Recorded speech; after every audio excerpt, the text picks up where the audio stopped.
Chapter 2438, Frightening Night Division 556. Why are there so many? Feng stared at the list in his hands in disbelief. By his estimates, even though the knights he recruited were of high quality, not that many of them should have been able to complete their Tier 3 promotion quest this soon. After all, Tier 3 was a significant turning point, even for NPCs. Normally, Bronze Tier 2 knights would have less than a 5% chance of completing their Tier 3 promotion quest, while Mysterious Iron Knights' odds would be less than 10%. Only after reaching the secret silver rank would knights have an 80% chance of completing their Tier 3 promotion quest. This was also the reason why players had treated knights at the secret silver rank or above as treasures in his past life. Hence, of the 5,000 knights he recruited, he would be fortunate if even 200 of them had succeeded in their Tier 3 promotion quest. Now, however, the actual number was more than double his estimates. Those were 556 Tier 3 NPCs they were talking about. Normally, only 2-star lords had so many Tier 3 knights. In order to become a 2-star lord, players needed to possess 200 lord popularity points, twice the amount required to become a 1-star lord. Meanwhile, after becoming a 2-star lord, players could command an additional 2,000 knights, raising the total to 7,000. Compared to 1-star lords, 2-star lords would be much more attractive to NPCs. However, even under such a situation, 2-star lords would generally have around 600 Tier 3 knights. Moreover, achieving this number required the investment of a lot of time and resources. Developing knights couldn't be accomplished within just a few days or weeks. After all, in God's domain, many ordinary players couldn't even reach Tier 3. Those that reached Tier 3 would only be considered subpar among Tier 3 existences. Even Bronze Tier 3 knights could suppress them easily. Normally, a team of 200 Bronze Tier 3 knights would be more than sufficient for maintaining the security of a guild city with a player population of around 3 million. In fact, such a guild city might even be much safer than NPC cities. In minor NPC cities, Tier 3 players were fully capable of killing players in the city and then fleeing with their lives. After all, minor NPC cities were generally guarded by high-level Tier 2 NPCs at most. However, it was a different story with Tier 3 knights. Even Tier 3 peak experts couldn't outrun a Bronze Tier 3 knight.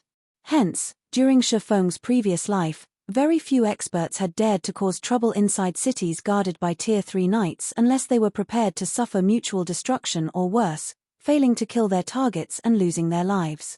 This was the amazing aspect of 1-star lords.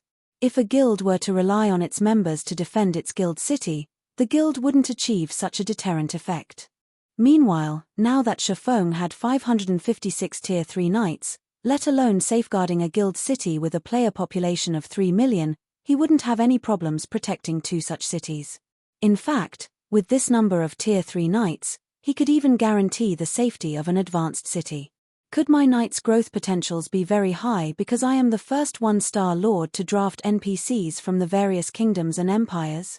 After giving the matter some thought, Feng found this to be the only possible explanation. Back then, he had spent a lot of money to recruit knights in various major NPC cities. Both the quantity and quality of the knights that answered his draft had exceeded his expectations. He suspected that the knights he recruited had considerably high growth potentials as well. For example, a Bronze Knight's growth potential was generally between 31 and 50. However, a Bronze Knight with 50 growth potential would have a considerably better chance of reaching Tier 3 than a Bronze Knight with 31 growth potential. If his speculation was correct and the knights he recruited all possessed very high growth potential, then it wasn't unreasonable that so many of them had succeeded in their Tier 3 promotion quests. Lord Bronze Legatee, do you wish to conduct the procedures now? Lorraine prompted once more as she looked at Feng's dazed expression. Yes, of course. Feng replied hurriedly. These were 556 Tier 3s they were talking about. Moreover, they were Tier 3 NPCs. Currently, a superpower would be fortunate to have even 50 Tier 3 experts under their command. 500 would definitely be an astronomical amount for the various superpowers. Not to mention, Tier 3 NPCs were generally much stronger than Tier 3 players. If he revealed these Tier 3 knights to the public, he would scare a lot of people to death. Unfortunately, unlike personal guards, knights could operate only within their lord's territories. Otherwise, with over 500 Tier 3 NPCs under his command, he could easily trample any of the current superpowers in God's domain. Very well. The Tier 3 registration procedures cost 10 gold per person. The total bill is 5,560 gold, Lorraine said. All right. Feng nodded. He then added, I also wish to replace the equipment of these people. Please upgrade the equipment of all those that aren't equipped in Feingold equipment to the Feingold rank. The registration fee was a small price to pay. If he could upgrade all 5,000 of his knights to Tier 3, let alone 10 gold per person, he would be willing to pay even 100 gold each. However, that was only a dream. After all, knights at the secret silver rank or above were far too rare. Being able to recruit even one was already a fortunate matter. Take the current situation, for example. Even now, Feng was still issuing draft orders in the various major NPC cities and replacing his weaker knights with better ones. However, even after so many days, he had only managed to get some new mysterious Iron Knights. He still hadn't recruited any new secret silver knights. One could see just how difficult it was to come across secret silver knights. Meanwhile, after reaching Tier 3, although the basic attributes of knights would vary, depending on their growth potential, their overall combat power was still contingent on their weapons and equipment. There was a massive difference in combat power between a knight geared in bronze equipment and a knight geared in epic equipment. Moreover, unlike players, NPCs were much easier to gear. One just needed sufficient funds. Of course, there was a limit to the weapons and equipment lords could purchase for their knights, and that limit was the epic rank. Gearing knights in fragmented legendary or legendary items required special means. Currently, Feng's greatest wish was to gear every one of his knights in a full set of epic equipment. However, this was something he only dared dream of. After all, one set of level 100 to level 150 epic equipment cost 4,000 gold. If he wanted to arm his entire knight division in epic equipment, it would cost him 20 million gold. 20 million. This was an astronomical amount even for superpowers, let alone Zero Wing. Currently, the best he could do was to gear his secret silver and Feingold knights in epic equipment and the remaining Tier 3 knights in Feingold equipment. As for the Tier 2 knights, most of them still used secret silver equipment. Although Zero Wing had constantly been upgrading the knights' weapons and equipment, the amount invested wasn't a lot, and the upgrades were generally done in very small batches. Feng only dared to upgrade the equipment of more than 500 people because he had some spare funds on hand. Of the 556 people in question, 478 require a change in equipment. Each set of level 100 Feingold equipment is priced at 100 gold. Including the registration fee, your total comes to 53,360 gold, Lorraine said, smiling after taking a look at the list. When Feng heard the price Lorraine quoted, he involuntarily winced slightly as he took out most of the coins he had on hand. It seems I'll have to earn even more money now. Otherwise, I won't be able to nurture these Tier 3 knights. Feng revealed a bitter smile when he saw that he had only around 400 gold left in his bag. He had gone to great lengths to earn 50,000 gold from Phoenix Rain. Just when he thought he had become slightly rich again, all of his money disappeared in the blink of an eye. If not for him having close to 4,000 gold before his transaction with Phoenix Rain, he wouldn't have been able to afford to replace the equipment of his Tier 3 knights. Although 400 gold was a huge sum of money to expert players, Feng was the guild leader of Zero Wing. Having just 400 gold on him was extremely shabby. Moreover, after his knights officially reached Tier 3, their weekly salaries and nurturing fees had also increased. Read latest chapters at Wuxia World. EU as an example, Bronze Tier 3 knights demanded a weekly salary of 200 gold and cost 100 gold per week to nurture. These numbers could basically rival those of Feingold Tier 2 knights. Meanwhile, nearly 300 of the 556 Tier 3 knights were Bronze Knights. Just nurturing these Bronze Knights would cost almost 90,000 gold per week. After including the Tier 3 knights that were at the mysterious Iron rank and above, nurturing these 556 Tier 3 knights would cost more than 200,000 gold per week. After Feng footed the bill, Aqua Rose suddenly contacted him. Guild leader, Yuan Tyexin, and his entourage have arrived at Stone Forest City. Yuan Tyexin has quite an ugly expression on his face and says that he has urgent business to discuss with you, Aqua Rose said. They're here so soon. Have them wait in the City Lord's mansion. I'll head over right away, Feng said, chuckling. He then took out a guild transfer scroll for Stone Forest City and disappeared from the VIP room. Chapter 2439, Commotion at Cold Spring Canyon, Stone Forest City. Under Aqua Rose's lead, Yuan Tyexin and Purple Jade reached the City Lord's mansion. Just as they were about to enter it, a group of level 100 players, who had just arrived at Stone Forest City, happened to walk by, their eyes filled with shock and wonder as they took in the players around them. Are there so many Tier 3 experts here normally? Isn't Stone Forest City a little too amazing? A level 100 female elementalist exclaimed. Tier 3 experts were currently the strongest combatants in the game. Even first-rate guilds would be fortunate to have a dozen Tier 3 experts under their command. Since there were only a few first-rate guilds in every kingdom and empire, it was incredibly difficult to come across Tier 3 players. Normally, it would be rare to encounter a handful of Tier 3 players even on the main street of an empire's capital. Now, however, there were easily more than 24 Tier 3 players walking along Stone Forest City's main street.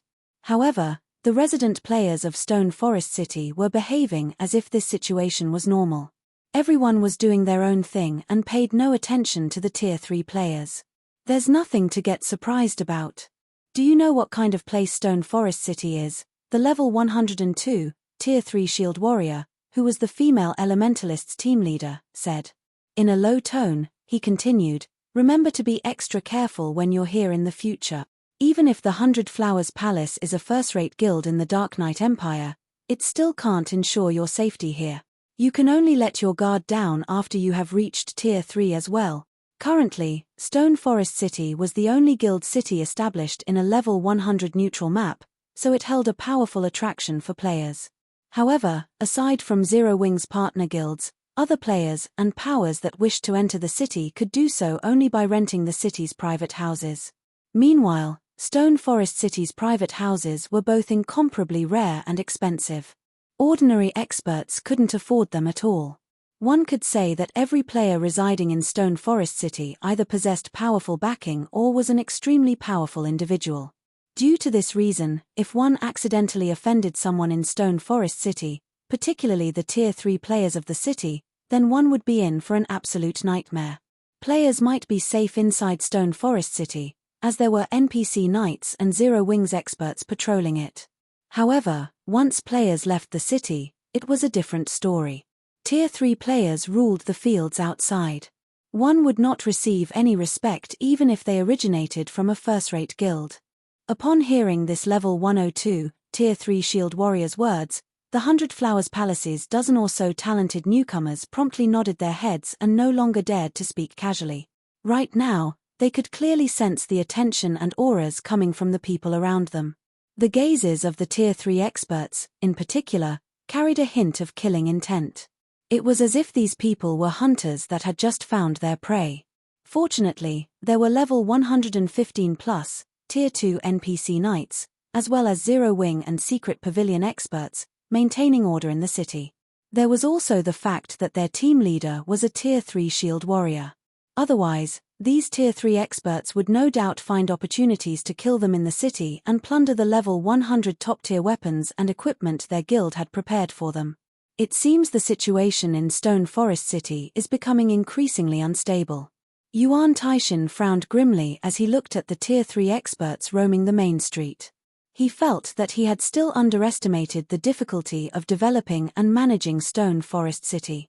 Although Zero Wing already had more than 50 players that had reached Tier 3, that number was still far from comparable to the total number of Tier 3 experts in a single kingdom or empire. Moreover, as more time passed, the number of Tier 3 players in the various kingdoms and empires would only increase at a pace that far outstripped Zero Wing's. Take the current Stone Forest City, for example. Previously, Zero Wing was capable of suppressing all of the Tier 3 players operating within the city with just 24 Tier 3 experts. Now, however, It was no exaggeration to say that the total number of Tier 3 experts Zero Wing commanded couldn't even rival the number of Tier 3 experts dwelling in the city. As more time passed, this gap would only widen. After all, Cold Spring Forest was a leveling heaven for players. More and more Tier 3 experts would seek to develop here in the future. Meanwhile, as Stone Forest City's Tier 3 expert population increased, the city's security would also become a big problem. Although the secret pavilion had garrisoned plenty of its own Tier 3 experts in the city, security remained a problem. After all, Tier 3 experts were powerhouses capable of committing crimes and escaping from even major NPC cities, let alone a guild city like Stone Forest City. Take the current situation, for example. The Tier 3 experts operating in Stone Forest City no longer bothered to hide their killing intent. After all, they understood that managing them was already a challenge for Zero Wing. The guild no longer possessed absolute might and authority in the city. At this rate, it was only a matter of time before Tier 3 experts started secretly taking action within city limits. Yet, despite Stone Forest City falling into such a predicament, not only did Feng not try to think of ways to stabilize the city's situation and properly develop Zero Wing in secret, but he had even gone and aggravated the various superpowers, leaving the superpowers with no choice but to annihilate Zero Wing. Now that the situation had come to this, even the secret pavilion would have a very difficult time guaranteeing Zero Wing's safety. However, Yuan Tyexin did not put too much thought into the matter. Instead, he promptly followed Aqua Rose through the City Lord's mansion's entrance. Right now, his priority was to persuade Feng to hand over the 12 elemental pillars' benefits. Otherwise, the secret pavilion would have nothing to negotiate with to fend off the various superpowers. However, just as the trio were about to enter the inner courtyard of the City Lord's mansion, a regional system announcement suddenly sounded in their ears. Cold Spring Forest Region System Announcement. The seal on Stone Forest City has been lifted, and the city is now officially open to the public. All players may now enter the city to rest after paying an entrance fee. The system announcement repeated 3 times. Although the main god system's mechanical voice contained no emotions, its words thoroughly stunned Yuan Tyexin. Is he insane? Looking at the system announcement, Yuan Tyexin even wondered if he had heard and seen wrong. Even when Stone Forest City was sealed, Zero Wing was already having difficulties managing the city. If the city was opened to the public, Yuan Tyexin did not dare to imagine what it would become. After all, the various superpowers were keeping a close eye on Zero Wing. They might have even started forming alliances already. Opening Stone Forest City to the public now would be no different from gifting the city to the various superpowers. Vice Guild Leader Aqua, what is Guild Leader Black Flame trying to do? Is he really planning to forsake his life for money? Purple Jade could not help asking Aqua Rose after seeing the system announcement. In Purple Jade's opinion, Feng was already plenty crazy for selling a treasure like the 12 elemental pillars in bulk. Now, he had actually gone a step further and opened the insecure Stone Forest City to the public. At this rate, even if the various superpowers did not take action, Stone Forest City would still fall into ruin from the large number of experts that would swarm into the city. At this moment, let alone Yuan Tyexin and Purple Jade, even the players operating within the Cold Spring Forest were stunned by this announcement. None of them had thought that Zero Wing would actually allow the public into Stone Forest City. After all, current Tier 3 players were no longer the same as before, no longer existences that ordinary NPC soldiers could suppress. If a large number of Tier 3 experts swarmed into Stone Forest City, the city might still belong to Zero Wing, but the guild would no longer be its absolute ruler. Following a brief moment of surprise, the players operating within the Cold Spring Forest were ecstatic at this piece of news. Stone Forest City's opening meant that they could operate freely in the Cold Spring Forest in the future. They no longer had to waste time traveling between the neutral map and an NPC city. They would also have a much easier time challenging their Tier 3 promotion quest. Meanwhile, all they had to pay in exchange for these conveniences was a small entrance fee. No, I definitely cannot let him mess around like this. The secret pavilion is also a shareholder in Stone Forest City. We need to seal Stone Forest City again right away. If we wait until all of Cold Spring Forest's experts enter the city, then the entire city will fall into ruin. Yuan Tyexin felt that Feng had truly gone insane this time. After saying so, he immediately dashed toward the City Lord's mansion's inner courtyard, planning to make his way to the City Lord's office, as players could choose to open or seal the entire city only in the office. However, as soon as he opened the doors to the inner courtyard, a tsunami-like aura immediately struck him, driving an overwhelming sense of fear and helplessness into him.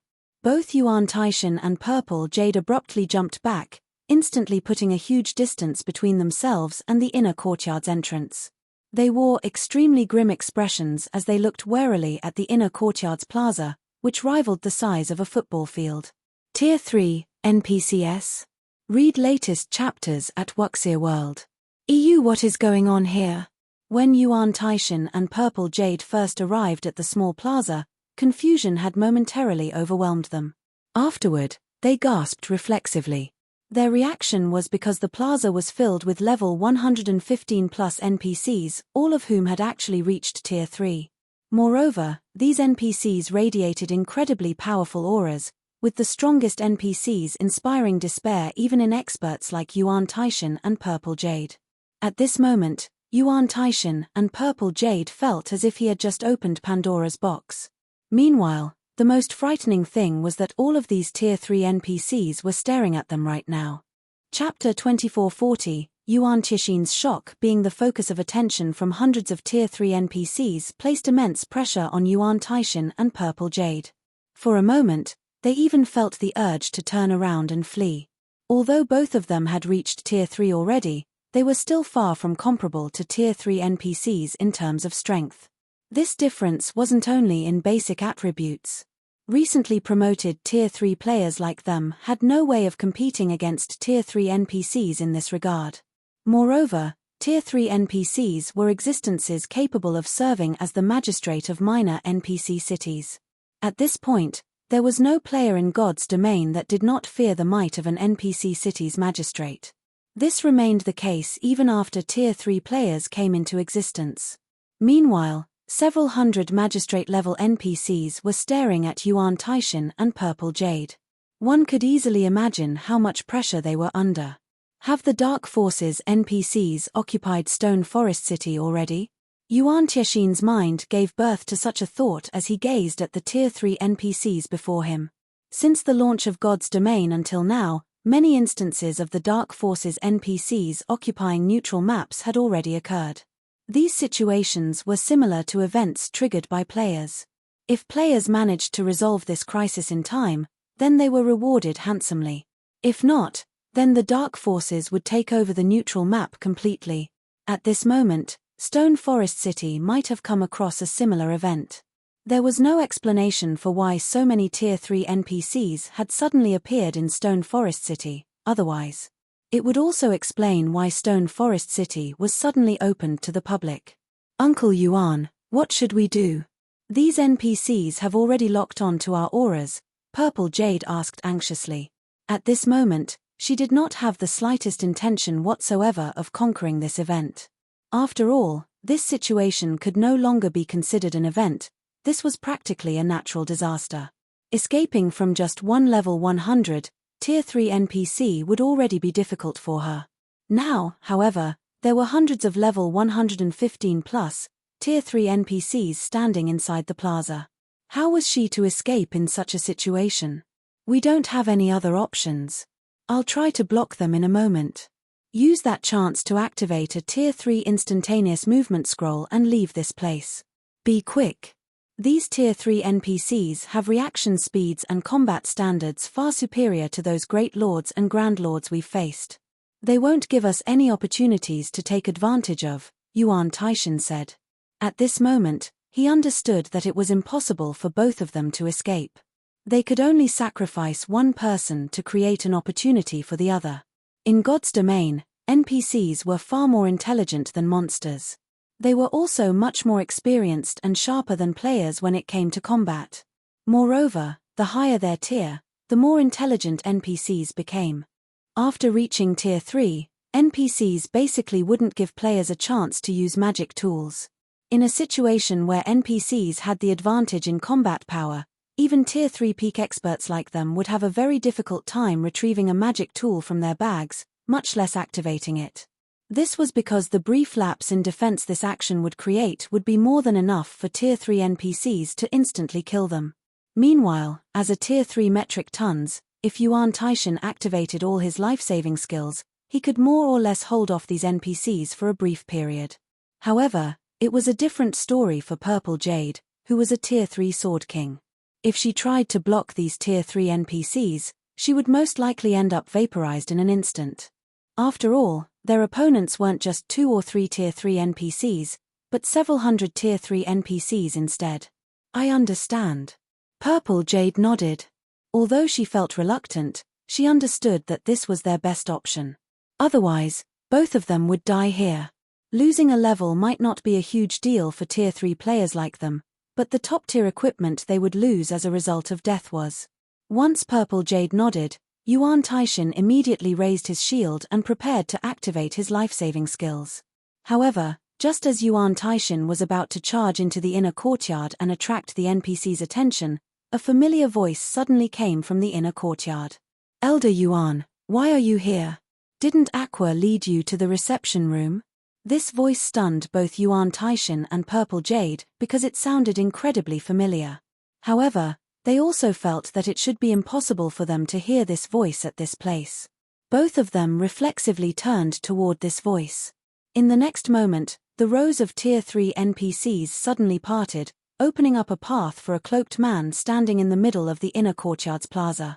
At the same time, every one of these NPCs assumed a respectful pose, their actions suggestive of vassals welcoming their ruler. When Yuan Tyranny and Purple Jade saw the cloaked man, they were again stunned. Are you really Guild Leader Black Flame?" Purple Jade asked in an astonished tone as she looked at Feng.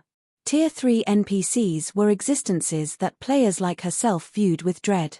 After reaching Tier 3, she became even more aware of just how powerful Tier 3 NPCs were. Now, however, the several hundred Tier 3 NPCs standing in the plaza were actually acting subservient to Feng. In such a situation, how could Feng still be considered a player? He was basically the king of a country. "Of course I am Black Flame," Feng replied, chuckling. "If not, who do you think I am?" Feng found Yuan Tyranny and Purple Jade's shock completely understandable. After all, there were over 500 Tier 3 NPCs standing before them. Even an NPC kingdom did not boast of so many Tier 3 NPCs under its command. Now that all of these NPCs were assembled, it was no exaggeration to call them an unstoppable force. At this moment, let alone Tier 3 experts like Yuan Tyranny and Purple Jade, even Tier 4 experts would have to flee for their lives when facing such an army. After all, Tier 3 NPCs were different from monsters. When working together, they could boost their combat power exponentially. If they used large-scale combination spells and skills, the combat power they could exhibit would far exceed what was apparent on the surface. This was also the reason why the 10 Saints Empire's 7 Mythic Knight divisions were capable of pacifying the neighboring kingdoms and empires. Meanwhile, upon hearing Feng's teasing, both Yuan Tyranny and Purple Jade relaxed visibly. "Guild Leader Black Flame, who are these NPCs behind you?" Yuan Tyranny asked. Although he now understood that these Tier 3 NPCs were not hostile, he still couldn't ignore the fact that so many Tier 3 NPCs were gathered in a single place. "Them." Meeting Yuan Tyranny's fearful and curious gaze, Feng pointed at the Tier 3 NPCs behind him and said, "They belong to my personal knight division. They're similar to the Tier 2 knights you see patrolling outside. Only, the ones behind me have just been promoted to Tier 3. They belong to your knight division?" Although Feng had spoken very casually, both Yuan Tyranny and Purple Jade were flabbergasted by his words. They might not have a clear idea of what a knight division was, but judging by Feng's tone, they could tell that these Tier 3 NPCs were under Feng's command. These were several hundred Tier 3 NPCs they were talking about. The various superpowers did not have a lot of personal guards that had been promoted to Tier 3 even now. Normally, only personal guards at the secret silver rank or above had a 100% chance of completing their Tier 3 promotion quest. As for personal guards of a lower rank, their chances were very low. However, Secret silver personal guards and better were incredibly rare. Most superpowers had less than a handful of them. Meanwhile, from what Yuan Tyranny could tell, there should be at least 500 Tier 3 NPCs standing inside the inner courtyard. With such a force, Zero Wing could annihilate any power it wished. Right, Elder Yuan, why were you in such a hurry to find me? Do you have some urgent business to discuss? Feng asked when Yuan Tyranny remained in a daze even after some time had passed. I did, originally. Looking at the Tier 3 knights filling the courtyard, Yuan Tyranny revealed a bitter smile and said, but now, it seems I don't anymore. What a joke. Right now, Stone Forest City's defenses were even more frightening than those of a kingdom's capital city. Even if all of the Eastern Continent's superpowers worked together and formed an army of several thousand Tier 3 experts, they would still be far from capable of capturing a kingdom's capital city. Needless to say, they wouldn't be capable of capturing Stone Forest City, either. Meanwhile, if the various superpowers couldn't do anything against Stone Forest City, then Zero Wing's foundations would not be affected no matter what. If the various superpowers still insisted on attacking Stone Forest City, the only ones that would suffer would be them. Right now, Yuan Tyranny was even hoping that the various superpowers would come and attack Stone Forest City quickly. Following which, Feng conducted a transaction for the 12 elemental pillars with Yuan Tyranny. Afterward, Feng had to admit that the secret pavilion was indeed rich, as Yuan Tyranny had purchased 200 sets just to test the magic barrier's efficiency. This transaction had instantly turned Feng into a wealthy man again. During the time Feng and Yuan Tyranny were doing business, the various superpowers received news of Stone Forest City being opened to the public. For a time, the superpowers were surprised by this situation. They never anticipated such a crazy stunt from Zero Wing. Meanwhile, inside the Dragon Phoenix Pavilion's residence in Black Dragon City. Pavilion Master, what do you think Black Flame is trying to do? Marshal Dragon asked, his face filled with confusion as he read the report in his hand. Is he really trying to make a quick buck, now that he knows that he is going to lose Stone Forest City? In Marshal Dragon's opinion, this was the only explanation for this situation. After all, as soon as the various superpowers finished negotiating a partnership with each other, an army of several thousand Tier 3 experts would march on Stone Forest City. Moreover, once the superpowers allied with each other, they definitely wouldn't be satisfied with just obtaining the 12 elemental pillars. They would surely aim for Stone Forest City and even possibly the entirety of Zero Wing. At that time, it would be useless even if the secret pavilion tried to protect Zero Wing. Read latest chapters at Wuxia World. EU I don't know, but everything is already over. I received news that quite a few superpowers have started negotiating with each other in secret. There is nothing Zero Wing can do to salvage this situation now, Nine Dragons Emperor said, shaking his head. Although he was similarly confused by Feng's actions, he deemed this matter no longer important. How are things coming along on Stubborn Heart's side? They are already making their way to Stone Forest City. They have close to 100 Tier 3 experts on their side, and it won't be long before they sneak into the city. Once the various superpowers army arrives, they will coordinate their attacks with the armies, and Stone Forest City should fall very easily, Marshal Dragon reported. Good. Your side should get ready, as well. We'll be meeting with Lu Xingluo in a moment. At that time, we'll have to discuss with him how we are going to distribute Stone Forest City's spoils, Nine Dragons Emperor said. Understood. Marshal Dragon responded, a rare smile appearing on his face. Meanwhile, as Nine Dragons Emperor was paying Lu Xingluo a visit, Stubborn Heart's group arrived before Stone Forest City's entrance and queued up to enter the city. Chapter 2441, Zero Wing's Tyranny. Stone Forest City's public opening had shaken the Cold Spring Forest. Many expert players and teams within the area had dropped what they were doing and ran toward the city. As a result, a long line had formed outside of the city's entrance. At a glance, one could easily spot over 10,000 players lined up, and the line continued to grow as time passed. Many of the players in line were here to witness the rumored sacred leveling ground in Cold Spring Forest, while a small number were waiting to verify if Stone Forest City had truly opened to the public. Although the system would not lie, nobody was certain that Zero Wing wouldn't just close its city again. After all, Stone Forest City offered a massive number of benefits. A struggle ensued between the various major powers and wealthy players every time Zero Wing held a leasing auction for the city's private houses, and as a result, every house was rented for astronomical sums. If Zero Wing had really opened Stone Forest City to the public, players wouldn't have to rely on renting private houses to enter the city. As long as they paid the entrance fee, they could rest within the city's walls, which would drastically reduce the value of Stone Forest City's private houses. The powers Zero Wing had allied with also paid a certain price to access Stone Forest City, and now that the city was open to the public, those powers wouldn't have to continue paying the guild. Most importantly, by opening Stone Forest City to the public, Zero Wing would be sharing its leveling advantage with outsiders, greatly reducing the advantage the guild held. Hence, closing the city again wouldn't exactly be possible for Zero Wing. Zero Wing's gone mad with greed. It's charging 10 silver per person to enter the city. That's practically daylight robbery, a Tier 3 female cursemancer radiating a dark aura complained, frowning.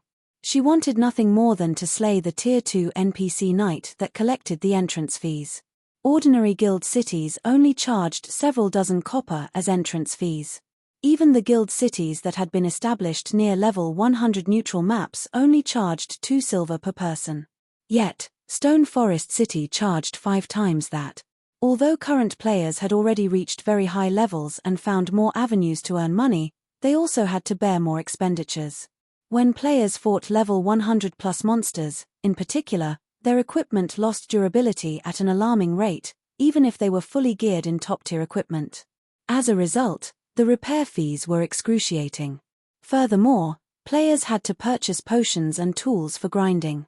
Once these costs were deducted, players could only save a small number of coins each day. Currently, even level 100, Tier 2 experts only made a net profit of 40 or 50 silver per day, and that was limited to ranged experts. Melee experts would be lucky to earn 30 silver each day in net profit. Unless players were extremely lucky and obtained a precious item or material, they wouldn't make much money. Although players could grind low-level monsters for materials and earn more money, doing so was putting the cart before the horse. If the various major powers experts removed themselves from the front line, they'd quickly be left behind. Catching up would be incredibly difficult, and they might even miss some fortuitous opportunity as a result. Hence, no matter how poor frontline players were, they wouldn't walk away from the front line just to earn a little money. At the moment, players were only entering the city, not renting hotel rooms, yet they had to pay 10 silver per person.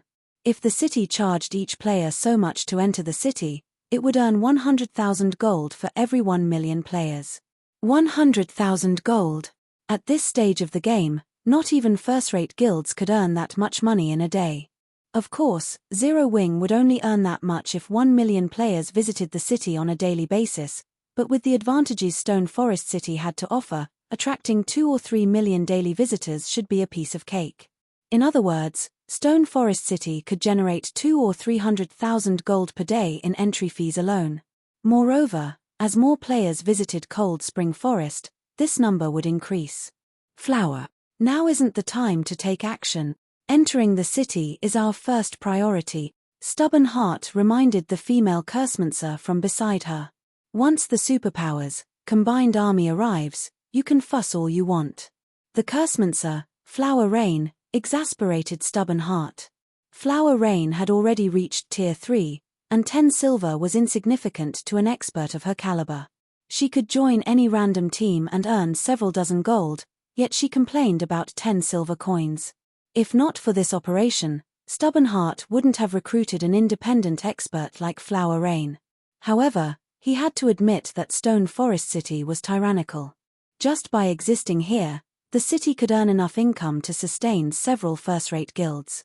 Relax, I'm aware of our priorities. That being said, I want 50% more in remuneration, Flower Rain demanded. Despite the fact that Stubborn Heart was the guild leader of the Black Dragon Empire's #1 Dark Guild, she showed him no respect. On the contrary, she demanded a higher price. In response, several of Grim Reaper's Tier 3 experts gave Flower Rain cold glares. Fine.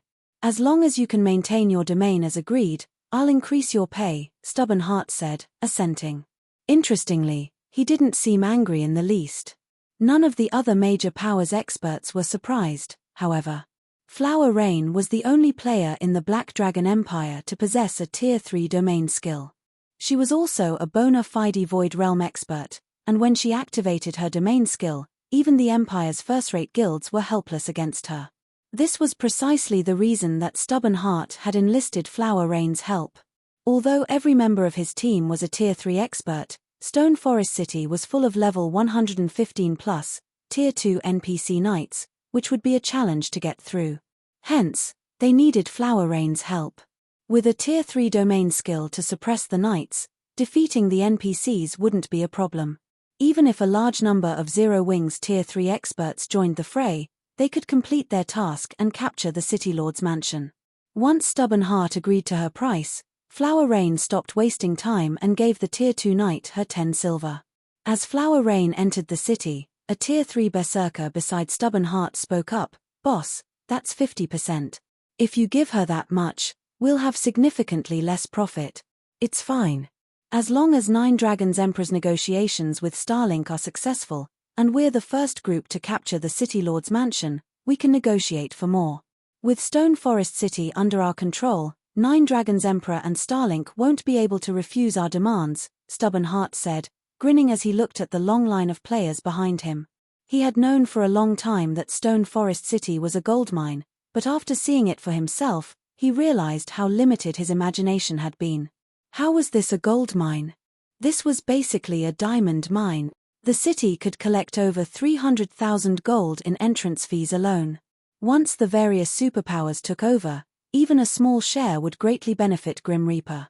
The other powers' Tier 3 experts couldn't help but think the same as they gazed at Stone Forest City with hungry eyes. At the same time, they felt their hatred for Zero Wing grow. Normally, their guilds had to go to great lengths to earn a few thousand gold more than usual, but despite its lack of backers and a short history of less than a year, Zero Wing earned more income than their guilds could dream of. Moreover, Zero Wing earned so much without having to lift a finger. "All right, let's head inside," Stubborn Heart commanded as the players behind him urged their team to move. Read latest chapters at Wuxia World. EU Stubborn Heart and his team then paid their entrance fees and entered Stone Forest City. However, as they crossed the threshold into the city, they found Flower Rain standing stiff as a statue in the middle of the road. "Flower, what's wrong?" Stubborn Heart asked. When he made it to her side, however, he, too, was stunned. His expression shifted to one of horror when he saw the 2 rows of NPC knights before him. "Tier 3? This? How is this possible?" Chapter 2442, Frightening City Guild Leader Heart? Stubborn Heart's words and his subsequent pause confused the various major powers' Tier 3 experts behind him. They could not understand what had made him stop. So what if there was a Tier 3 NPC guarding the gate? Was that really such a major issue? Currently, every guild city had a few Tier 3 NPCs as guards. Tier 3 NPCs might be very powerful and practically invincible against Tier 3 players one-on-one, but if dozens of Tier 3 experts worked together, they could even take down level 100 mythic bosses, not to mention Tier 3 NPCs. However, when the various major powers' Tier 3 experts caught up to Stubborn Heart, they, too, were stunned. What's going on? Why are there so many Tier 3 NPCs? 200 Tier 3 knights stood in 2 neat rows at the end of the road, all wearing pitch-black armor and radiating incredibly powerful auras. The Tier 3 knight captain in the lead radiated such a powerful aura that it felt stifling to the players. The moment these Tier 3 experts appeared, the knights promptly turned toward them, the NPC's asterisk-piercing gaze sending chills down the experts' spines. "They won't attack without reason, right?" A Tier 3 assassin nervously muttered. "We haven't done anything yet." Their team had nearly 100 Tier 3 experts and was a force that could even threaten God's domain superpowers, but they were nothing before the 200 Tier 3 NPCs. Those knights could quickly and effortlessly annihilate every one of them. As the various major powers' anxiety spiked, someone shouted at them. "You bunch! Why are you just standing there? This is the city entrance. Players aren't allowed to loiter." The voice shook Stubborn Heart and his companions from their daze, and they spun toward the player shouting at them. They all wanted to know who would be so bold. They spotted a level 102, Tier 2 Berserker wearing Zero Wings guild emblem. Tier 3 experts like them would have no issues destroying a Tier 2 Berserker. And yet, despite sensing Stubborn Heart and his team's killing intent, the Tier 2 Berserker didn't back away. He actually grinned and asked, "What? You want to start a fight here?" The moment the Berserker asked that, the Tier 3 Knights unsheathed their weapons and scrutinized every move Stubborn Heart's group made. The intensity of their auras more than doubled as they did. This punk, a Tier 3 Ranger radiating intense bloodlust, gnashed his teeth as he glared at the arrogant Tier 2 Berserker. However, when the Ranger saw the Tier 3 Knights readying, his scalp went numb. If we were anywhere else, I'd teach him a lesson. As a dark player, he had slain plenty of experts in the fields, including several dozen peak experts from first-rate guilds. With his strength, even the various superpowers had to tread lightly. And yet, a Tier 2 Berserker from Zero Wing dared to look down on him. It was humiliating. All right, enough. Let's head inside. This isn't the place for a fight. Stubborn Heart warned the Ranger softly, his gaze glued on the Tier 3 Knights. They had nearly 100 Tier 3 experts, but if they picked a fight with those Knights, the NPCs would annihilate them in under a minute. They had only recently reached Tier 3, while the Tier 3 NPCs had them outmatched in weapons, equipment, and Tier 3 skills and spells. It seems you're morons, after all. Remember, this place is Stone Forest City. This is no place for your shenanigans, the Zero Wing Berserker said, nodding in satisfaction as Stubborn Heart obediently led his team into the city. Amazing. Zero Wing's patrol member is so awesome. He even dares to berate Tier 3 expert. It seems Stone Forest City is a different world. If that had happened in any other guild city, that Berserker would have died for treating Tier 3 experts so disrespectfully. Of course, Stone Forest City is different. Don't you see those Tier 3 NPCs? If those Tier 3 experts had attacked, none of them would leave the city alive. It seems we won't need to worry about Tier 3 bullies in Stone Forest City. The Tier 2 experts new to Stone Forest City couldn't help but gape after seeing Zero Wing's Tier 2 Berserker scold Stubborn Heart's group. They had never thought that Stone Forest City would be that safe. Tier 2 players had to be extremely careful around Tier 3 experts in other guild cities and most NPC cities. Accidentally provoking a Tier 3 expert would seal their fate. It didn't even matter if they had done so in the middle of the city. In Stone Forest City, however, Tier 3 experts couldn't act so arrogantly. They would have to follow the city's laws accordingly. At this stage of the game, Stone Forest City was likely the only guild city in God's domain with such stability and security. This incident gave many Tier 2 players a more optimistic view of the city. Many of them even considered making Stone Forest City their new home and focusing their development around it. No one wanted to reside and develop somewhere unsafe, constantly having to worry about losing whatever treasure they'd obtained, after all. Zero Wing certainly knows how to get the upper hand. It has stationed 200 Tier 3 NPCs at the gate to shock people. It's even used us Tier 3 players as a promotional tool. Flower Rain growled as she glanced back at the Tier 3 Knights by the city gates. She then turned to Stubborn Heart, smiling bitterly as she said, "I'm afraid our plans have been foiled, Guild Leader Heart." By stationing so many Tier 3 NPCs by the city's gate, Zero Wing had essentially warned Tier 3 players like them from misbehaving in the city, and there was nothing they could do about it. Those were 200 Tier 3 NPCs they were talking about. Not even 1,000 Tier 3 experts had a chance against such a force. That's not necessarily true. These 200 Tier 3 Knights are pretty scary, but the Superpowers combined army has several thousand Tier 3 experts. A measly 200 Tier 3 NPCs can't stop that force, Stubborn Heart said, sneering. Once the army begins the siege, Zero Wing will send its Tier 3 NPCs to defend the city. We can use that opportunity to attack the City Lord's mansion. That's right.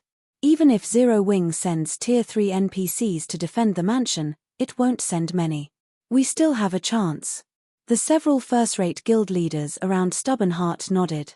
Since everyone thinks that the plan is still viable, Let's scout the City Lord's mansion.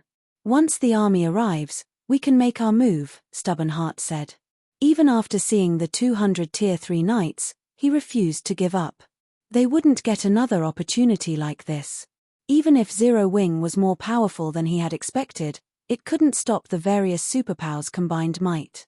With their discussion finished, Stubborn Heart and his comrades made their way toward the City Lord's mansion.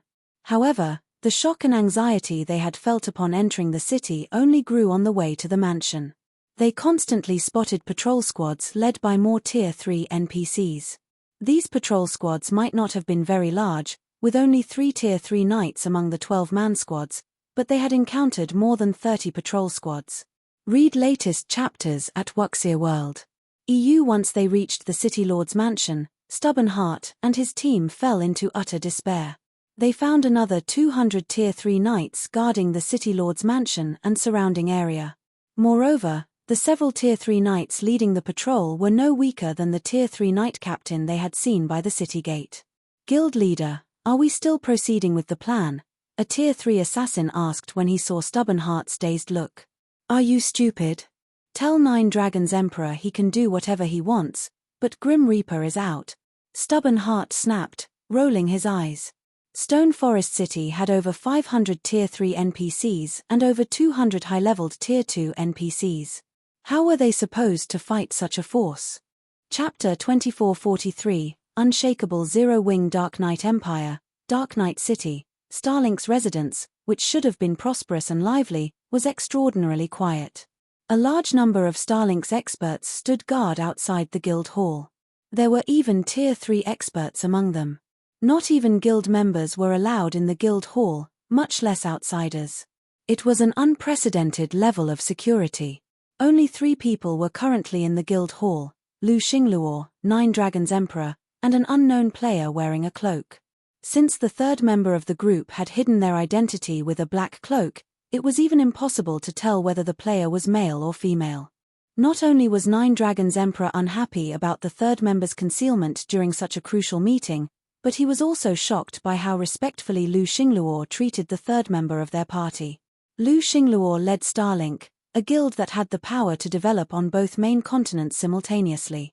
Although Starlink wasn't as powerful as a super guild, it had even more potential than ordinary super guilds.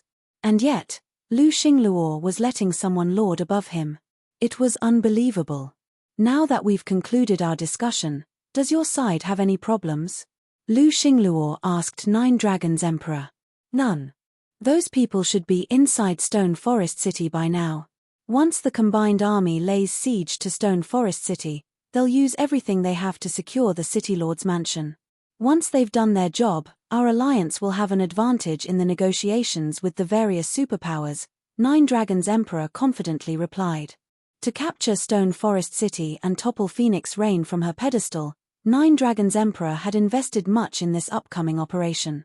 He had even offered huge concessions to the Black Dragon Empire's dark forces and gathered nearly 100 Tier 3 experts. He had vetted the experts thoroughly, ensuring that they were in no way connected to other superpowers. With this, he wouldn't have to worry about Zero Wing stopping the group outside of Stone Forest City. Zero Wing's relationship with the various superpowers was quite tense, after all. No one would be surprised if the guild denied entry to members of non-allied superpowers. However, Zero Wing would lose public favor if it didn't allow these Tier 3 experts, who weren't associated with the various superpowers, into the city. By doing so, it would upset the various ordinary powers Tier 3 experts and independent Tier 3 experts. If that happened, the guild's situation would become even more precarious. Not only would it have to face the various superpowers, but it would also have to worry about the game's ordinary powers and independent experts. As Nine Dragons Emperor finished his statement, the mysterious player beside him received a message. Nine Dragons Emperor watched the cloaked player's atmosphere change as they read it. Although he couldn't see the mysterious person's appearance, he was more than capable of sensing someone's emotional shifts as a peak expert. Dragon Pavilion Master, you've worked hard for this, but I'm afraid that Starlink will be withdrawing from the operation, the mysterious person declared without bothering to discuss the situation with Lu Xingluo. What do you mean? The declaration confused Nine Dragons Emperor. Have you given up on Stone Forest City? They had already laid the groundwork to cut off Stone Forest City's profits. They were only waiting for the various superpowers' combined army to siege the city, yet this mysterious person had suddenly decided that Starlink would stay out of the fight. This cloaked player had to be toying with him. The announcement stunned Lu Xingluo, as well. He couldn't understand why the mysterious person had chosen to forsake the opportunity to secure a gold mine like Stone Forest City. No, I simply doubt this operation's chances of success, the mysterious person explained, shaking their head. How can it fail? I admit that Zero Wing is very strong, but it's nothing compared to the various superpowers' joint army. Once my people secure the City Lord's mansion, Stone Forest City will be ours for the taking. Nine Dragons Emperor snarled, furious. I don't mind allying with the other superpowers if Starlink intends to give up, but you'd better not regret your decision. Regret? The mysterious person could not help but chuckle. If you think you can find a new partner, Dragon Pavilion Master, feel free, but I'm sure that no superpower in God's domain will want to work with you. Just as Nine Dragons Emperor was about to argue, he received a message from Martial Dragon. The message was simple: Stubborn Heart and the others have abandoned their partnership. Nine Dragons Emperor could only stare at the message, dumbfounded. What, exactly, had happened? As soon as Starlink gave up on their alliance, Stubborn Heart's group had informed him of the same. Was Zero Wing so heaven-defyingly powerful that it had bought off both groups? Nine Dragons Emperor couldn't think of another explanation for the sudden development. This was an excellent chance to capture Stone Forest City. Why would anyone ignore such temptation? Don't overthink things. The reason we've decided against this operation is simple. As if the mysterious person had read Nine Dragons Emperor's mind, they calmly continued, no power in God's domain can do anything against Stone Forest City. How is that possible? Nine Dragons Emperor instinctively refuted the idea. Even if Black Flame and the Secret Pavilion are protecting the city, they can't stop several thousand Tier 3 experts. But what if the city is protected by 500 Tier 3 NPCs? The mysterious person asked. 500 Tier 3 NPCs? That? Impossible. How can Zero Wing possibly have so many Tier 3 NPCs?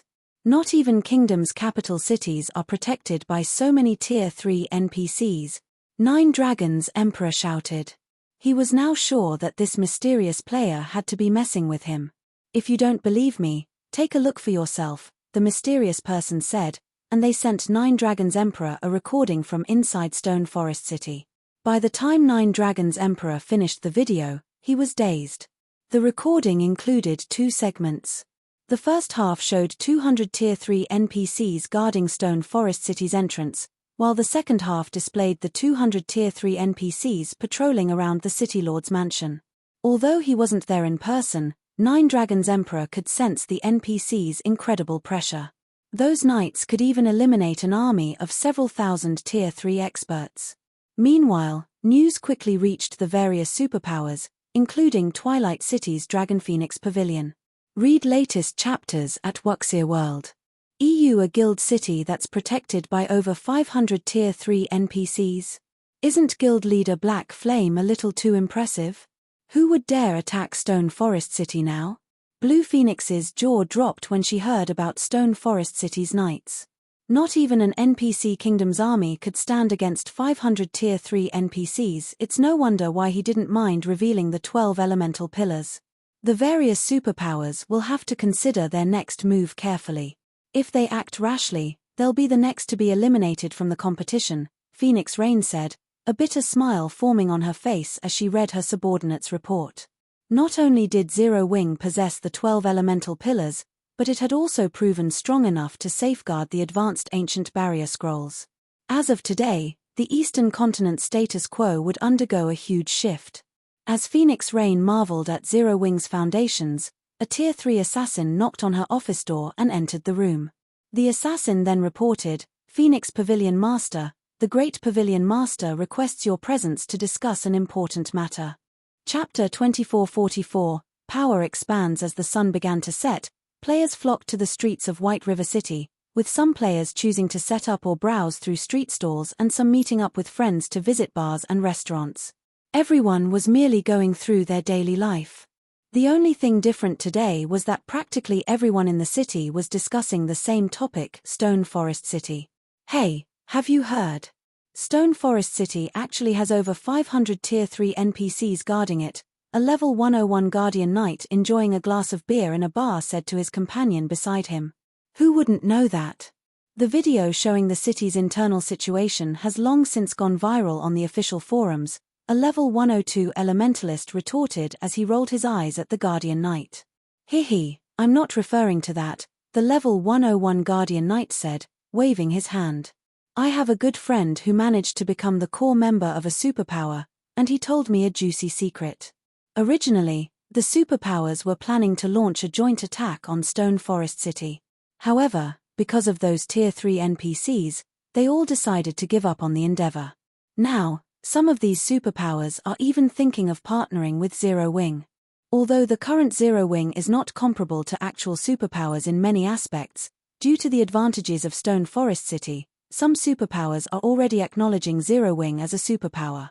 If Zero Wing really gains a few more superpowers as partners after this incident, I believe it won't be long before it actually becomes a superpower in God's domain. My friend also said that now is a good time to join Zero Wing. If we wait until Zero Wing becomes an actual superpower, it will be much more difficult to join then. My friend is planning to withdraw from his guild and has invited me to join Zero Wing together with him. After giving the matter some thought, I decided to go with him. Why don't you come with me? With your strength, once we join Zero Wing, we'll definitely have a great time there. We might even become one of Zero Wing's main force members. Really? The level 102 elementalist asked. At this moment, let alone this elementalist, even the other experts inside the bar who had overheard the Guardian Knight's words were tempted. The conditions to join a superpower were extremely stringent, and the conditions to rise through the ranks in a superpower were more stringent. Moreover, the various superpowers generally had their important positions reserved for particular people already. Even if players had the required strength and talent for a specific position, they wouldn't have the opportunity to get promoted to said position. However, it was a different story for Zero Wing. Although Zero Wing wasn't a superpower yet, it had already gained the recognition of many superpowers.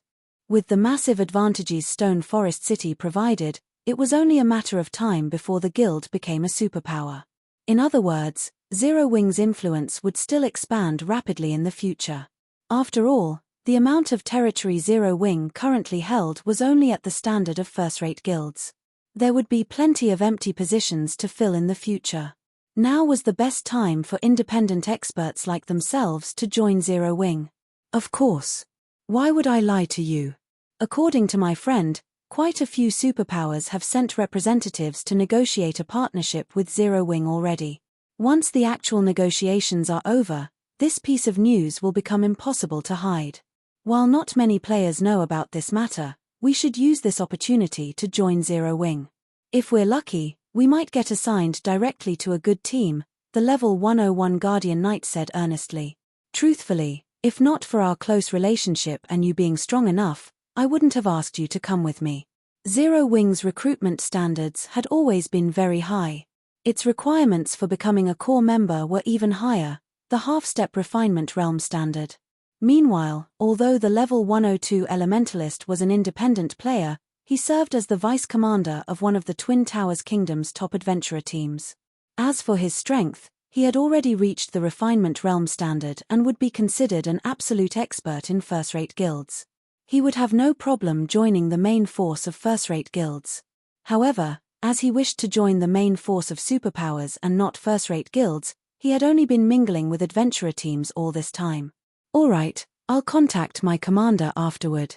Once I've settled my affairs, we'll apply with Zero Wing, the level 102 elementalist said, nodding after seeing the earnest look on the Guardian Knight's face. At the same time, desire and anticipation also surfaced in his eyes. After overhearing the level 102 elementalist agree to the Guardian Knight's suggestion to join Zero Wing, the other experts inside the bar were tempted by the proposition as well. Zero Wing's strength and foundations had already received the recognition of many superpowers. This was an excellent opportunity for independent experts like themselves to elevate their position in God's domain. If they seized this opportunity, they could become famous individuals in kingdoms and empires. They might even get to become the ruler of a city, at which point, their lives would thoroughly change. After all, many major corporations were investing astronomical sums into God's domain right now. Moreover, God's domain had also started affecting the various industries in the real world. Meanwhile, during the time White River City's expert players were gravitating toward joining Zero Wing, and Heroic Woman was currently observing Zero Wing's residents from an advanced restaurant nearby. Vice Guild Leader, those people have stated that they are powerless over this matter. Unless we have some way of dealing with those Tier 3 NPCs, they aren't willing to take action, a tall man exceeding 2 meters in height reported after entering the private room the beautiful woman occupied. How interesting. It seems Zero Wing really has kept a lot of secrets hidden. When Cold Shadow heard her subordinate's report, not only did she not react in rage, but she even smiled. Since that is the case, we'll shift to Plan B. We'll give up on purchasing Zero Wing for now and search for a replacement on the Eastern continent to fulfill the guild's task first. At the same time, notify the old instructor about this matter. Have him figure out a way to deal with Zero Wing in Fenglin City. Even if he can't deal with Zero Wing in God's domain, I refuse to believe that he can't do anything in the real world, either. Although she did not know how Zero Wing managed to secure so many Tier 3 NPCs, no power in God's domain was capable of stopping mythology's progress, not superguilds, much less Zero Wing. Moreover, although many superpowers had chosen to partner with Zero Wing after this incident, even more superpowers had secretly started taking action against Zero Wing. After all, Zero Wing had touched upon their profits. Meanwhile, during the time Zero Wing's position and the number of experts the guild possessed were continuously rising, Feng was frantically producing the 12 elemental pillars in the candlelight trading firm. Due to Stone Forest City's display of strength, Giant's Heart, Unyielding Soul, and 13 Thrones, which were originally planning to buy only a small number of the advanced Ancient Barrier, decided to place huge orders instead. Including the Secret Pavilion's order, Feng now had to supply a total of 700 sets of 12 elemental pillars, far beyond his expectations. As a result, Feng had become rich overnight. Including the income Stone Forest City generated, only a few superpowers in existence could rival the liquid funds he currently had on hand. This was especially true in regard to magic crystals. Currently, Feng had 4 million magic crystals on hand. Even after expending some on the 12 elemental pillars production, he would still have a frightening amount left. Guild Leader, thus far, 3 superpowers have come to seek a partnership with us. They're willing to use a portion of their realms of refinement legacies to exchange for the 12 elemental pillars. Moreover, during this period, a large number of experts have applied to join the guild. Currently, we have accepted over 2,000 experts, among which, over 30 are in the refinement realm. A few Tier 3 experts have also joined us. At this rate, it won't be long before we have more than 100 Tier 3 experts and 200 refinement realm experts, Aqua Rose reported excitedly as she looked at Feng. 200 refinement realm expert. This number might not be comparable to what superpowers possessed, but this many refinement realm experts would resolve Zero Wing's manpower shortage. Moreover, the guild could also field many more exploration teams in level 100 neutral maps. We have so many already. Feng was surprised to hear Aqua Rose's report. He never thought that revealing his Night Division's strength would bring such excellent results to the guild. Originally, he had only planned to use the Night Division as a deterrent against the various superpowers. After all, if Zero Wing truly fought against the various superpowers' joint army, the best result would be a Pyrrhic victory since Tier 3 NPCs were not invincible. Moreover, they were as difficult to resurrect as personal guards. Players, on the other hand, were different. Even if players died, they would be as good as new in less than an hour. At worst, they would lose some combat power. However, they would still be Tier 3 players, and their combat power would still triumph over Tier 2 players. This was also the reason why expert players were the true representation of a guild's foundations and strength, while NPCs only served as a supporting tool and could never become a guild's true power. Meanwhile, if the number of Refinement Realm experts Zero Wing had reached 200, then Zero Wing would have the capital to truly contest with the various superpowers over hegemony in God's domain. However, just like you've anticipated, the various superpowers have also started taking joint action in level 100 neutral maps. Not only have they started targeting our people, but they've also placed restrictions on materials for high-level potions and tools. This situation has forced us to purchase materials from the secret pavilion at a high price, Aqua Rose said, frustrated. Although Zero Wing had won the war without shedding any blood and received acknowledgement as an equal from many superpowers, it had also become an eyesore for many other superpowers. Now, these superpowers no longer treated Zero Wing as a negligible existence but as a competitor. They sure have moved quickly. Feng smiled bitterly, shaking his head. Have Fire Dance and the others get ready. Once I'm done making the 12 elemental pillars, we'll head over to the Western continent. Feng was not surprised by the actions the various superpowers took. After all, there was only so much profit to go around in God's domain. It was only natural for Zero Wing to face heavy resistance when trying to get a larger cut of the cake. However, he did not pay much heed to this matter because he had a much more worrisome problem to deal with, which he had been ignoring due to the guild's inadequate strength. Now that Zero Wing possessed a city in a level 100 neutral map and he had become a lord himself, he had no choice but to worry about the aggression of the dark forces.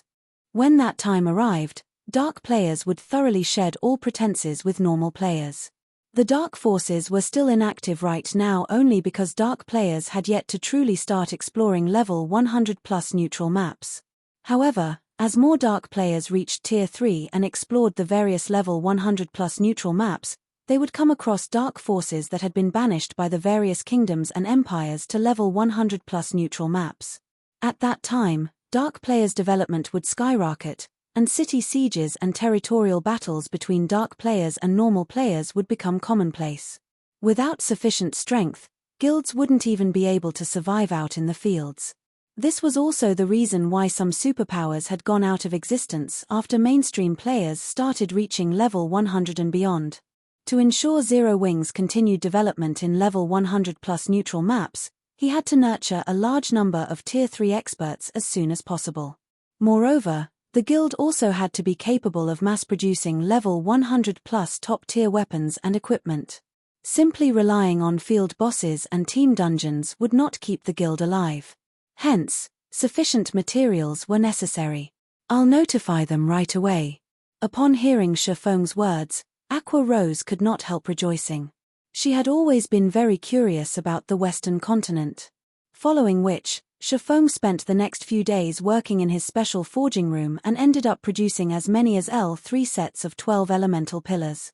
At the same time, his efforts had also brought him to level 110, his leveling speed not the slightest bit slower than that of players grinding out in the fields. Of the L3 sets, 800 sets were meant to fulfill the orders from the secret pavilion and Zero Wing's other partners, while the remaining 500 sets were reserved for Zero Wing's expert teams. During the time the various superpowers were making use of their 12 elemental pillars to achieve extraordinary results in level 100 neutral maps, Feng led Aqua Rose and other members of Zero Wing's core upper echelon to the Demon Wolf Mountain Range's teleportation gate. After spending 20,000 magic crystals, Feng's team of 10 transformed into streaks of light and disappeared into the Silver Gate. The intercontinental teleportation took several minutes to complete. When everyone opened their eyes again, what appeared before them was a desert completely devoid of life. So, this is the Western continent. Aqua Rose was surprised as she looked at the endless desert around her. The reason for her surprise was the scarcity of mana in this place. The ambient mana was actually thinner than even the mana in the Eastern continent's Forbidden Lands. She could tell that she would have great difficulty casting Tier 3 spells here despite her high-ranking mana body.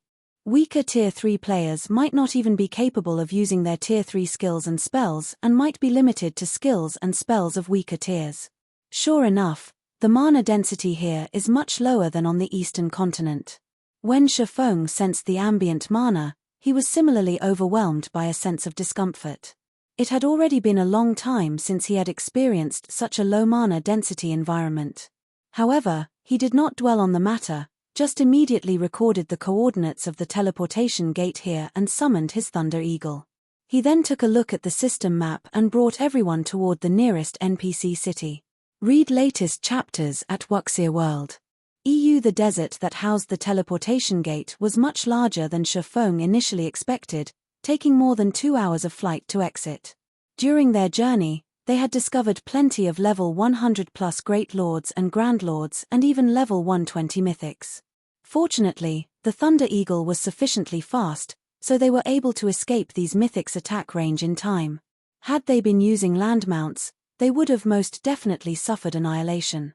Guild leader, there's a battle involving tens of thousands of players over at that demonic silver mine, Aqua Rose said, curiosity gleaming in her eyes as she gazed at a nearby mine from the Thunder Eagle.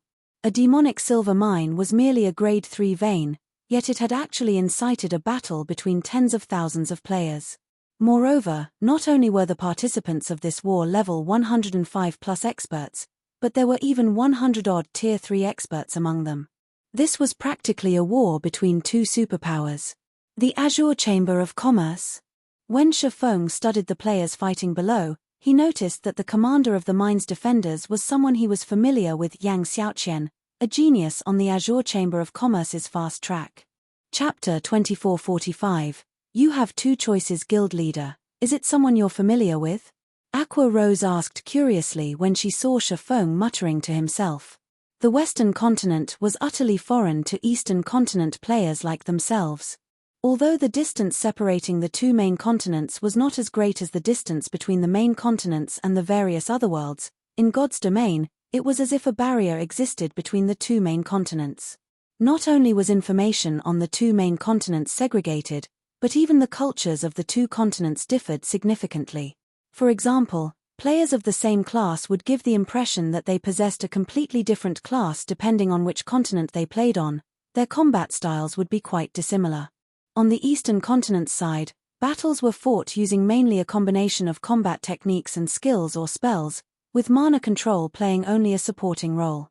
Meanwhile, on the Western continent, battles were fought using mainly a combination of mana control and skills or spells, while combat techniques were only for support. Aside from the difference in combat styles, the greatest contrast between the Eastern and Western continents was the management styles that the various kingdoms and empires adopted. On the Eastern continent, NPC kingdoms and empires relied on their national armies to manage their cities.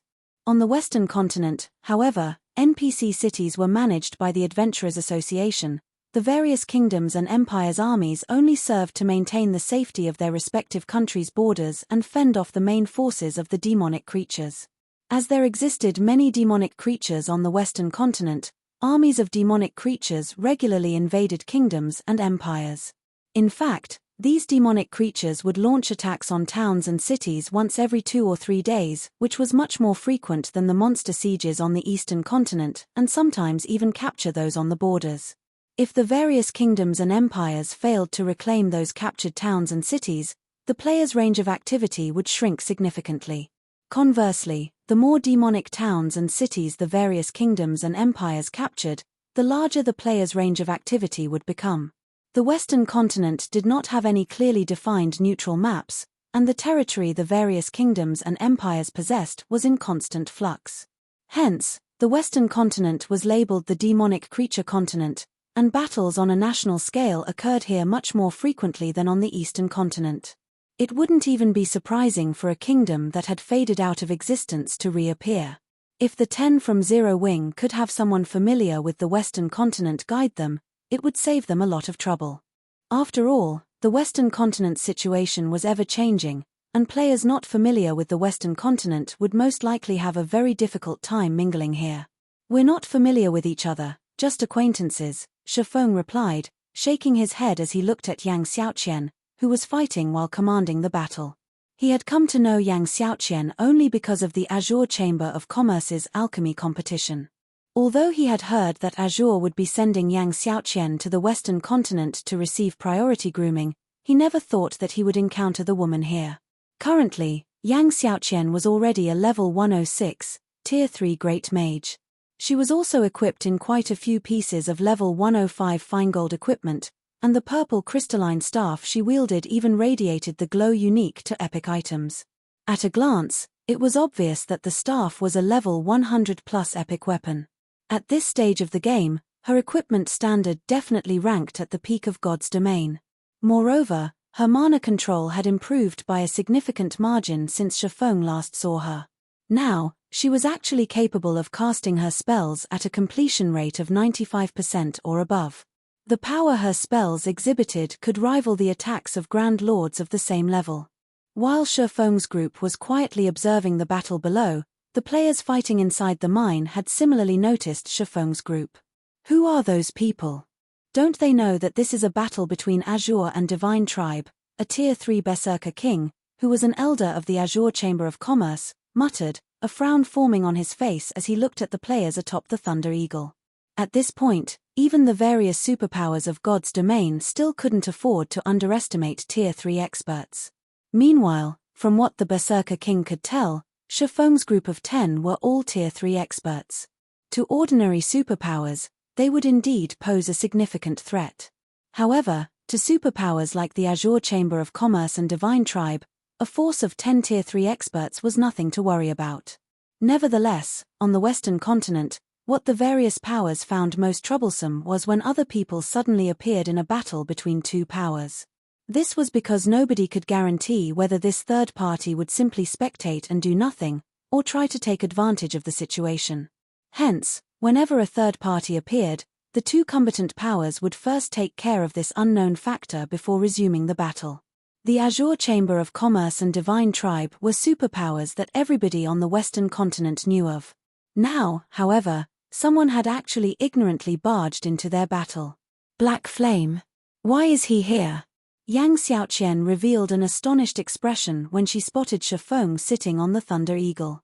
Doesn't he operate on the Eastern continent? Yang Xiaoqian had a very strong impression of Feng. After all, Zero Wing was responsible for her loss to Silent Wonder during Azure's alchemy competition, which, in turn, lost her family the ruling rights to the chamber. Aside from that, Feng's identity as a Tier 3 player had also shaken the entire competition venue. Back then, not a single superpower had managed to produce a Tier 3 player, yet Feng had succeeded in becoming one himself. Even Long Xianglong, one of Azure's Grand Elders, had taken the initiative to acknowledge defeat against Feng. This was something unprecedented. Moreover, she had previously inwardly ridiculed Feng for being so foolish as to give up on partnering with Azure and toss away an excellent opportunity to obtain the Western continent's resources. Hence, she never thought that Feng would actually appear on the Western continent now. Xiaoqian, do you know them? The Berserker King Elder asked when he noticed the shock on Yang Xiaoqian's face. At this point, Yang Xiaoqian was a future Grand Elder that the Azure Chamber of Commerce was nurturing vigorously. Although she was currently only an ordinary elder, her position, combined with her identity, granted her a status that was far superior to ordinary elders. She was well within her authority to argue with even the chamber's vice-guild leaders. If Feng's group were Yang Xiaoqian's acquaintances, then the Azure Chamber of Commerce would overlook the group's transgressions. However, if they weren't acquainted, then Azure definitely wouldn't let the group off the hook. We're somewhat acquainted. To be precise, they are Silent Wonder's friends, Yang Xiaoqian said after giving the matter some thought. If possible, Yang Xiaoqian really did not wish to acknowledge her acquaintance with Feng. After all, Silent Wonder was her rival, and Zero Wing was Silent Wonder's supporter. Wonder's friends. When the Berserker King Elder heard Yang Xiaoqian's words, the hostility in his eyes disappeared. However, this matter will be problematic. Divine Tribe's side definitely won't let them off the hook. The Long family had already acknowledged Silent Wonder as its future heiress. Since the Long family now held the ruling rights for Azure, Silent Wonder's position in the chamber was higher than even the chamber's Grand Elders. Hence, any friend of Silent Wonder's was naturally Azure's friend as well. Only, as they were currently busy defending the mine, they could not spare any manpower to rescue Feng's group. Just as the Berserker King Elder finished speaking, Divine Tribe's army dispatched a force of several hundred players to intercept Feng's group. Among these players, As many as 20 were Tier 3 players. And leading this detachment was McCaffrey, the vice commander of one of Divine Tribe's trump card legions. Due to his special legacy, McCaffrey possessed a gigantic body 3 meters tall, which earned him the nickname Morning Giant. Even Tier 3 domain realm experts couldn't last very long in a fight against him. In the next moment, the giant bat McCaffrey rode arrived before Feng's group. As he glared at Feng's group, the dark aura enveloping his body made the surrounding space uncomfortably hot. "I don't know who you people are, but since you dared set foot into Divine Tribe's battlefield, then don't think you can leave easily," McCaffrey said in a rough and deafening tone.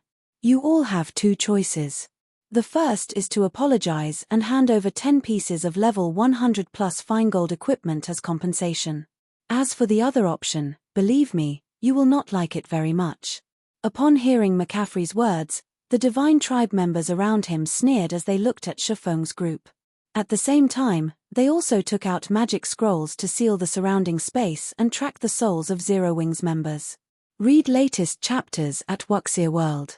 EU. It was obvious from the actions of Divine Tribe's members that they were proficient in fighting against players that possessed flying mounts. However, to the surprise of Divine Tribe's members, Feng and his companions remained indescribably calm even after hearing McCaffrey's friendly warning. In fact, there was even a hint of pity in their eyes. What's going on? For a moment, Divine Tribe's members were confused as to which side was stronger and which was weaker in this confrontation. "I'll give you 2 choices as well, then. The first is to apologize and pay compensation. I don't want much, just 100 pieces of level 100 plus fine gold equipment will do. As for the other option, I believe you won't like it very much, either," Feng retorted, his mouth curving in a calm smile as he swept his gaze over Divine Tribe's members. Chapter 2446, Repent. As soon as Feng finished speaking, silence fell over the area as Divine Tribe's members gawked at Feng, their eyes wide in shock. Feng had not spoken very loudly. Ordinary players standing 20 yards away from him wouldn't have been able to make out his words. However, everyone present was an expert. Their 5 senses were far superior to ordinary players, so they heard Feng's words just fine. Despite that, however, Divine Tribe's members still could not help but wonder if they had heard wrong. After all, how could there possibly be anyone that would dare speak to Divine Tribe in such a manner? Not even the Azure Chamber of Commerce's guild leader would dare speak to Divine Tribe in such an arrogant manner, yet a random Tier 3 player like Feng actually had. "Did you guys not hear what our guild leader said? If you apologize quickly and hand over 100 pieces of level 100 plus fine gold equipment as compensation, then we will let this matter slide. Otherwise, the consequences definitely won't be something you'd be willing to bear." Kola repeated Feng's words as he looked at the stunned Divine Tribe members. Unlike Feng, Kola had shouted, and his words echoed throughout the entire mine below. Let alone the several Divine Tribe members before him, even the tens of thousands of players in the mine below heard him loud and clear. Who are these people? They actually dare spout such nonsense against Divine Tribe? Although I don't know who they are definitely dead now. They won't die just once today. Now that they've provoked Divine Tribe in such a manner, Divine Tribe will surely kill them back to level 0. The Azure Chamber of Commerce's members were stunned as they looked at Feng's group on the Thunder Eagle. Even their chamber's guild leader did not dare behave so arrogantly before Divine Tribe. Divine Tribe was a top-ranking super first-rate guild. When God's Domain first launched, Divine Tribe was already very close to becoming a super guild. Moreover, due to God's Domain's growing popularity, Divine Tribe had received capital injections from several major corporations. At this point, Divine Tribe's strength already rivaled super guilds. In fact, it was even stronger than some of the ordinary super guilds. This was why Divine Tribe dared to contest with the Azure Chamber of Commerce for the demonic silver vein. "Xiaoqian, are these people insane?" the Berserker King Elder from Azure asked, similarly stunned by this situation. He had thought that Feng's group might turn around and flee, or that Feng's group might seek help from Azure. What didn't occur to him was that Feng might actually provoke Divine Tribe without hesitation. At this moment, even if Azure's guild leader showed up, it would still be impossible to dissuade Divine Tribe from taking action against Shifeng's group. Yang Xiaoqian was likewise confused by this situation. If possible, she really wished to ask Shifeng what he was thinking. He can't be thinking that this place is like Demonstone Town and that nobody can do anything to Tier 3 players, right? As Yang Xiaoqian looked at Shifeng, the only explanation she could think of for this situation was that he believed that no superpower would dare to touch him just because he was a Tier 3 player. After all, the various superpowers had shown the swordsman great respect back at Demonstone Town. However, the situations now and then were completely different. Back then, Shifeng could indeed act arrogantly as a Tier 3 player, as none of the various superpowers could do anything to him. Now, however, every superpower had at least several dozen Tier 3 experts under their command. Let alone Tier 3 peak experts, even Tier 3 apex experts no longer had the qualifications to act arrogantly before the various superpowers. This was especially true on the Western continent, which was infested with demonic creatures. Players living here had much more combat experience than players living on the Eastern continent. The legacies and various items used by the Western continent's players for combat were also much stronger than those found on the Eastern continent. Let alone dealing with Tier 3 players, the various superpowers wouldn't have trouble dealing with even Tier 3 NPCs. After all, the armies of demonic creatures had commander-level monsters that could rival NPCs when it came to intellect. In the end, however, the various superpowers had still slain those intelligent monsters.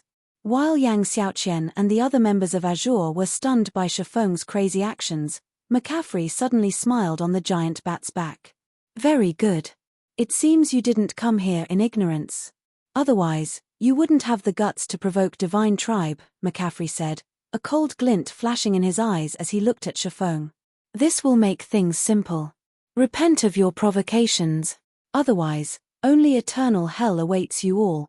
As soon as McCaffrey said so, the several Divine Tribe experts around him activated the magic scrolls in their hands, not only sealing the surrounding airspace but also placing a tracker on the souls of Shifeng's group. This way, even if Shifeng's group died and resurrected somewhere else, they could still track down the group. At the same time, the several hundred Divine Tribe Tier 2 experts positioned on the ground beneath the Thunder Eagle formed multiple magic arrays and cast large-scale combination spells. Several fire pillars and lances of light immediately emerged from the ground and flew straight at Shifeng's group, the power of these spells not the slightest bit weaker than the Tier 3 spells of actual Tier 3 players. In fact, some of these spells could rival even Tier 4 spells in terms of power. Boom! Boom! Boom! For a moment, the airspace the Thunder Eagle occupied turned into a sea of flames. The shockwaves from the explosions were palpable even over 100 yards away. What a waste. Originally, these spells were supposed to be used on Azure's Tier 3 peak experts. Now, we're actually squandering them on these people, a Tier 3 red-haired, female elementalist standing behind McCaffrey said, clicking her tongue. 10 days ago, Tier 3 players were indeed existences that the various superpowers could not afford to underestimate. However, the situation was different now. The various superpowers had secured not only the means to resist Tier 3 players but also the means to kill Tier 3 players. In the face of a combination spell cast by 30 Tier 2 players, even monstrously strong Tier 3 players would fall if they were careless. Not to mention, they had used 7 of such combination spells this time. Alright, get ready to use the Raise Dead scrolls and resurrect them. I want to let them know how foolish it is to provoke Divine Tribe, McCaffrey said, gesturing at the players holding Raise Dead scrolls to move forward. The Raise Dead scroll was a precious tool that could be found only in ancient ruins. The scroll's original function was to resurrect comrades that had fallen in battle. However, it was also useful when they wanted to repeatedly kill enemy players. Yet, after the Divine Tribe members holding the Raise Dead scrolls tried to resurrect Shifeng's group, they could not help staring at their scrolls in confusion. "What's wrong? Why aren't you resurrecting them?" McCaffrey demanded after seeing that the Raise Dead scrolls remained in his subordinate's hands. "Vice Guild Leader, for some reason, these Raise Dead scrolls can't resurrect them. The scrolls might be broken," a Tier 3 ranger reported. Broken? McCaffrey was a little surprised at this situation. He then returned his gaze to the sea of flames before him. Read latest chapters at Wuxia World. The Raise Dead scrolls had never failed to activate before. If the resurrection failed, then that could only mean one thing. The target of resurrection was still alive. In the next moment, the flames started scattering, and the perfect figure of the Thunder Eagle appeared hovering amidst the remnant flames. Surrounding the Thunder Eagle was a barrier that thoroughly isolated the flying mount from the inferno. This barrier was the product of Feng's absolute domain. "Since you're done attacking, it's my turn now," Feng declared. He then raised his arm and started incanting, casting Flame Domain on McCaffrey's group. Chapter 2447, 7 Luminaries rings true power. As Feng started chanting, a twofold magic array with a 60-yard radius appeared above McCaffrey and his several hundred members. A large-scale destruction spell? Not bad. When McCaffrey saw the two gigantic, crimson magic arrays above him, he was slightly surprised. He had never thought that a swordsman like Feng would possess such a rare spell. He immediately shouted to his subordinates, "Everyone, use instantaneous movement scrolls and get out of here." Large-scale destruction spells were no longer foreign to God's domain's various powers. Such spells were commonly used during guild wars as they were the most effective in large-scale combat. Hence, the various powers had thought of an appropriate countermeasure. They'd use instantaneous movement scrolls to escape the spell's AoE as quickly as possible. Although large-scale destruction spells were frighteningly powerful, they had very long cast times. Once one noticed a player casting a large-scale destruction spell, they could easily flee the attack with an instantaneous movement scroll. Of course, large-scale destruction spells still had massive effects. Guild wars were generally chaotic, involving extremely large numbers of players. Some players were bound to fail their escape attempts due to enemy interference or lack of instantaneous movement scrolls. Large-scale destruction spells would still hit quite a few players, proving effective regardless. However, McCaffrey only had several hundred subordinates with him, and they were all Divine Tribe experts. Every one of them had a few Tier 2 instantaneous movement scrolls, not to mention the Tier 1 version. They had all prepared these scrolls on the off chance that they were attacked with large-scale destruction spells or war weapons like gnome cannons. Following their orders, Divine Tribe's experts pulled the scrolls from their bags. Meanwhile, McCaffrey steered his flying mount out of Flame Domain's range. However, just as everyone began to flee, the twofold magic array above them completed and began to absorb mana from its surroundings. Like a black hole, the array drained all of the mana within a 500-yard radius. Now, not only was the area around the magic array devoid of mana, but the array's rapid mana absorption had also created spatial distortions within the area. For a moment, the sky darkened, and all players within Flam range felt stifled as if they had just fallen into a bottomless swamp. What's going on? Why has the sky gone dark? It's so hard to breathe or move. My instantaneous movement scroll won't activate. No, that's not right. It's not just instantaneous movement scrolls. I can't even use my Tier 2 blink spell. What kind of large-scale destruction spell is that? The Divine Tribe members within Flame Domain's AoE panicked, losing their composure. Before they could regain their senses, however, mana began to gush out of the twofold magic array above the battlefield. In the next moment, towering pillars of fire rose from the ground. Every Divine Tribe member within range was instantly incinerated. Even some of the weapons and equipment they dropped scorched to black, turning into nothing more than scrap metal. The flaming pillars' intense temperature melted the dirt under their feet to white-hot magma. Players could even feel the pillars' heat waves from several hundred yards. As if time had frozen, the tens of thousands of players in the mine stared at the rising pillars of fire in stunned silence. What did he do? Shock and curiosity swam in Yang Xiaoqian's gaze as she glanced at Feng, who remained standing on the Thunder Eagle's back.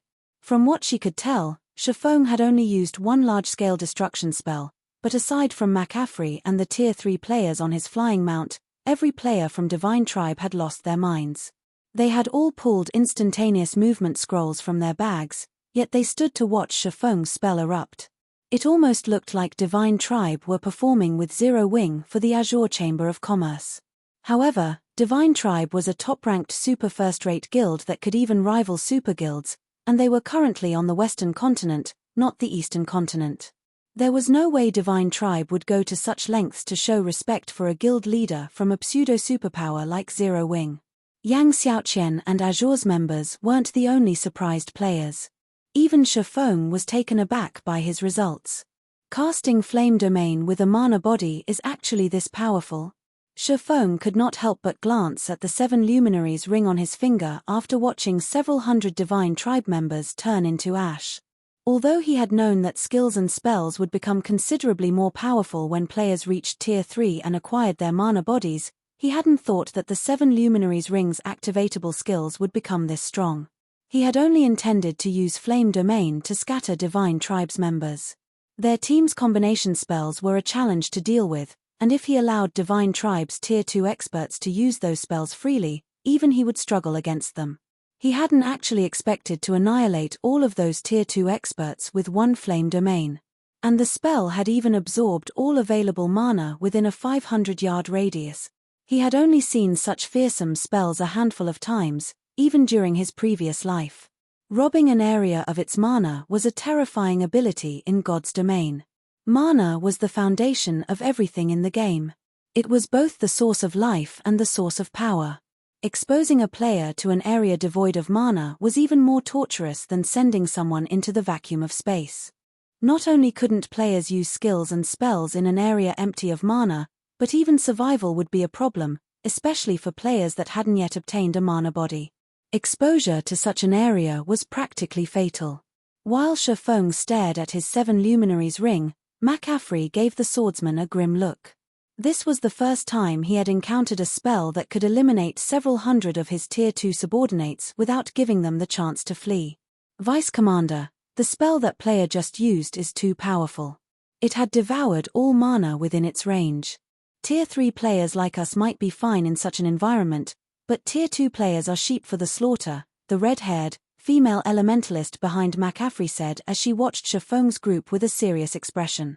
Read latest chapters at Wuxia World. The other Tier 3 experts from Divine Tribe began to observe Feng's group carefully, as well. They no longer dared to write off the strangers as ignorant challengers. With Feng's large-scale destruction spell, they wouldn't be able to rely on Tier 2 experts in an attack against Feng's group. They could only rely on Tier 3 experts like themselves. Unfortunately, Tier 3 experts were still incredibly rare. Gathering enough of them to defeat Feng's 10 Tier 3 experts would be a major challenge, especially if Feng and his companions focused on fleeing. Suddenly, Feng looked up at McCaffrey and asked, "Do you want to continue?"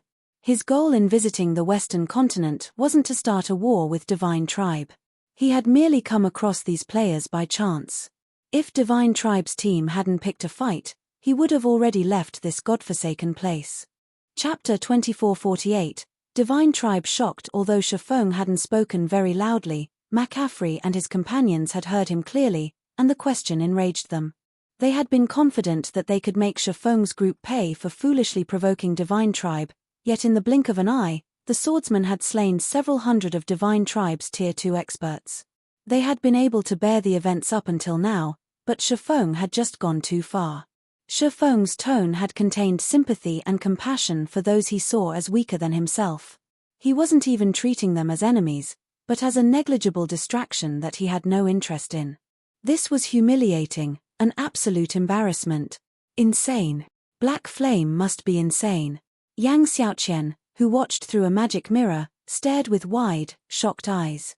She couldn't fathom how Feng had become Zero Wing's guild leader with his personality.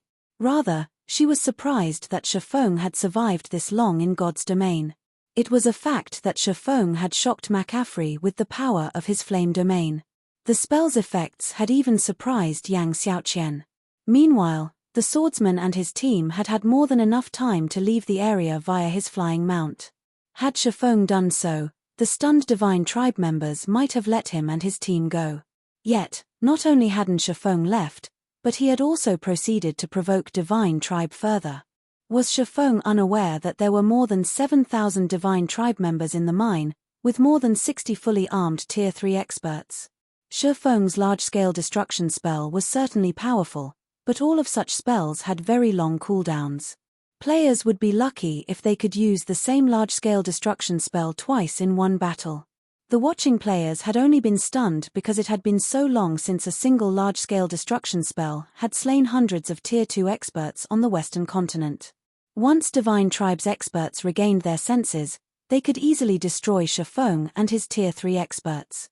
The army that Divine Tribe had sent to siege the mine was one of its reorganized trump card legions, which was powerful enough to capture a guild city on its own. The army had more than one way to defeat Tier 3 players in their way. It wasn't limited to combination spells. However, what truly surprised Yang Xiaoqian was Aqua Rose and the others' behavior from behind Shi Feng. Despite Shi Feng's rampage, none of them had tried to stop him. They had merely watched as if they weren't involved at all. She even wondered if Aqua Rose and her companions were from Shi Feng's guild. Continue. Punk, you must be suicidal. You've only cast a powerful large-scale destruction spell, yet you think you can behave as you wish before Divine Tribe. A Tier 3 ranger bellowed, enraged, from behind McCaffrey. Without even waiting for a command, the ranger retrieved 3 crystalline arrows, decorated with runes, from the quiver on his back and fired them at Shi Feng. The instant these 3 crystalline arrows flew from the ranger's bow, they broke the sound barrier, releasing a sonic boom that rocked the area. Space itself began to destabilize from the arrow's power. These 3 projectiles were more than capable of heavily injuring a Grand Lord of the same level, and they were so fast that they became invisible to the naked eye. I don't know who you people are, but since you've dared to provoke Divine Tribe, you will all die here today, the red-haired, female elementalist coldly hissed as she began to wave her fiery staff, casting the Tier 3 spell, Manifold Illusions, without chanting an incantation.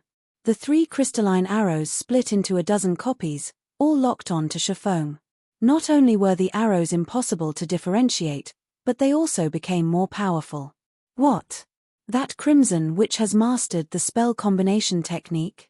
Yang Xiaoqian exclaimed when she saw the 12 arrows in her magic mirror. All magical class players dreamed of mastering spell combination at this stage of the game. Mastering the technique was even more difficult than mastering double speed casting, rivaling bronze combat techniques. Not even Yang Xiaoqian had managed to unravel the technique's introductory concepts. Throughout Azure, only the chamber's chief elementalist had mastered the technique, but the elementalist was a true, old monster. Even Duan Hanshan, from the Duan family, had to treat the old monster with respect. Ordinary domain realm experts simply couldn't hope to compare.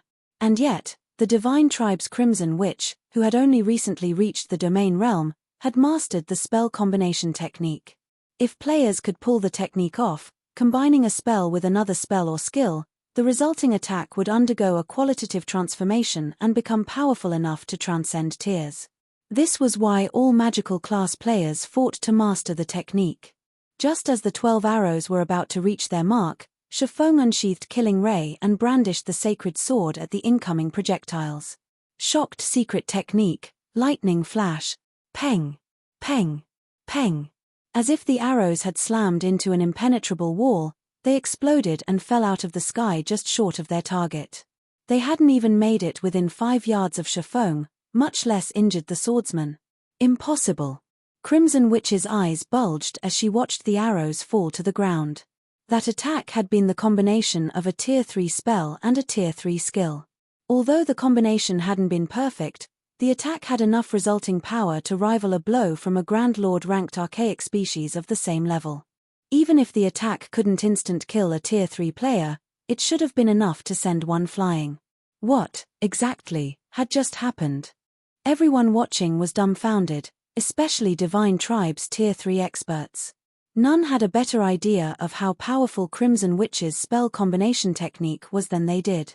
Even McCaffrey, their Legion's vice commander, would have to activate a berserk skill to defend himself against that attack. However, Shi Feng hadn't even used a skill or spell to counter the arrows, much less a berserk skill. A peerless monster. McCaffrey's expression darkened when he saw Shi Feng unscathed. The title of Peerless Monster had only come into fashion after many expert players had reached Tier 3. Many powers still weren't sure of what the title meant or referred to, but a superpower like Divine Tribe was fully aware of what it meant. Read latest chapters at Wuxia World. EU Divine Tribe had witnessed the strength of peerless monsters before. Peerless monsters were extraordinarily strong experts that could single-handedly defeat a team of 100 Tier 3 experts, the strongest team the various superpowers could currently field. McCaffrey couldn't think of another explanation for how Feng had stopped Crimson Witch's spell combination without taking any damage. How is this possible? Is he really a peerless monster? When they heard their vice commander's muttering, the Tier 3 experts in the area turned to stare at Feng in astonishment. Yang Xiaoqian's jaw dropped at the revelation. She couldn't bring herself to believe that Feng was truly one of the rumored peerless monsters. Chapter 2449, Feng's frightening team. Since McCaffrey had acknowledged the possibility that Feng was a peerless monster, everyone looked at the swordsman in a different light. Divine Tribe's members, in particular, no longer radiated their prior killing intents. Now, they only gazed at him in fear and awe. None of Azure's members were surprised, and they didn't ridicule Divine Tribe's members for being cowards. They were just as aware of how powerful Tier 3 peerless monsters were. Peerless monsters could stand on an equal playing field with God's domain's various superpowers, addressing these superpowers as individuals. They were undoubtedly the strongest experts that currently existed in God's domain. Experts could only look up to these peerless monsters for their raw power and techniques. Tier 3 experts were especially aware of how massive the gap was between them. To experts, peerless monsters were like heroes to NPC humans. Heroes' strength was beyond common sense, they were simply out of normal people's reach. Silent Wonder has actually forged a friendship with such an expert. It seems I'll have to speak with those old fellows. As Azure Chamber of Commerce's Berserker King Elder watched Feng from his magic mirror, his impression of Silent Wonder substantially improved. Although the Long family currently had the right to rule Azure, a majority of the Chamber's resources remained under the control of the Chamber's various shareholder families. These families were roughly on par in terms of strength, and no one would accept someone's rule when they were just as powerful. To gain more power, these shareholder families would try to convince unaffiliated guild elders like him, which were the Chamber's main combatants, to support them. Naturally, this gave the guild elders a plethora of options. Generally, this Berserker King Elder maintained a neutral stance in Azure, but a few of his close friends had chosen a side. One of them refused to support the Long family and tended to vote against its wishes. Before today, he had never cared about what that friend did. The Long family's hold on Azure wasn't exactly secure. However, now that he had discovered that Silent Wonder, the Long family's heiress, had a relationship with a peerless monster, his friend would have to consider the Long family's directives carefully, particularly Silent Wonder's interests. Killing Tier 3 experts was an effortless task for a peerless monster. Such players wouldn't need traps or ambushes to kill Tier 3 players, and unless his friend had the protection of another peerless monster, he would dig his own grave by acting against the Long family. While Azure's guild elders secretly planned on how to build a closer relationship with the Long family's Silent Wonder, Crimson Witch stared at Feng with a grim expression from the back of McCaffrey's giant bat. "You must be mistaken, Vice Commander. How can he possibly be a peerless monster? Everyone is aware of the peerless monsters on the Western continent, and that guy doesn't match any of their descriptions," Crimson Witch argued, refusing to believe McCaffrey's assumption. Confidently, she continued, "He must have consumed some kind of potion that skyrocketed his strength before he came here. Fortunately, those potions' effects don't last long. As long as we drag this fight out, he'll expose his weakness." She instinctively refused the idea that Feng was a peerless monster. There weren't that many in God's domain, after all, and most of them were from super guilds, while the rest were from super first-rate guilds. However, she had never seen the six-winged guild emblem Feng wore. How could he possibly be a peerless monster? No, I don't think he's just consumed a potion. Any potion that can increase a player's strength would make the mana around the player unstable. Regardless of how good his control over mana is, there's no way he could conceal berserk mana. I saw no sign of the mana around him going berserk when I observed him with my mana eyes. In fact, the mana he's radiating is even denser than yours, McCaffrey said, shaking his head. His fear finally began to show as he watched Feng. How is that possible? Crimson's mana body is at peak gold rank with a 97% completion rate. With the addition of her fire demon bloodline, only the guild leader and elders have denser mana than hers. How can that guy possibly surpass Crimson? The tier 3 ranger beside Crimson Witch said. Crimson Witch's mana body was one of the best available in God's domain. Matching hers would already be impressive, surpassing her would be almost impossible. I wondered if I had misinterpreted what I saw, too, but I checked him with mana eyes multiple times, and the results were all the same. Moreover, the gap between him and Crimson is distinct, McCaffrey insisted with a bitter smile. From what he could tell, the mana radiating off of Feng was nearly twice as dense as Crimson Witch's. Although McCaffrey was reluctant to acknowledge this, his mana eyes had never failed him, and such a huge error in judgment was impossible. A strong mana body wasn't proof of one's strength, but anyone that could create a mana body as powerful as Feng's couldn't be weak. A mana body's construction was an immensely difficult task, and without sufficient strength, doing so was impossible. There was something else that McCaffrey hadn't revealed to his comrades. Of the 9 players that accompanied Feng on the Thunder Eagle's back, 3 had mana bodies that rivaled Crimson Witch's, and 1 was even stronger than his elementalist. Not even Divine Tribe could muster a force of such caliber. Vice Commander, what should we do? We can't simply apologize and offer compensation, can we? The Tier 3 Ranger asked. They were members of Divine Tribe, a super first-rate guild that rivaled super guilds. If word got out that they had apologized and offered someone compensation, the guild's reputation would suffer. It seems we have no choice but to fight with everything we have. Prepare to use that Tier 4 hero summoning scroll, McCaffrey said after taking a deep breath. The guild leader went to great lengths to persuade the various Grand Elders to give that to us, Vice Commander. If we use it here, Crimson Witch grew anxious upon hearing McCaffrey's command. The Tier 4 hero summoning scroll in their possession was the only one Divine Tribe possessed. The guild leader would never have fought to acquire it for them if not to ensure that they captured the Azure Chamber of Commerce's demonic silver vein. It was a trump card that could destroy or protect a city. Using it against Feng's group would be a huge waste. We have no other options, McCaffrey growled in frustration. He didn't want to resort to using the Tier 4 hero summoning scroll, either, but he had no choice. Once we use the scroll, they will flee. We'll use the opportunity to withdraw. When McCaffrey finished speaking, he gritted his teeth and took an ancient scroll inscribed with purple-gold divine runes from his bag. The moment he revealed the scroll, the mana density around him rapidly increased. You really want to continue this? Feng's gaze hardened when he saw the magic scroll. He couldn't tell what kind of scroll it was, but his instincts informed him that it was a massive threat. That scroll was even more dangerous than level 100+ mythic monsters. It may have felt dangerous, but of course, he wasn't afraid of it. He had plenty of magic crystals on him right now. If worse came to worst, he could use the Hero's Tome and summon a Tier 4 hero to protect him. As everyone waited for the battle to break out in the sky, a deep, resonant voice spoke up. Afri, let's forget about this issue. Compensate this traveling expert with 100 pieces of level 100+ fine gold equipment. Suddenly, a teleportation portal opened in the air, and a twin-headed pterosaur emerged. This twin-headed pterosaur was colossal, even larger than the Thunder Eagle. An old man in clean, white robes stood on the pterosaur's back, and despite his elderly appearance, he felt as formidable as a mountain. The pressure he exuded felt stifling to those in his presence.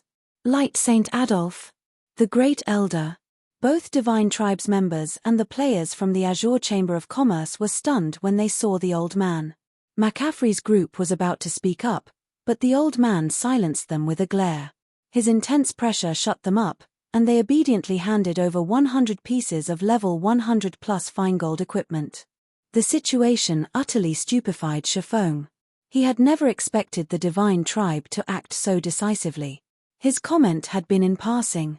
After all, they were talking about 100 pieces of level 100+ fine gold equipment.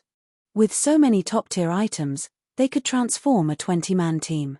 Moreover, Purchasing level 100 plus fine gold from the market was currently impossible. One could only barter for a trade. Out of blows, friendship grows. May I know if you might be interested in visiting Divine Tribe's Silver Lion City in the Silvermoon Empire? Adolf politely asked Shifeng. That won't be a problem. I'd be more than delighted to, Shifeng said, nodding. He had no qualms with Divine Tribe, and since the guild was willing to go out of its way to show him respect, he wouldn't behave boorishly.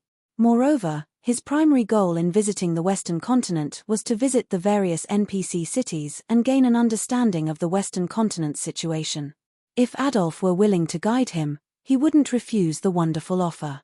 Please, follow me, Adolf said before leading Shifeng's group toward the nearest NPC city and leaving McCaffrey and Divine Tribe's other dumbfounded members behind. Read latest chapters at Wuxia World. EU Azure's members were just as flabbergasted by the development. What's going on? Who are those people?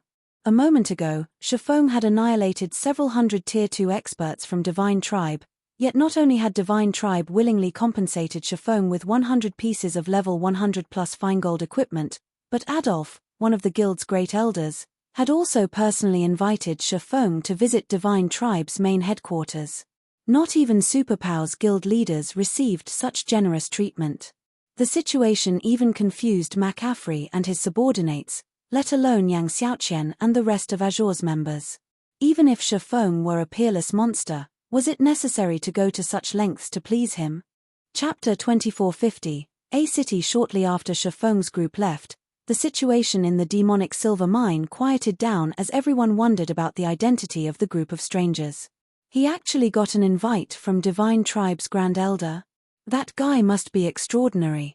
It seems the Long family will rise through the ranks in the next annual competition, the Berserker King Elder from the Azure Chamber of Commerce thought as he gazed in the direction Shifeng's group had disappeared in. He also felt an urgent need to deepen his relationship with the Long family. If players wanted to grow rapidly in God's domain, resources were an absolute necessity.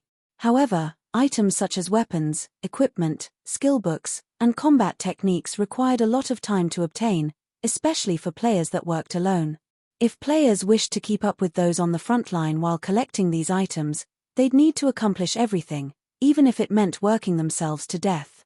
Hence, all expert players that wanted to grow stronger needed the support of a power, which would allow them to focus on leveling and improving their combat standards. Because of this, outcompeting experts with a power's support became very difficult for independent players. The Chamber's several main families controlled most of the Azure Chamber of Commerce's resources, and although guild elders, such as himself, controlled a small portion as well, it simply couldn't compare to the stock the main families had access to. These families were responsible for founding Azure, after all, and they held a large portion of the Chamber's shares. It was only natural that most of Azure's resources were allocated for them. In reality, the annual competition between the shareholder family's younger generation was a means to determine how those resources should be allocated. The upcoming annual competition would be particularly fierce since the main families were planning to go all out. God's domain was gaining more influence in the real world with each passing day. The profits Azure could reap from the game would be magnitudes greater than what they had earned from past virtual reality games. Now that he learned that Silent Wonder had the support of a peerless monster like Shifeng, he could tell that her performance in the next competition would be extraordinary. This meant that the Long family would secure even greater resources from Azure than it received currently. So what if Black Flame came to the Western continent? I will defeat Silent Wonder in the next family competition. Yang Xiaoqian glanced at the Berserker King Elder, overcome with disdain. Judging by his expression, he was considering sucking up to the Long family. Although she had neither expected Shifeng to be able to travel to the Western continent, nor had she expected his impressive display of strength, he couldn't help Silent Wonder defeat her. The next family competition wouldn't be one of alchemy standards or equipment standards. Rather, it would be a competition of individual combat standards. Strength was everything in God's domain, and combat standards would determine whether or not one could acquire better resources. Not only was combat far more intense on the Western continent than in the East, but it also had more effective legacies and resources that improved combat standards. Fighting the invading demonic creature armies was particularly helpful when training one's combat standards. Even if Zero Wing poured everything it had into Silent Wonder's development, she had no hope of matching Yang Xiaoqian and the other geniuses from Azure, who fought and trained constantly in the West. This was exactly the reason that Long Xianglong had tried to bring Silent Wonder to the Western continent after the last competition, but Shifeng had laughably insisted that Zero Wing would be of more help to Silent Wonder than Azure, a power that could travel between the two continents. After Shifeng's group left, Azure and Divine Tribe ceased their fighting. McAfee, who was responsible for commanding the battle on Divine Tribe's behalf, was no longer in the mood for combat, and his troops had relaxed into a mild chaos. He had ordered everyone to retreat while he had returned to Silver Lion City with Crimson Witch and the others. He wanted to speak with the Great Elder and demand an explanation. Shifeng might be a peerless monster, but Divine Tribe wasn't some ordinary superpower. After offering such a major concession to a stranger, the guild would become a laughingstock among the Western continent's various superpowers. Silvermoon Empire, Silver Lion City. Several bright flashes illuminated the city's teleportation hall as Shifeng's group entered Silver Lion City, the Silvermoon Empire's second-largest NPC city, alongside Great Elder Adolf. The instant Shifeng and his entourage emerged from the teleportation hall, they realized that the Western continent's NPC cities were vastly different than those in the East. Even the city's atmosphere was different. So, this is a city on the Western continent. Surprised, Aqua Rose spun in a slow circle as she looked around her. On the Eastern continent, NPC cities generally had a peaceful atmosphere, but the energy in Silver Lion City was extraordinarily tense. It felt as if everyone, including NPCs, were constantly on guard and battle-ready. Moreover, the group was surprised to see that the city streets weren't patrolled by NPC soldiers. Rather, Divine Tribe's members and NPCs from the Adventurers Association were maintaining order. Players working for the association were even responsible for collecting the city's entrance fees. It seemed as if the city were managed by players, employed by the Adventurers Association. As Shifeng and the others followed Adolf through the city, they could sense nearby players' high combat standards. These players even had greater mana control than those on the Eastern continent. That was clear based on the magic scrolls available in the city's shops and street stalls. Although Eastern players sold magic scrolls as well, those were often low-quality items, mostly only Tier 1 magic scrolls. Tier 2 and 3 magic scrolls were still exceedingly rare. In Silver Lion City, however, Tier 2 magic scrolls were common items in shops on stalls. Some shops even sold Tier 3 magic scrolls and intermediate barrier scrolls, which were at least 50% cheaper than in the East. Of course, none of this surprised Shifeng. The Western continent had been embroiled in an endless battle against tides of demonic creatures since ancient times. Thus, its magic research was far more advanced than in the East, especially when it came to mana utilization. In fact, there were quite a few methods here that could improve a player's mana control and help players learn how to control mana. Mana control was especially important to magicians. The greater a magician's mana control was, the easier creating magic arrays would be. Due to the Western continent's research, there were far more magicians here than on the Eastern continent. Shifeng even thought that the West's superpowers likely possessed master magicians at this stage of the game. With so many players taking up the magician subclass, there was no lack of manpower to create magic scrolls and magic array scrolls. In addition, slain demonic creatures generally dropped attributed magic cores and other materials necessary for creating these scrolls. It was only natural that magic scrolls and magic array scrolls would cost much less than on the Eastern continent. Taking advantage of this fact, the Eastern continent's powers that were capable of visiting the Western continent always purchased magic scrolls and magic array scrolls in bulk before their return trip, trading a portion of the scrolls, while keeping the rest for themselves. This enabled them to make a profit while increasing their members' development speed. However, after Folov carroting Adolf to Silver Lion City's main street, even Shifeng was shocked by what he saw. The city was home to a large number of Tier 3 independent experts, and although there weren't as many as in Stone Forest City, there were a frightening number based on the typical players in the Eastern continent's NPC cities. Moreover, many of these Tier 3 independent players' life ratings were just as astoundingly high. Feng had gained the same impression from McCaffrey's forces, although they were Divine Tribe's Tier 3 experts. There was nothing unusual about them possessing special bloodlines. However, Feng now realized that the same could be said for the West's independent experts. Guild leader Black Flame, you seem quite curious about our independent players' high life ratings, Adolf said, smiling when he noticed Feng's confusion. Indeed, I am very curious. Logically, tools that can improve a player's life rating should be incredibly rare. Only the various superpowers should have the ability to acquire such items.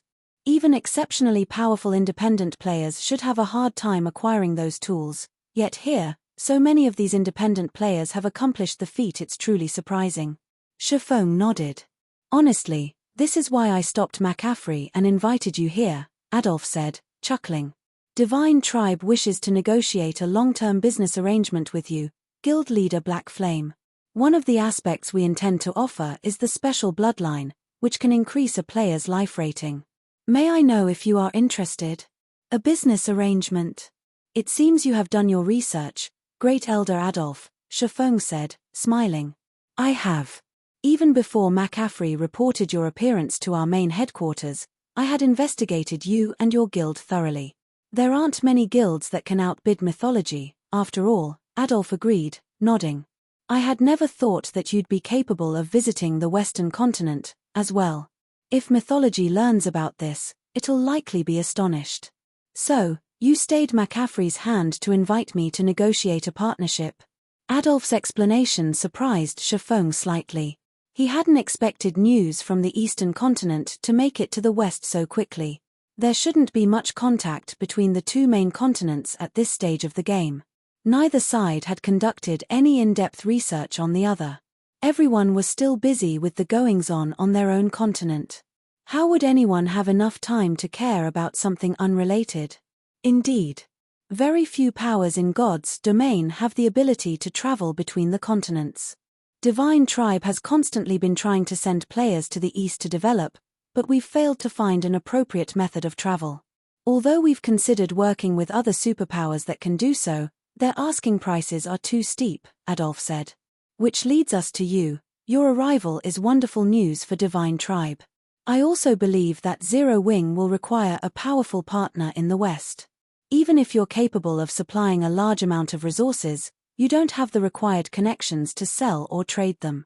Read latest chapters at Wuxia World. EU. As Adolf had revealed, he had investigated Zero Wing thoroughly.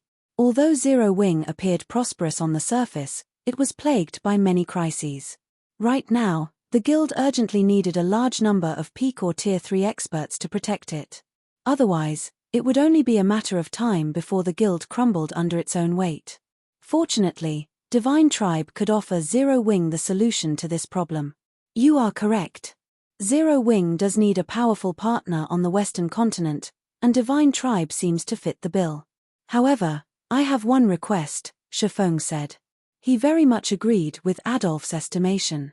Initially, he had considered allying with the Azure Chamber of Commerce, but it already had the ability to travel between the main continents. Even if Silent Wonder negotiated the alliance for him, he'd only obtain limited benefits. Request.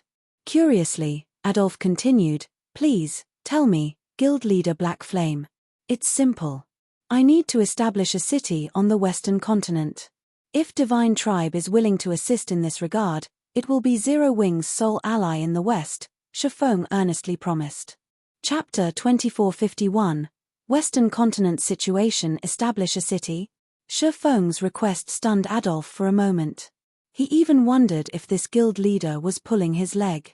If Yang Xiaoqian had heard Feng, she would assume the swordsman had either lost his mind, or he was dreaming. As on the Eastern continent, players could establish guild towns and cities in the West, but because of a few differences, there were far fewer guild towns and cities on the Western continent.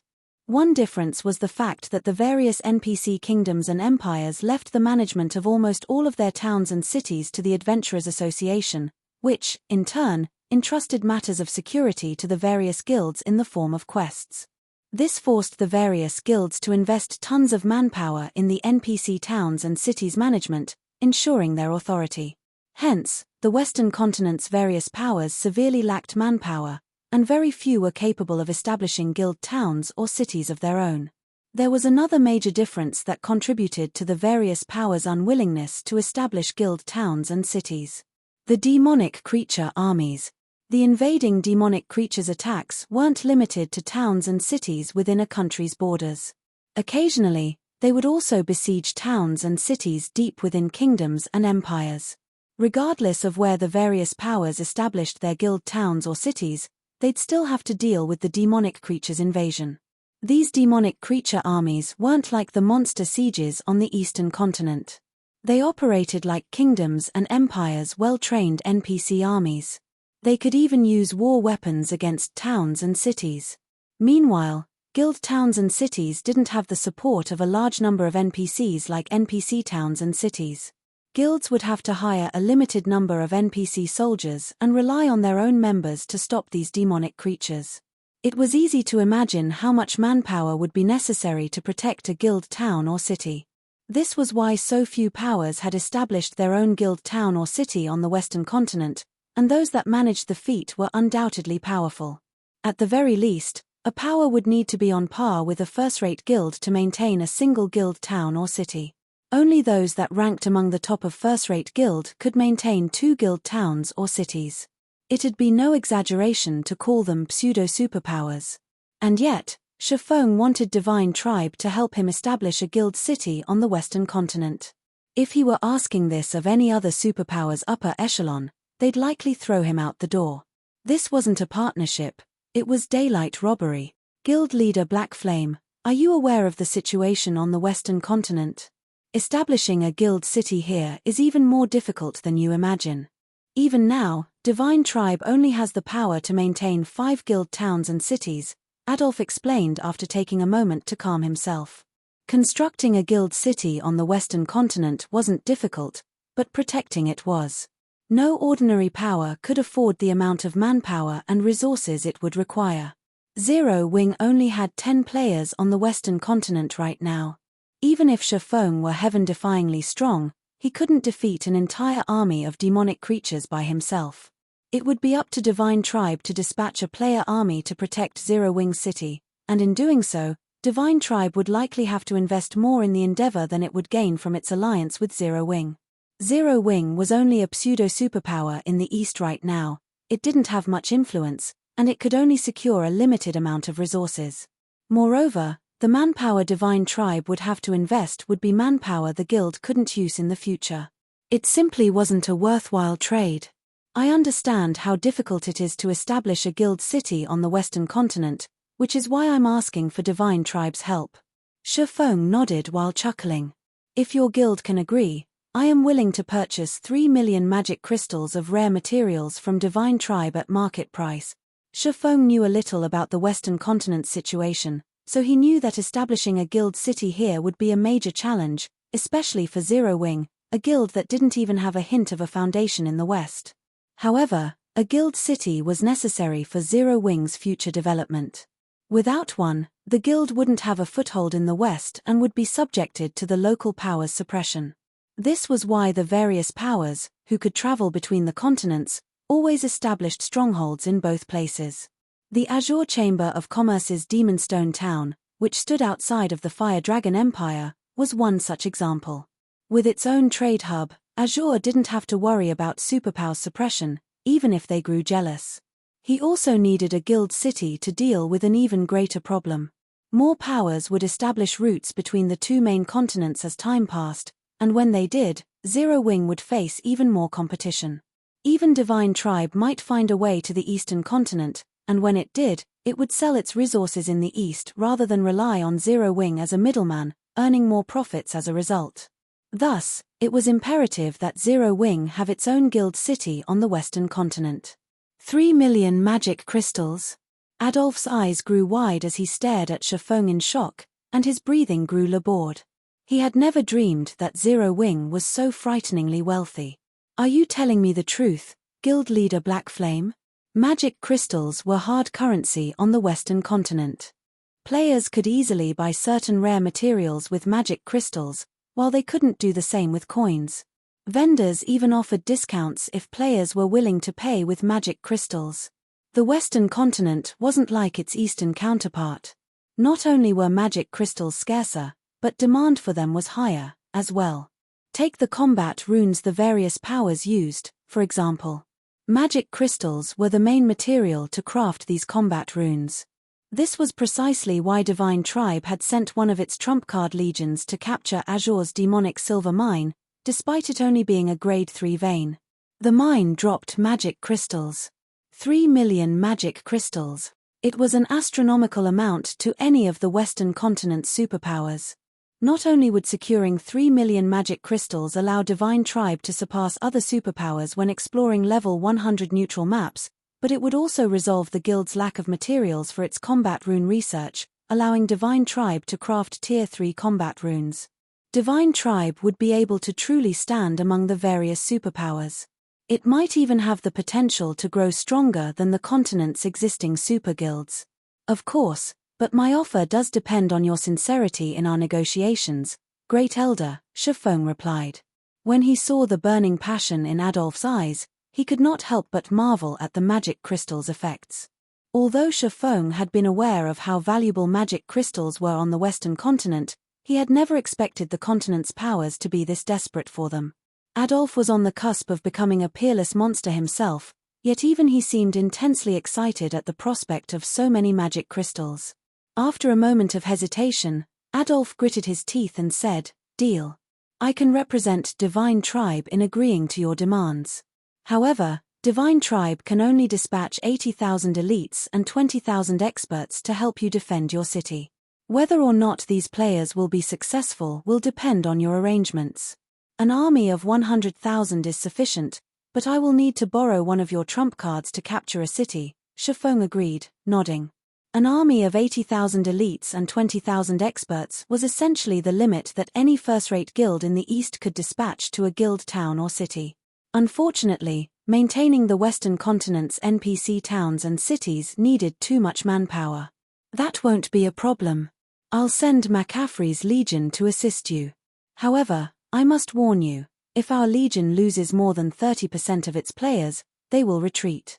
Feng's additional request didn't surprise Adolph.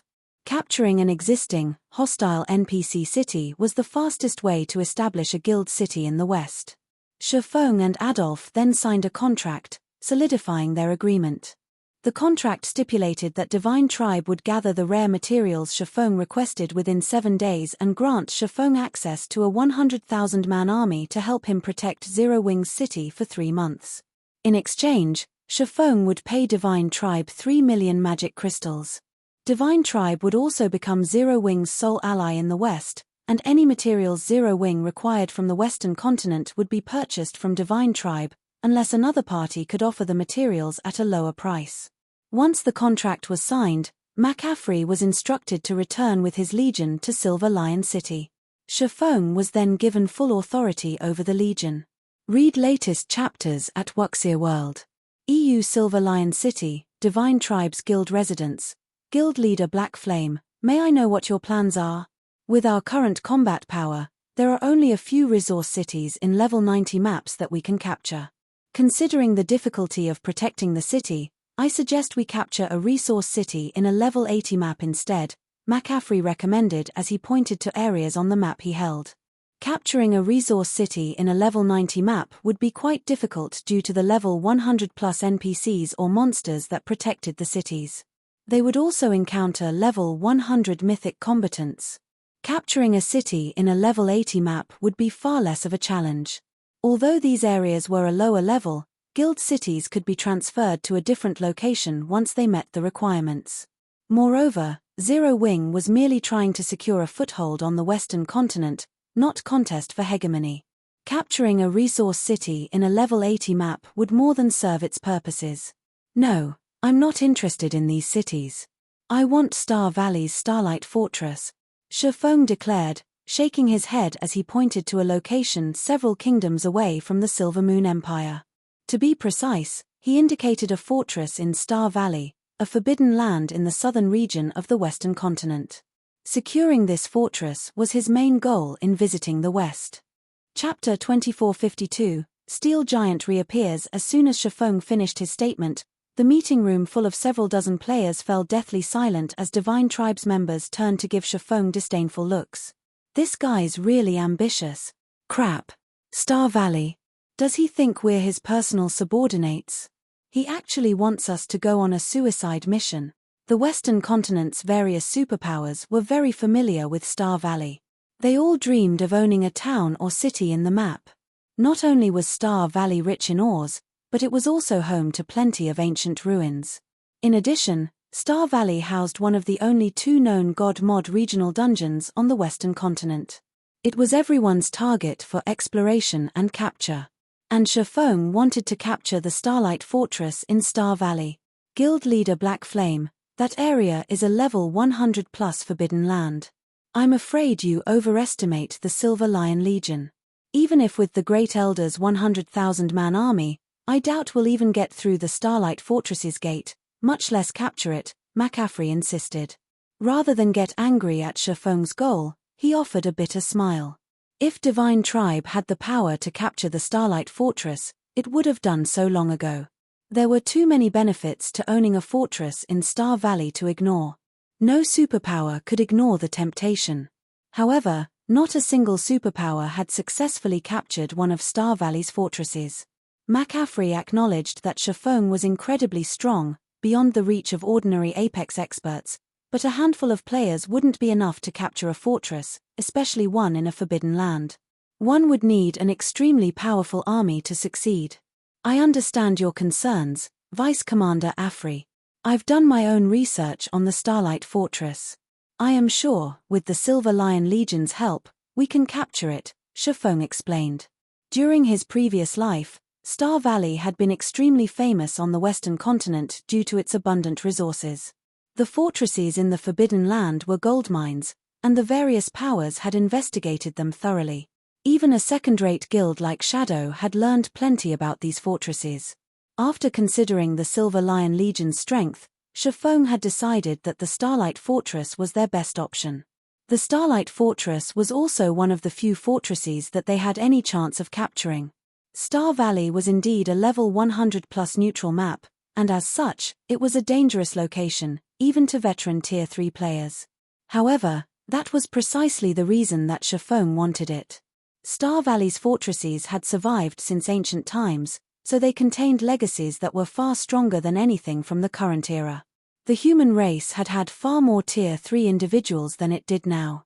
In fact, completing their promotion to Tier 3 hadn't been nearly as difficult during ancient times, but the human race had eventually lost many of their legacies in the countless wars since, making it far more of a challenge to reach Tier 3. If he could capture the Starlight Fortress, Zero Wing's Tier 3 experts would gain a massive boost in strength. Since you've made up your mind, I suppose I have nothing more to say, Guild Leader Black Flame. We can set out once the Silver Lion Legion has rested, McCaffrey conceded. Seeing Feng's confidence, he gave up trying to dissuade the swordsman.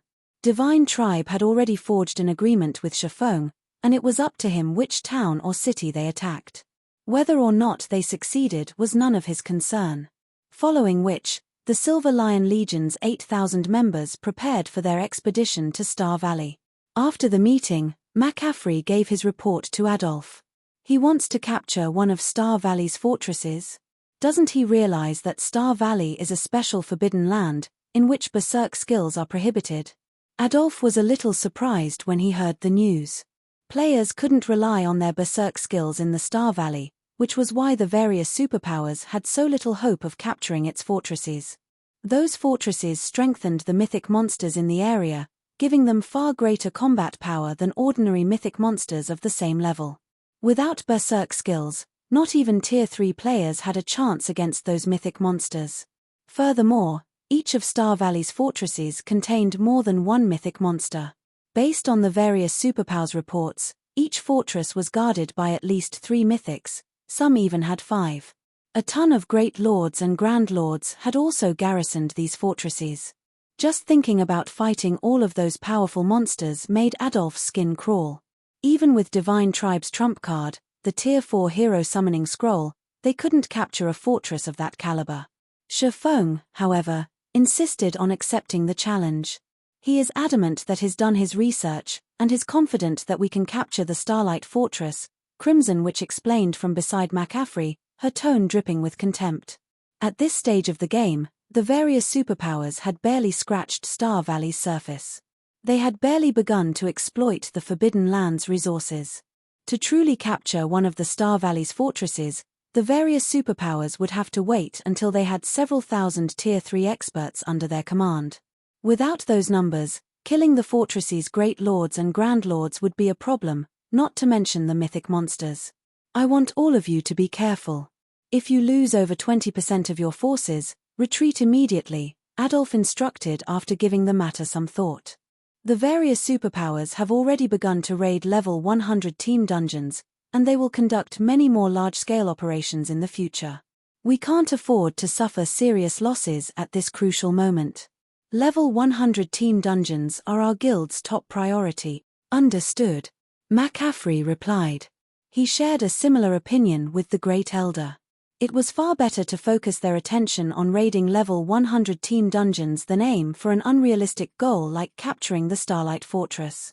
Level 100 team dungeons had the weapons and equipment they needed to boost their strength by a large margin.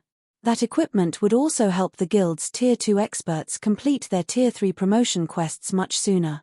Their guild would only grow stronger as a whole if they had more Tier 3 players. Following which, McCaffrey met up with Feng's group at the teleportation hall with the Silver Lion Legion in tow. They teleported to the Golden Sands Kingdom, the closest country to the Star Valley. The Golden Sands Kingdom was also a desolate country, with 80% of its territory comprised of desert.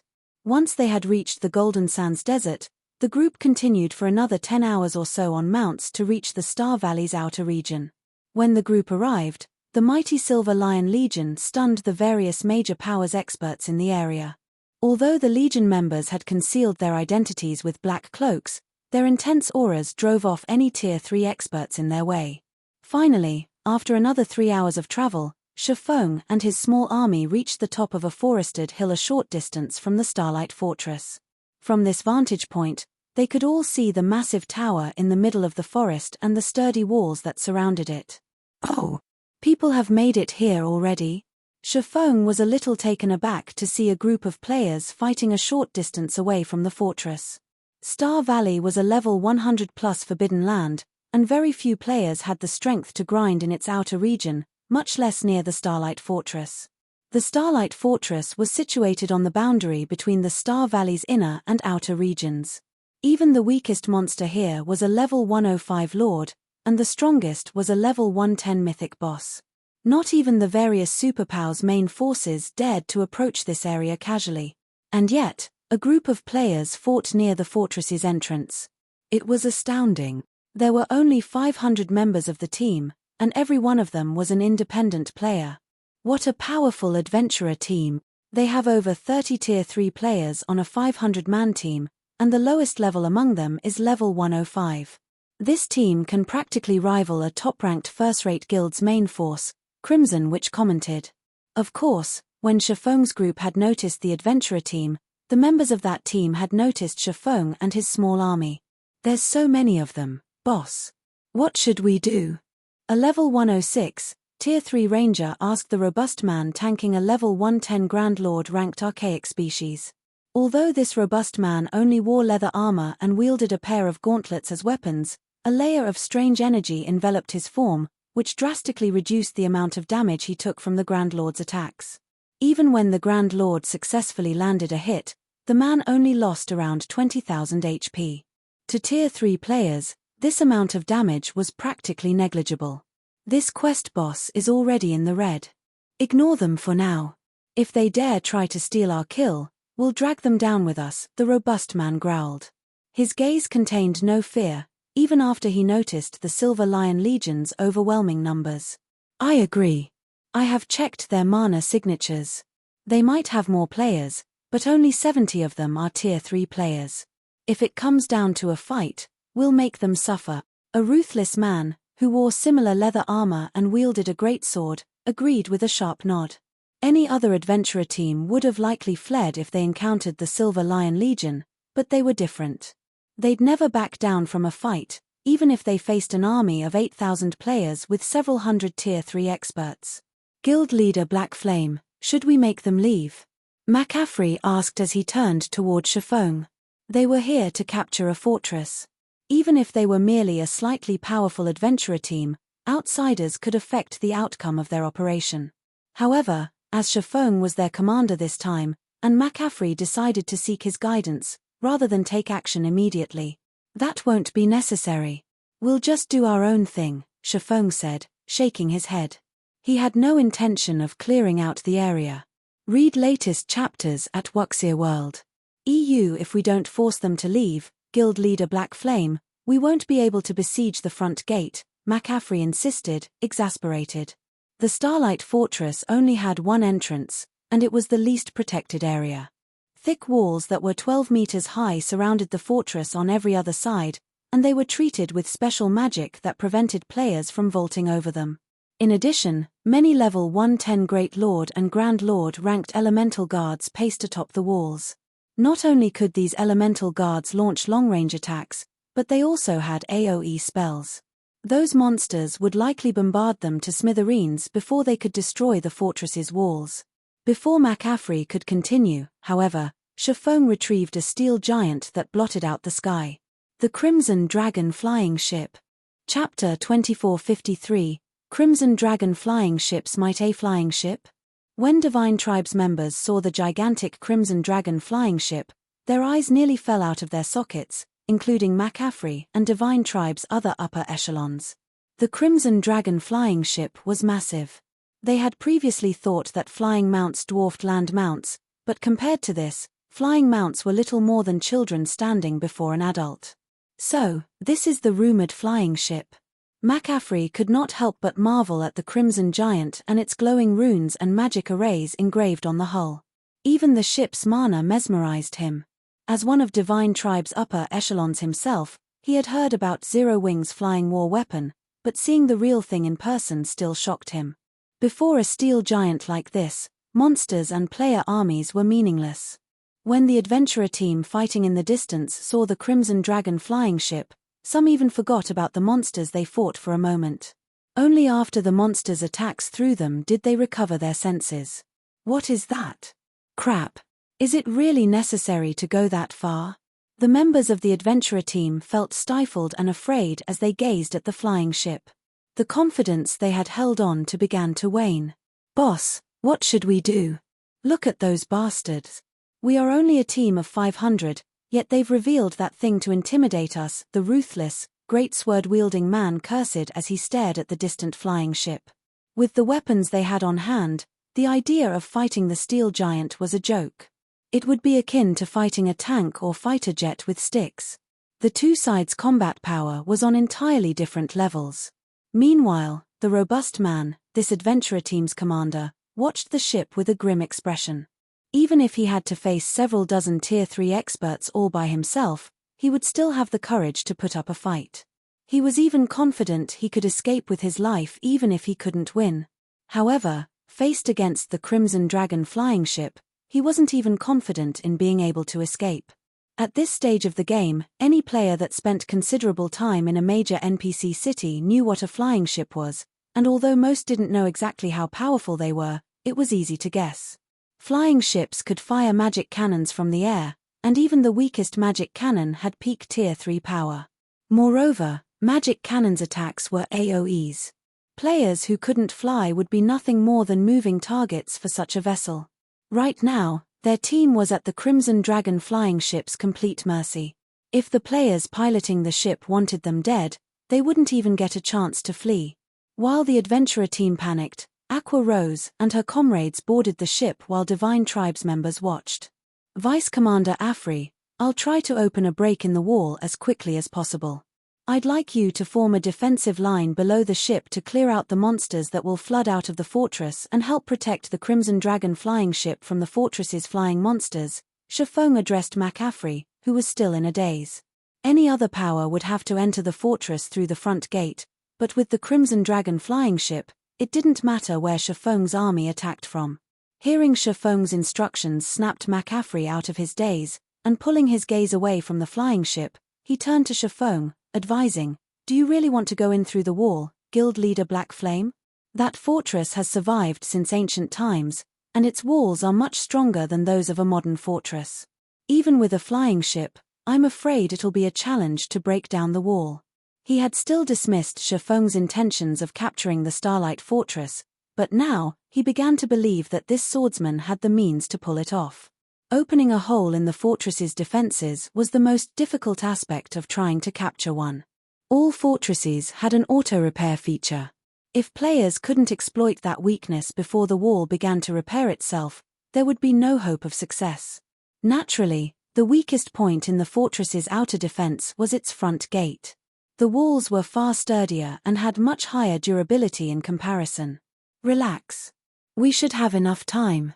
As long as the Silver Lion Legion can keep the flying monsters off the ship, we'll be fine, Shi Feng said, chuckling at McCaffrey's concern. Can your legion accomplish that? Destroying the front gate was the simplest method of creating a weakness in the fortress's defense, but if players opened a path by destroying a section of the wall, the monsters within would be far easier to deal with. The fortress's walls were reinforced by magic arrays, which were linked to form a complete array that enveloped the entire fortress and strengthened its allied forces. This was why the monsters within were so much more challenging to defeat than monsters in the fields. If players could destroy a section of the walls, however, they could damage the magic array engraved onto it. This, in turn, would weaken the strengthening effect the array had on the monsters within.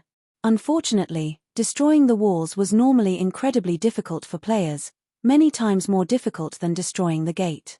Teams that struggled to capture a fortress wouldn't resort to attacking the more fortified walls. This was precisely the reason that Shi Feng dared to challenge the Starlight Fortress.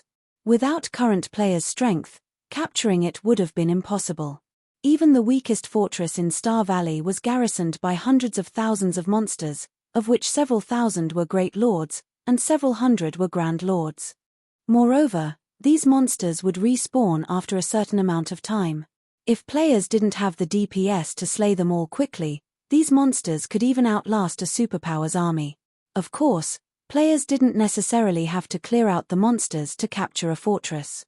They only needed to defeat the fortress's guardian boss, but until they cleared out a certain fraction of the monsters, those monsters would become a problem during the guardian boss fight.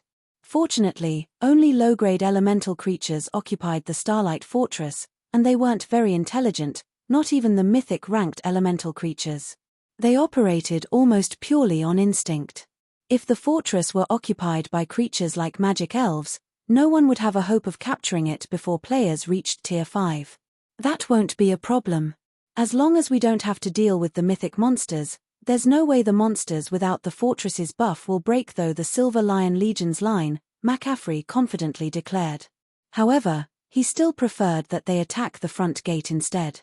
If they could actually capture the Starlight Fortress, they would have performed a miracle on the Western continent. Their names would go downward in history. Wonderful. Then, I'll leave the Legion's commands to you, Vice Commander Afri, Shi Feng said, nodding in satisfaction. He then boarded the Crimson Dragon flying ship and left the rest to McCaffrey, who was more familiar with the Silver Lion Legion. Crimson Witch and McCaffrey's close companions were speechless as they watched Shi Feng board the Crimson Dragon flying ship. It was clear now that they had a high chance of capturing the Starlight Fortress, yet Shi Feng chose the most difficult method of doing so. However, they had no say in the matter. The Crimson Dragon flying ship belonged to Zero Wing, and Shi Feng had absolute authority over this operation. Let's see if he can continue his willful act once his plan fails, Crimson Witch said, clicking her tongue. Even as she said that, she couldn't help but gaze at the ship in envy. If she had such a flying ship, she could even trample on peerless monsters. While the distant adventurer team hesitated on what they should do, and the Silver Lion Legion gradually moved into formation, one of the Crimson Dragon flying ship's mana pulse cannons began to gather energy. The ship's bronze engine powered the mana pulse cannons, and the instant the cannon began to absorb the ambient mana, even players within 1,000 yards sensed the mana around them go berserk. Before the Legion had even finished forming its defensive line around the flying ship, a black-white beam of light shot from the cannon, slamming into the Starlight Fortress's west wall. Boom! The wall exploded, and the intense shockwave rocked every player within several hundred yards of the fortress. The mana pulse cannon's might was utterly incomprehensible. Once the dust settled, it revealed a massive crack in the west wall, and the Great Lord-ranked elemental guards on the wall had lost more than one-third of their HPs from the attack. Read latest chapters at Wuxia World. EU. How is that mana pulse cannon so powerful? Crimson Witch gaped in shock. She had seen mana pulse cannons before, but they had never been powerful enough to devour one-third of a level 100-plus Great Lord's HP. Before anyone could recover from the shock, the Crimson Dragon flying ship's 11 other mana pulse cannons began to charge. After a moment, 11 black-white beams bombarded the Starlight Fortress's west wall. Chapter 2454, Domain Class. When the 11 mana pulse cannons bombarded the Starlight Fortress's west wall, everyone in the vicinity felt as if Armageddon had begun as the world around them trembled. Destruction, shock, helplessness. Everyone gaped as they watched the beam attacks destroy the west wall, tearing space as they passed. Isn't this flying ship a little too strong? Crimson Witch wondered. Not only was the Crimson Dragon flying ship's mana pulse cannon extraordinarily powerful, but the ship also had 12 of them in total. It was practically a flying fortress. Inwardly, she was relieved that she hadn't started an all-out battle against Feng's group by the demonic silver mine. If a battle had truly started, none of her legion would have left the mine alive, even if they had used their Tier 4 hero summoning scroll. Crimson Witch and the other Silver Lion Legion members weren't the only ones shocked. The adventurer team fighting not far from the Starlight Fortress's front gate was also stunned. A single shot from those mana pulse cannons had dealt a devastating blow across a 50-yard radius area. If all 12 mana pulse cannons fired together, one round would be enough to annihilate a 5,000-man team, much less their 500 team members. Who are those people? Aside from shock and fear, the adventurer team's members were overcome with curiosity about the identity of Feng's group. They were members of the Stormheart Adventurer Team, a top adventurer team that had survived multiple large-scale battles with demonic creatures. Stormheart was quite famous in the Golden Sands Kingdom and its several neighboring kingdoms. Once, a superpower had even approached them for help to capture a demonic creature town. Of all of the opponents Stormheart had faced before, however, none could hold a candle to the Crimson Dragon flying ship. Not even the various superpowers had such a powerful weapon. Could those players be trying to capture the Starlight Fortress? The ruthless man muttered incredulously as he watched the flying ship hover in the sky. Star Valley was a forbidden land, and its fortresses were considered forbidden lands within a forbidden land. Current players simply didn't have the strength to venture to such places. On average, the monsters within these fortresses were level 110 plus, and there were usually easily more than 200,000 of them. The fortresses were even home to level 110 plus mythic monsters. For these mythic monsters, killing current Tier 3 experts would be child's play. Even now, the various superpowers were only capable of exploring the areas around Star Valley's fortresses. They'd have to wait until they had several thousand Tier 3 players to have even a chance of capturing a fortress. The monsters weren't even the most difficult part about capturing Star Valley's fortresses. Opening a hole in the fortress's defenses was the true challenge. If a team failed to do so, they'd never be able to send players into the fortress, making it impossible to kill the Guardian boss and secure the fortress token. That seems to be the case. Why else would they attack the Starlight Fortress directly? Stormheart's commander replied, similarly watching the flying ship with fear and awe.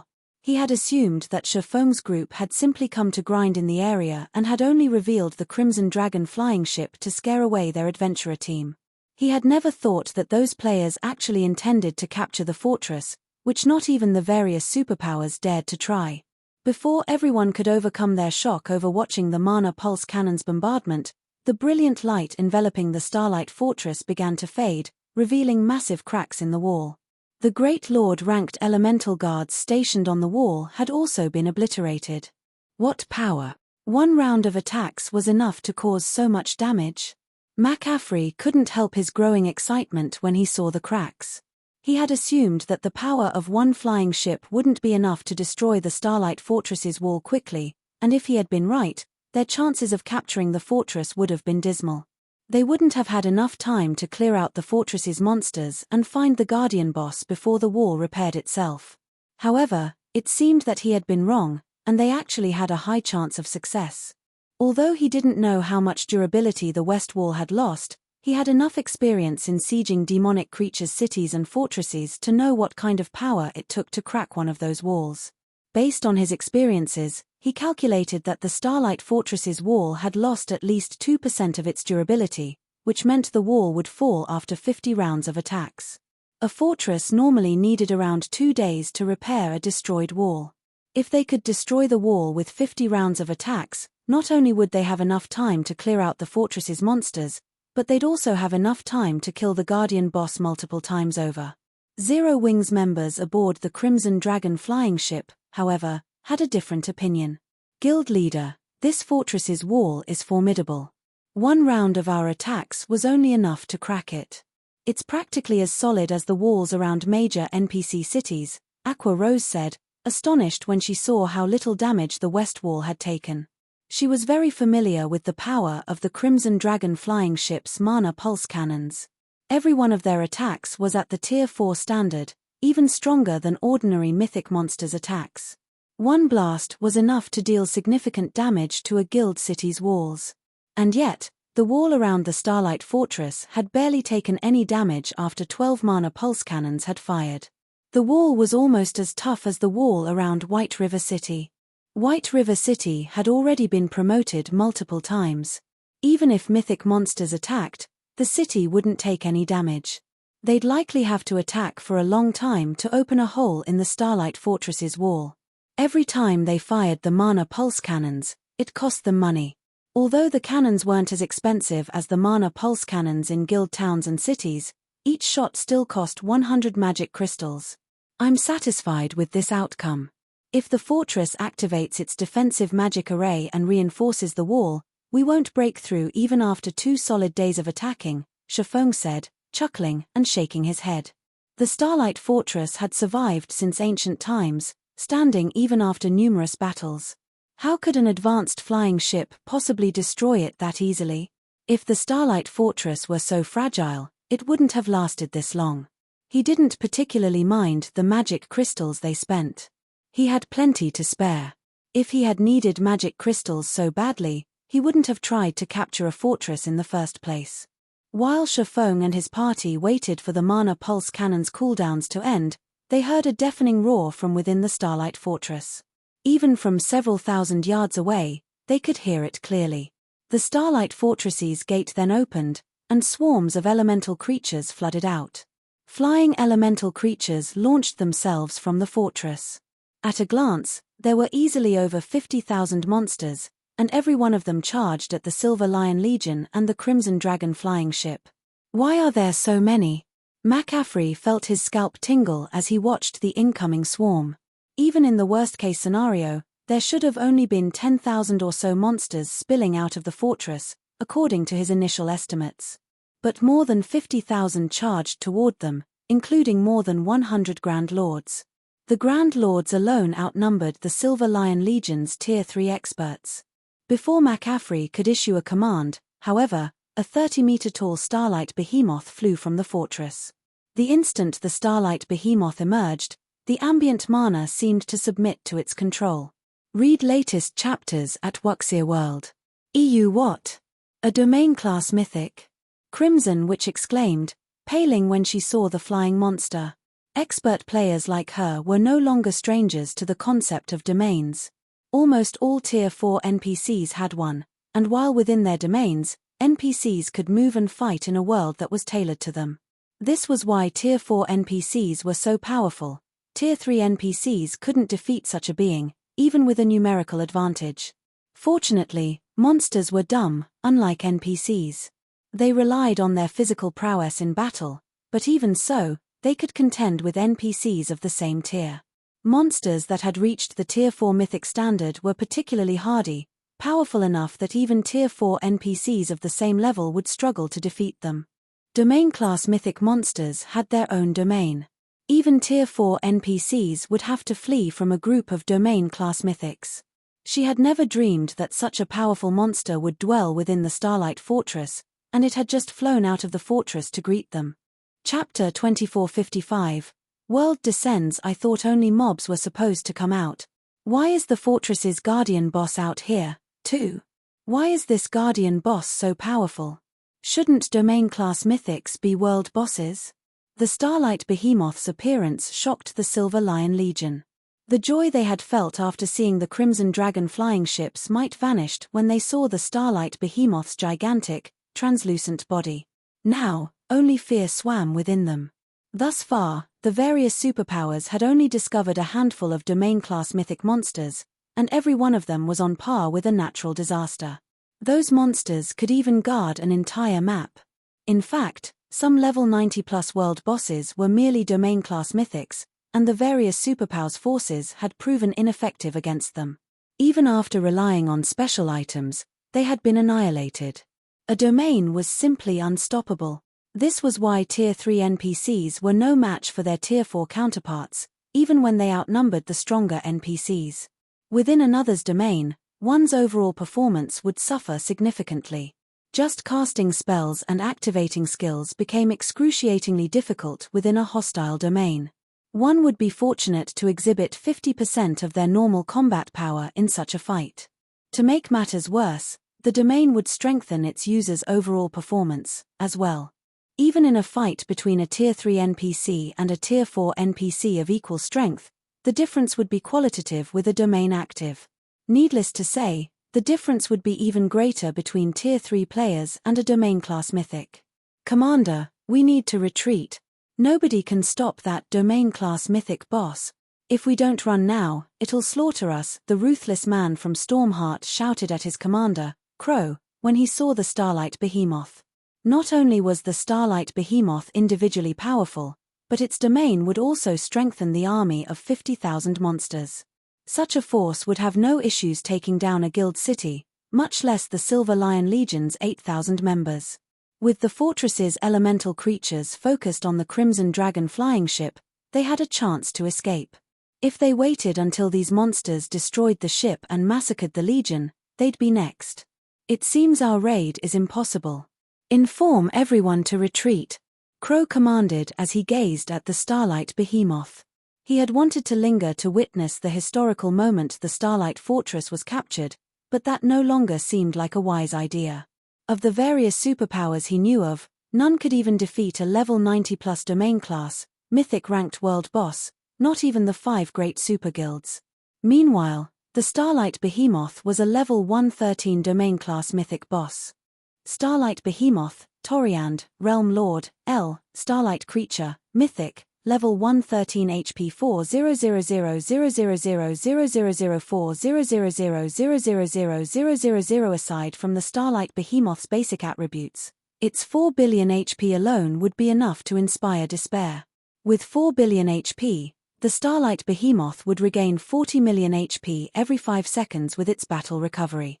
If players couldn't deal 8 million damage each second, their attacks would be utterly worthless against the monster. Tier 2 experts had a hard time dealing more than -10,000 damage to a level 100+ mythic monster, and their attacks would be even less effective against a domain-class mythic. Only Tier 3 players could deal more than -10,000 damage to such a monster. Assuming that a Tier 3 player could deal -20,000 DPS to the Starlight Behemoth, a team would need over 400 Tier 3 players to overcome the Guardian boss's battle recovery. Where was a power supposed to find 400 Tier 3 players at this stage of the game? Not even the Crimson Dragon flying ship would make much of a difference. Flying ships were war weapons. They might be useful against dumb mobs, but against a mythic monster that could fly, the ship would even struggle to land a hit. Furthermore, the Crimson Dragon flying ship's mana pulse cannons had very long cooldowns. To put it simply, it would only be limitedly effective against a domain-class mythic boss. While the Stormheart adventurer team fled, panic overwhelmed the Silver Lion Legion as they watched the Starlight Behemoth fly toward them. The Starlight Behemoth is too fast, Vice Commander. We won't have enough time to get everyone out of here safely. We'll have to leave some players behind to slow it down. Please, issue the command, Crimson Witch begged McCaffrey as she watched the Guardian boss approach. None of them had expected the Starlight Fortress to house a domain-class mythic. Feng had doomed them all. Since the situation had already become desperate, the only thing they could do now was figure out a way to reduce the Legion's losses as much as possible.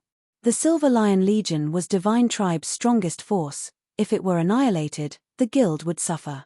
It seems we have no choice. Hearing Crimson Witch's pleas, McCaffrey reluctantly pulled the Tier 4 hero summoning scroll from his bag. Current Tier 3 players had no hope of stopping a level 113 domain class mythic. If none of them could stop the Starlight Behemoth, the Silver Lion Legion would be slaughtered. He had no choice but to rely on the Tier 4 hero to pin the Guardian boss down, buying enough time for everyone to escape. It might be possible to rely on the Tier 4 hero to raid the Starlight Behemoth if it were alone, but it wasn't. Not only did the Guardian boss have the support of 50,000 monsters, but its domain even strengthened the monsters around it. Not even 4 Tier 4 heroes could defeat this horde. While McCaffrey prepared to use the Tier 4 hero summoning scroll, Feng walked onto the flying ship's deck and quietly watched the Starlight Behemoth's army. Crap. He's not even going to run. Does he assume he can use his flying ship to get away? Maybe he's in denial. He was clearly hoping to capture the Starlight Fortress, but now that there's a domain-class mythic, his hopes have been dashed. The Silver Lion Legion's Tier 3 experts, who were panicking on the ground, were confused when they saw Feng on the Crimson Dragon flying ship's deck, appearing relaxed.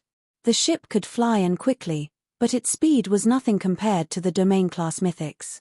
Once the flying ship, which relied on mana to remain in the air, was within the Starlight Behemoth's domain, its movement speed would plummet. If Feng turned the flying ship around and fled now, he'd have a chance of getting out of there alive, but if he waited until the ship got caught in the Guardian boss's domain, neither he nor his ship would escape. However, while the Silver Lion Legion's members wondered if the sudden development had dealt too much of a mental blow for Feng to handle, the swordsman pulled a golden ring from his bag.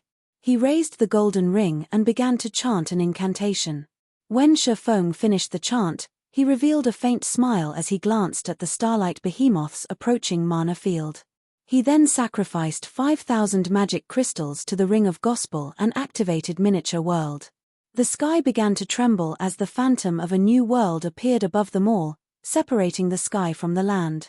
Everyone immediately sensed that their connection to the outside world had been severed, and a frightening pressure overwhelmed them.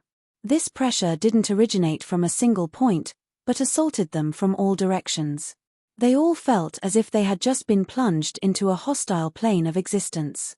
As Miniature World activated, the Starlight Behemoth's mana field began to visibly recede. The mana that had previously submitted to the Guardian boss began to rebel. Rather than strengthen the Starlight Behemoth, it began to suppress the Realm Lord.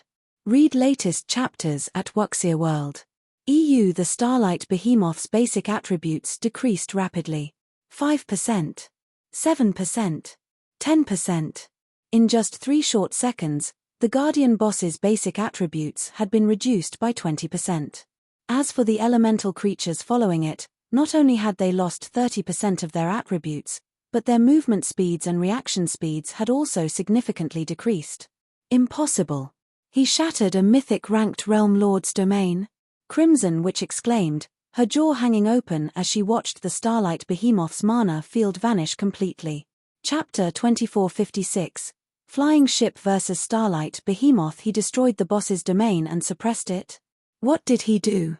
Crimson Witch wasn't the only player shocked to watch the Starlight Behemoth's domain shatter. No one could believe their eyes. They had never thought that Feng had such an ability. Current players were no match for a Tier 4 being's domain. Some superpowers had tried to use Tier 4 domain scrolls against true Tier 4 domains, but they had barely been a match for the beings they had fought. Some Tier 4 domain scrolls were even weaker, and the superpowers that had relied on them had been suppressed by their enemy's domain. In contrast, not only had Feng shattered the Starlight Behemoth's domain, but he had also suppressed the Guardian boss. It was unbelievable. When Miniature World activated, the Starlight Behemoth paused for a moment mid-flight. However, it then bellowed angrily, and its entire body began to radiate dazzling starlight. It was trying to expand its domain again and break free from Miniature World. Unfortunately, no matter how much the Starlight Behemoth struggled, it couldn't escape the skill's effect. Mana control even has such a huge effect on magical items. Miniature Worlds results even stunned Feng. He hadn't actually expected the Ring of Gospel's skill to suppress a realm lord to such an extent. All tools were ineffective against world bosses, players had to rely on their own power. However, the Starlight Behemoth was not a world boss, and thus, tools could be used against it. This was certainly a benefit since players couldn't use berserk skills in Star Valley. He had used Miniature World to suppress other mythic monsters, but until he had gained his mana body, he hadn't been able to use the mana concentrated within the Ring of Gospel.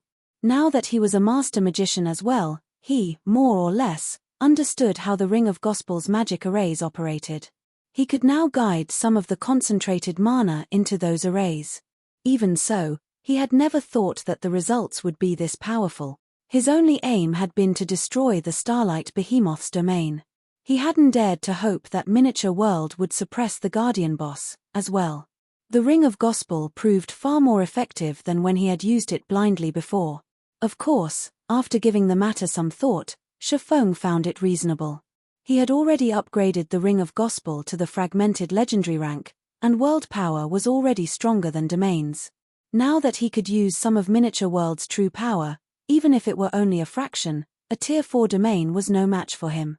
Not even the Starlight Behemoth could resist this power, and could only watch as the ability suppressed its basic attributes. After this discovery, Feng snapped back to the battle and glanced down at McAfee below the flying ship. Vice Commander Afri, prepare to greet the enemy. Try to slow those mobs down as much as possible, especially the monsters that can fly. I'll deal with the boss, Feng shouted. This, McAfee could not help but hesitate as he turned back to the elemental creature's army. Disregarding the horde of Lord-ranked monsters, the army had over 100 level 110 plus Grand Lords. Even without the Starlight Behemoth's domain strengthening these elemental creatures, stopping so many high-level Grand Lords would be very difficult for the Silver Lion Legion's 8,000 members. Only Tier 3 players could tank those monsters, and the Legion only had 60 Tier 3 players. Before McAfee could say more, however, Feng sacrificed more magic crystals to the Ring of Gospel and activated Ring of Brilliance. Suddenly, everyone within a 2,000-yard radius felt a pleasant, empowering sensation spread through them. Their basic attributes and physiques improved by 20%, increasing their overall strength by a large margin. He has a strengthening domain tool, too? Crimson Witch was flabbergasted when she noticed the buffs the Silver Lion Legion had received. She found it simply unbelievable that Feng had both a suppressing domain tool and a strengthening domain tool. Normally, superpowers would be fortunate to have just one of these tools, yet Feng had both. Will that help? Feng asked. Not even Feng had a good solution for facing the 50,000-strong army of elemental creatures, and he still had an agreement with Divine Tribe that the Silver Lion Legion could retreat if they lost more than 30% of their manpower. However, if McAfee realized that they had no hope of winning this battle, he would give up before that, which wasn't the outcome Feng wished to see. I can't make any guarantees, but we'll try our best to stop those mobs, McAfee agreed. Feeling the Ring of Brilliance's effects, he decided to grit his teeth and fight. If the Silver Lion Legion retreated without putting up a fight after Feng had gone to such lengths to help them succeed, both the Legion and Divine Tribe would be humiliated. Even if he had to risk severe losses, he would try his best to stop the approaching elemental creature army. Good. I'll leave the rest to you. Just leave that Guardian boss to us. Feng was satisfied once he saw that McAfee was committed to this battle. He was already fortunate that the Silver Lion Legion, one of Divine Tribe's trump card legions, was willing to help. Feng then piloted his Crimson Dragon flying ship straight toward the Starlight Behemoth. What? Do they really intend to challenge the Starlight Behemoth? Everyone was dumbfounded as they watched the ship approach the Realm Lord. In the air, a flying ship had superb combat power, but that was only true against immobile objects and players. Flying ships weren't built to fight monsters. And yet, Feng's group was going to use the flying ship against the domain-class mythic. They had gone insane. Even stripped of its domain and with 20% less basic attributes, the Starlight Behemoth was far stronger than ordinary mythic monsters. It's 3. 2 billion HP was more than enough to cause despair. While the Silver Lion Legion members considered the ship's odds of surviving, Aqua Rose raised her staff from the Crimson Dragon flying ship's deck and began to chant an incantation. Dark blue, twofold magic arrays began to appear around the Starlight Behemoth, one after another. Tier 3 Super Spell, Sea God's Grasp.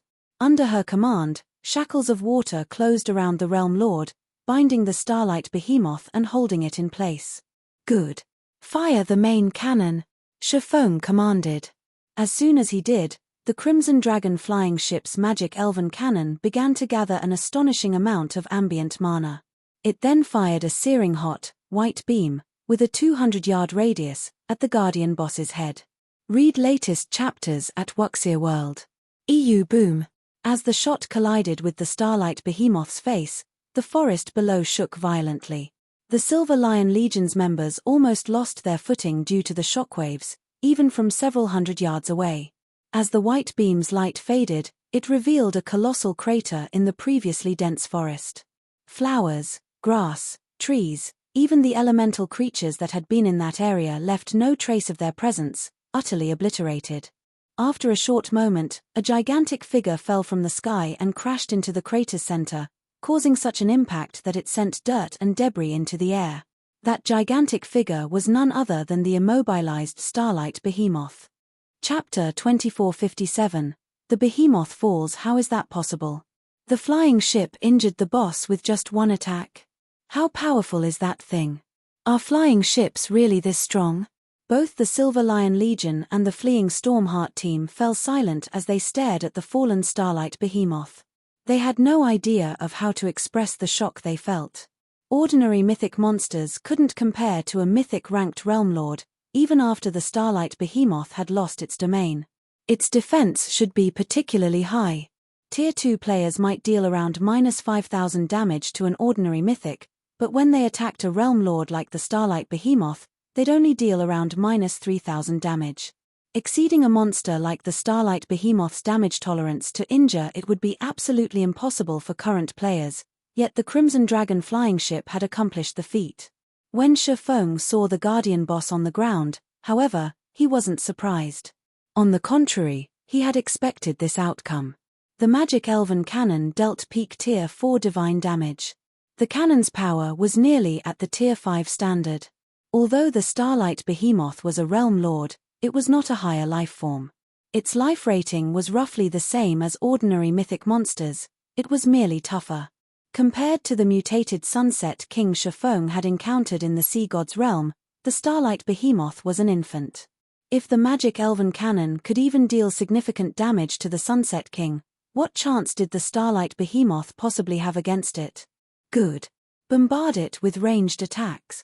Feng shouted, gesturing to the heavily injured Realm Lord. Not only would God's Domain's monsters lose a significant amount of their combat power when heavily injured, but their defense would decrease as well. A level 100+ mythic monster had incredible recovery speed, and if they didn't take advantage of this opportunity, they'd have to wait another 5 minutes before they could fire the magic elven cannon again. Roar. Before Feng and his entourage could attack the Guardian boss, however, it released a deafening roar, which was so powerful that it stirred up a storm around the monster. The Starlight Behemoth then stretched open its massive maw, gathering a horrifying amount of mana within. Tier 4 spell, Starlight Roar.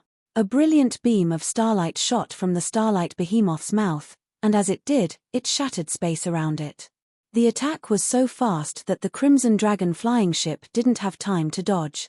The blood drained from everyone's faces. That beam attack had even more power than the flying ship's mana pulse cannons. It would annihilate any Tier 3 player it struck. Magic Shield, activate. Taking no risks, Feng activated the Crimson Dragon flying ship's magic shield immediately. Boom. When the beam collided with the magic shield, it transformed space around the ship into a sea of fire as another thunderous boom echoed throughout the area. As everyone expected to see the flying ship severely damaged, the flames died down, and the flying ship remained in one piece. However, cracks had formed along the barrier around it. As expected of a Realm Lord, it devoured over 20 million points from the shield's energy reserved with one attack. Feng was astounded when he saw that nearly half of the magic shield's energy was gone. The Crimson Dragon flying ship had upper rank Tier 3 defense, which was even higher than most mythic monsters, yet it had taken over -20 million damage. The Starlight Roar clearly had the power to approach the Tier 4 upper rank. The attack would even shatter a minor NPC city's defensive magic array. After its attack, the Starlight Behemoth flapped its wings and flew toward the Crimson Dragon flying ship. It intended to down the ship before it did anything else. The flying ship was, after all, a long-distance war weapon and, as such, was weak against close combat attacks. Feng, however, had no intention of letting the Realm Lord get close to his flying ship. Before the Starlight Behemoth had even ascended, he had driven the ship toward the rear of the Silver Lion Legion. Since the Starlight Behemoth was so injured, the Crimson Dragon flying ship easily outran it. The Starlight Behemoth's speed has decreased. McCaffrey's eyes glowed as he watched the flying ship kite the Guardian boss around the Silver Lion Legion. McCaffrey had been relatively surprised to see the Crimson Dragon flying ship injure the Starlight Behemoth, but injuring a Guardian boss and killing it were two different things. The Starlight Behemoth might look miserable, but it hadn't lost a significant amount of HP. The magic elven cannon had only dealt a little over -50 million damage, which was nothing to the Starlight Behemoth. The Realm Lord would tear the Crimson Dragon flying ship to shreds long before they could kill it. It had an incredible recovery rate, after all. The flying ship, on the other hand, was a war weapon, and as such, it didn't have an automatic recovery ability. Every point of durability it lost in this battle would be permanent until repairs could be made. If the ship could kite the Starlight Behemoth, however, it would be a different story. As long as Feng's group kept the Guardian boss distracted, the Legion could spare some of its Tier 3 experts to help attack the Starlight Behemoth once it had finished off enough of the elemental creature army, slowly whittling the Realm Lord to death. But before McCaffrey could finish his thought, the Crimson Dragon flying ship stopped moving. What is he trying to do? Does he still plan to face the Starlight Behemoth head-on? The Silver Lion Legion's members were confused when they saw the ship come to a halt. They couldn't fathom what Feng was trying to do. Since the Crimson Dragon flying ship was currently faster than the Starlight Behemoth, it had the opportunity to increase the distance between it and the Guardian boss, buying time until the magic elven cannon's cooldown had ended. However, Feng instead chose to let the mythic monster catch up. The swordsman was clearly mad. With how fast the Starlight Behemoth's recovery rate was, its injuries would heal completely in a matter of minutes. While the Starlight Behemoth grew closer, and the Silver Lion Legion grew more nervous, Feng revealed the Bible of Darkness and activated demon summoning. A colossal pair of doors suddenly appeared before the flying ship, and as they parted, dense dark energy flooded through, transforming a 100-yard radius into a bubble of darkness. Once the doors were fully open, an 8-meter-tall one-horned demon flew through them. It wore a suit of pitch-black armor and was supported by 2 pairs of leathery, dark black wings. The instant this one-horned demon emerged, every member of the Silver Lion Legion shuddered. A level 125, Tier 4 Great Demon? Why has a Great Demon come here? We're doomed. There are actually 2 Tier 4 monsters. This wasn't the first time they had seen a Tier 4 Great Demon, but the one before them was a level 125 Great Demon. Every 5 levels was a turning point in God's domain, and the difference was especially prominent after level 100. At most, the Silver Lion Legion could deal with level 110 monsters. If they tried to take down a level 125 Great Demon, they'd be digging their own graves. A level 125 Great Demon was even more frightening than the level 113 Starlight Behemoth. As they all began to plan their funerals, Feng pointed at the Starlight Behemoth, shouting at the one-horned demon, "Go! Kill it!" "Yes, my lord," the one-homed demon spoke in the human tongue before lightly bowing to Feng. Suddenly, the one-horned demon vanished, and by the time everyone noticed it again, it hovered within 200 yards of the Realm Lord. Tier 4 spell, Advanced Instantaneous Movement. Once the Great Demon was within range, it swung its shadow-black, steel trident. A 3-fold magic array then appeared above the Starlight Behemoth's head. Tier 4 spell, Dark Lightning. Boom, boom, boom. Black arcs of lightning descended from above, striking the heavily injured Realm Lord, and each pulled an agonized cry from the mythic monster. Each lightning strike also dealt over -10 million damage, and after suffering 9 consecutive attacks, the Starlight Behemoth had lost nearly 100 million HP. Everyone was stupefied. Just how many cards does he possess? Shock and confusion flashed in Crimson Witch's eyes as she watched Feng control the one-horned demon. Read latest chapters at Wuxia World. EU first, he had revealed the Crimson Dragon flying ship, then, he showed off his ability to summon a level 125 Great Demon. Feng was practically a one-man army. The Stormheart Adventurer team's members, who watched from a distance, could not help but gape at the scene. This was the first time they had ever seen anyone beat a level 100+ Realm Lord into submission.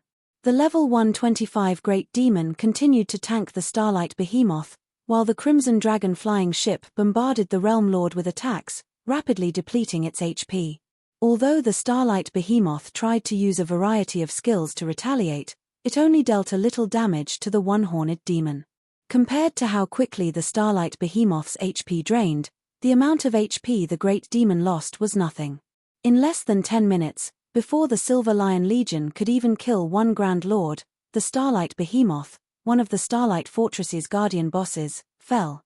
Chapter 2458, Unexpected Loot. When the gigantic Starlight Behemoth crashed into the ground, the Silver Lion Legion members watched their experience bars rapidly fill. Each of them had earned even more EXP than when they normally slew level 100+ mythic monsters as 100-man teams. Some players even leveled up, reaching level 106. It's dead. For a moment, the Silver Lion Legion's members, who were in the middle of their battle with the elemental creature army, were stunned after the Starlight Behemoth had hit the ground. None of them had expected a level 113 domain class mythic ranked Realm Lord to go down so easily. For a moment, they even wondered if the Starlight Behemoth had actually been a level 110 Grand Lord. However, the Silver Lion Legion members were all experts, and they knew that weakness wasn't the reason the fight with the Starlight Behemoth had gone so smoothly. Rather, Feng's group was just that ridiculously strong. Meanwhile, the Starlight Behemoth began to disintegrate into countless particles of light, and a moment later, streaks of golden light escaped the Realm Lord's fading corpse, scattering around it. Upon landing on the ground, those streaks of light transformed into dazzling items that radiated dense mana. Some even gathered the ambient mana around them. In the blink of an eye, the site of the Starlight Behemoth's fall had transformed into a high mana density area. Crap. Isn't the boss's loot a little too abundant? A mythic ranked Realm Lord really is amazing. The loot from the level 100+ mythics we've killed in the past doesn't even come close. Its loot has even increased the mana density in the surrounding area. The Silver Lion Legion members' eyes nearly fell from their sockets as they gazed at the Guardian boss's loot. They had seen level 100+ mythic bosses' loot before. They had even seen world bosses' loot, but they had never seen a phenomenon like this. Even though they couldn't appraise the items right now, they had a rough estimation of the loot's value based on the mana the items radiated. The items that pulled mana to themselves, in particular, should be epic rank at the very least. There was no way those items could be Dark Gold rank. Level 100+ epic items. The Silver Lion Legion had killed multiple level 100+ mythic monsters just to acquire one level 100+ epic item. However, not only had the Starlight Behemoth dropped such items, but it had also dropped over 24 items that radiated dense mana. Based on their experiences, those 24 items were likely Dark Gold rank. To equip level 110 Dark Gold items was akin to equipping level 100+ epic items to players like them, who hadn't yet reached level 110. Although level reduction gemstones that they could use with level 100+ weapons and equipment were rare and costly, the cost was negligible compared to equipping level 110 Dark Gold weapons and equipment now. If a Tier 3 player could fully gear themselves in level 110 Dark Gold equipment while at level 105, they'd even be able to tank level 110 mythic monsters, not to mention level 110 Grand Lords. McCaffrey and Divine Tribe's other upper echelons couldn't help the envy they felt. Divine Tribe hadn't obtained a single piece of level 110 Dark Gold equipment yet. It didn't even have much level 105 Dark Gold equipment. And as for level 100 plus epic weapons and equipment, the guild had almost nothing. Unfortunately, Divine Tribe and Zero Wing had agreed that a monster's loot would go to whichever team was responsible for slaying it. If both sides contributed to a monster's death, they would distribute the dropped items based on their contributions in the fight. For a moment, McCaffrey regretted his decision to save the Tier 4 hero summoning scroll. He had never expected the Starlight Behemoth to drop so many precious items. If he had used the scroll, slaying the Starlight Behemoth wouldn't have been a problem. It had already been heavily injured, and if the guild could obtain a fraction of the Starlight Behemoth's loot, it would be worth the cost of using the Tier 4 hero summoning scroll. The Tier 4 hero could have also helped kill the rest of the fortress's mythic bosses, and the Silver Lion Legion would return with enough of a harvest to outstrip the value of a Tier 4 hero summoning scroll. However, Zero Wing would now monopolize the Realm Lord's loot, while Divine Tribe could only watch, envious. Everyone, work harder. You can see how much loot that boss dropped. There are still several more Guardian bosses in the Starlight Fortress. If we can kill them, I'll hold an internal auction for all of the weapons and equipment we earn. Everyone will have a chance to obtain top-tier weapons and equipment. McCaffrey shouted in the team chat. Whether or not you can take advantage of this opportunity depends on your performance now. McCaffrey's announcement ignited the Silver Lion Legion members' fighting spirit. Internal auctions rarely occurred among Divine Tribe's expert teams, especially among the guild's trump card legions and teams. The guild usually only distributed monsters' loot among specific players, and only a small portion was available for the core members, in exchange for GCPs, in the guild warehouse. McCaffrey's decision to hold an internal auction for the loot they obtained on this mission was a huge opportunity for all of them. Without the guild's interference, they wouldn't have to worry about missing their chance to contest for the best available weapons and equipment. Moreover, only a small number of players participated in this operation, which increased their chances of securing top-tier weapons and equipment. Even if the guild upper echelons on the team participated, they only had a little more GCPs than the rest of the Legion. With so many items up for grabs, these upper echelons would only win a small fraction of the loot. With their fighting spirit reaching unprecedented highs, the Silver Lion Legion stopped holding back as they desperately fought the monster army charging at them. McCaffrey even used the Tier 4 hero summoning scroll to help clear out the mobs.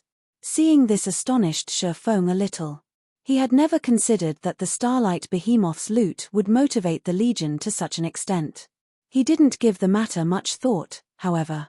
The harder the Silver Lion Legion worked, the faster they could clear out the fortress's mobs. If Zero Wing's 10 members had to take on the task alone, it would take ages to clear out the entire fortress. Aqua, I'm giving you command while I tidy up the loot, Feng said before he leaped off the Crimson Dragon flying ship. Although he doubted that the Silver Lion Legion's members would try to steal his loot, the Starlight Behemoth had dropped extraordinary items. The sooner he secured those items, the better. Not only was the Starlight Behemoth a domain-class mythic ranked realm lord, but such mythic bosses were also quite rare in God's domain. Read latest chapters at Wuxia World. EU. After Feng disembarked the ship, Aqua Rose and her comrades continued to bombard the Starlight Fortress's west wall. Feng wore an astonished expression by the time he had finished collecting the Starlight Behemoth's loot and appraised the first item. The Starlight Fortress Lord's token? Confused, Feng stared at the dark gold token in his palm. Before he could figure out what was going on, he heard the sound of a system notification. Star Valley Region System announcement: a player has successfully captured the Starlight Fortress. The guild this player belongs to will receive 20,000 guild reputation points. This player has become the Starlight Fortress's lord. The Starlight Fortress will automatically open to the public in 3 days. Players may enter and rest within the fortress freely at that time. Chapter 2459, Western Continent shaken. The system announcement repeated throughout the Star Valley 3 times, and everyone in battle fell silent for a moment at the main god system's cold, mechanical voice. What's going on? Someone captured the Starlight Fortress? The Silver Lion Legion members couldn't keep up with the sudden developments. They hadn't even made it through the walls or gate yet, so no one should have been able to capture the fortress. How could this have happened? It wasn't just the Legion's various experts who were confused, even McCaffrey, the Legion's vice-commander, was stunned. What happened to the Starlight Fortress? McCaffrey gazed at the fortress several thousand yards away, confounded. Did someone sneak in and slay the final Guardian boss? Even as McCaffrey wondered this, he tried to deny the possibility. In God's domain, players couldn't enter a sealed fortress until they destroyed the front gate or broke a hole in the walls. Since the Starlight Fortress's walls and gate were intact, how could any player get into the fortress? Even if players could accomplish the task, the fortress was still home to hundreds of thousands of elemental creatures. All of these monsters were level 110 or higher, and the weakest of them was Lord rank. Not even a 1,000-man, Tier 3 team would be able to handle the final Guardian boss in such a situation, much less a 100-man team of Tier 3 players. Even if players miraculously managed to reach and challenge the final Guardian boss, fighting the mythic ranked boss should cause a huge commotion, but although they had been engaged in battle outside the fortress, they hadn't heard any noise from within.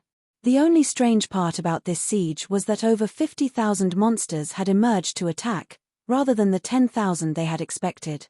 Moreover, this monster army had over 100 Grand Lords and a mythic boss, a creature that normally should remain within the fortress.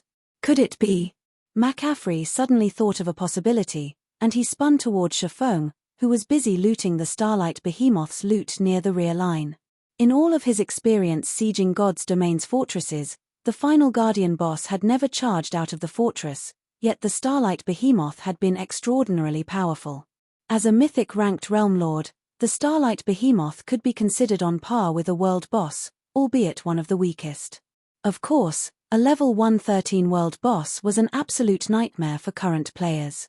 Not to mention, the Starlight Behemoth had the support of an army of 50,000 monsters. Defeating it was far more difficult than defeating an ordinary realm lord. If Feng hadn't used Miniature World to suppress the Guardian boss's domain earlier, McCaffrey would have prepared to lose half of his legion at least. Meanwhile, Feng stood in the middle of the crater, holding a dark gold token. The token radiated dense mana and served as proof of their success in capturing the Starlight Fortress. The Starlight Fortress Lord's token. McCaffrey wasn't the only one to notice. Crimson Witch and the others had turned to look at Feng as well.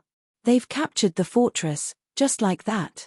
Crimson Witch stared at the token in Feng's hand with wide eyes. Although she knew that Feng's group had a high chance of capturing the Starlight Fortress, she had never thought he'd secure the Fortress Lord's token so soon. This was one of Star Valley's fortresses they were talking about. It was something the Western continent's various superpowers dreamed of obtaining, and yet, Feng had captured the fortress so easily. If she told this story, not even fools would believe her. Every member of the Silver Lion Legion was stupefied. None of them had ever expected a fortress in a level 100+ forbidden land to be so easy to capture. If the continent's other superpowers found out about this, they'd likely faint with anger. In reality, even Feng was astonished. He hadn't expected to obtain the Starlight Fortress Lord's token so quickly either. He had even been prepared to use the Hero's Tome to summon a Tier 4 hero. If the first Guardian boss they had faced had already been a mythic-ranked realm lord, the final Guardian boss might be a superior mythic. Players like them wouldn't be able to deal with a level 110+ superior mythic easily. Only a Tier 4 hero would have a chance of defeating such a monster. This has saved us a lot of effort, but we have much less time to fortify the fortress now. Feng was not particularly pleased to see the Fortress Lord's token, and he gave it a bitter smile. The fact that he had obtained the Fortress Lord's token so soon was both a blessing and a curse. Now that he had secured the Fortress Lord's token, he would have full control of the Starlight Fortress's magic array. Although he still had to reach the fortress's core to activate the defensive magic array, it would no longer buff the monsters within now that he had the token. This would make capturing the fortress far easier. Now, he only needed to clear out the monsters in the Starlight Fortress, and he wouldn't have to destroy the fortress's wall or gate to do it. He could simply waltz through the front gate. The only problem was that he needed to clear out the monsters and strengthen the fortress's defenses within 3 days, before the fortress opened to the public, and players began to flood in. Without adequate defenses, managing the fortress would become troublesome, and the various superpowers might use the opportunity to take it from him. Unfortunately, sealing the fortress and preventing players from entering wasn't possible. The Starlight Fortress was in Star Valley, a forbidden land. God's domain's forbidden lands weren't controlled by any kingdom or empire, and almost all of their fortresses had survived since ancient times, created before the Great Destruction. Forbidden lands' fortresses weren't like those in neutral maps or guild towns and cities. Even with the Fortress Lord's token, one would not gain full access to the fortress. They couldn't open or seal the fortresses as they wished. This was also the reason that any power to capture a fortress in a forbidden land was forced to send a large number of members to garrison the fortress. In truth, the main god system's settings for this weren't unreasonable. Forbidden lands had far more abundant resources than other maps. If a power could acquire full control of an ancient fortress in a forbidden land, it would be nigh impossible for other powers to break through the defenses and take it from them due to the defensive mechanisms that had also survived since ancient times. The power that had first captured the fortress would have permanent access to the Forbidden Lands resources, while everyone else would have to watch from the sidelines. This certainly wasn't a fair situation. Take the Starlight Fortress, for example. It might only be a small fortress, but once its defensive magic array was activated, only Tier 5 beings would be able to break it. In an era where the gods had gone into seclusion, Tier 5 powerhouses stood at the peak of God's domain. Even emperors had to show proper respect. These powerhouses could wipe out entire kingdoms. Not even empires would get away scot-free after provoking such an individual. Feng had thought that he'd have 3 full days to bolster the Starlight Fortress's defenses after he captured it, but now he had to waste some of that time clearing out the hundreds of thousands of monsters within. While Feng and the others continued their fight against the Starlight Fortress's monsters, the Stormheart Adventurer team watched from a distance with dropped jaws. "Who are those people?" the ruthless, great sword-wielding man muttered as he stared at the system announcement in shock. "They've actually managed to capture the Starlight Fortress. We don't know who they are, but this will certainly cause an uproar across the continent," Crow, Stormheart's commander, said. He couldn't help but glance Feng's way. The various powers and expert teams all wanted to conquer Star Valley, but players couldn't remain in the area for very long, which slowed their exploration progress in the Forbidden Land. Although the various superpowers had frequently tried to capture fortresses within Star Valley, none had succeeded. Now that someone had, Crow didn't even want to imagine how this event would change Star Valley. While Stormheart's members discussed the matter amongst themselves, news of the Starlight Fortress's capture spread like wildfire throughout the Western continent. 2460 Swarming Starlight Fortress Chapter 2460, Swarming Starlight Fortress Silvermoon Empire, Silver Lion City. What did you say? Zero Wing has already captured the Starlight Fortress? Adolphe was momentarily stunned when he heard McCaffrey's report. Impossible. Your group only left a while ago. Even if you hadn't rested, how could you have slain several 100,000 monsters in the fortress so quickly? Adolphe felt as if McCaffrey were playing a joke on him. Zero Wing and the Silver Lion Legion hadn't even been gone from Silver Lion City for more than a day, and the Starlight Fortress was home to hundreds of thousands of monsters, the weakest of which was Lord rank. Furthermore, there were plenty of Great Lords and Grand Lords in the fortress, and multiple mythic-ranked Guardian bosses. Even if the Starlight Fortress had opened its gate to the Silver Lion Legion, the Legion's 8,000 players would still need a lot of time to clear out all of the monsters. It'd be a miracle if the Legion finished the job within 2 or 3 days. However, less than a day had passed since the Legion had left for Star Valley, and including travel time, they had spent even less time in the area. Did McCaffrey assume he had gone senile with old age? "It's true, Great Elder," McCaffrey insisted, smiling bitterly when he saw Adolphe's skepticism. "Take a look for yourself if you don't believe me. We've already entered the Starlight Fortress and are clearing out the monsters.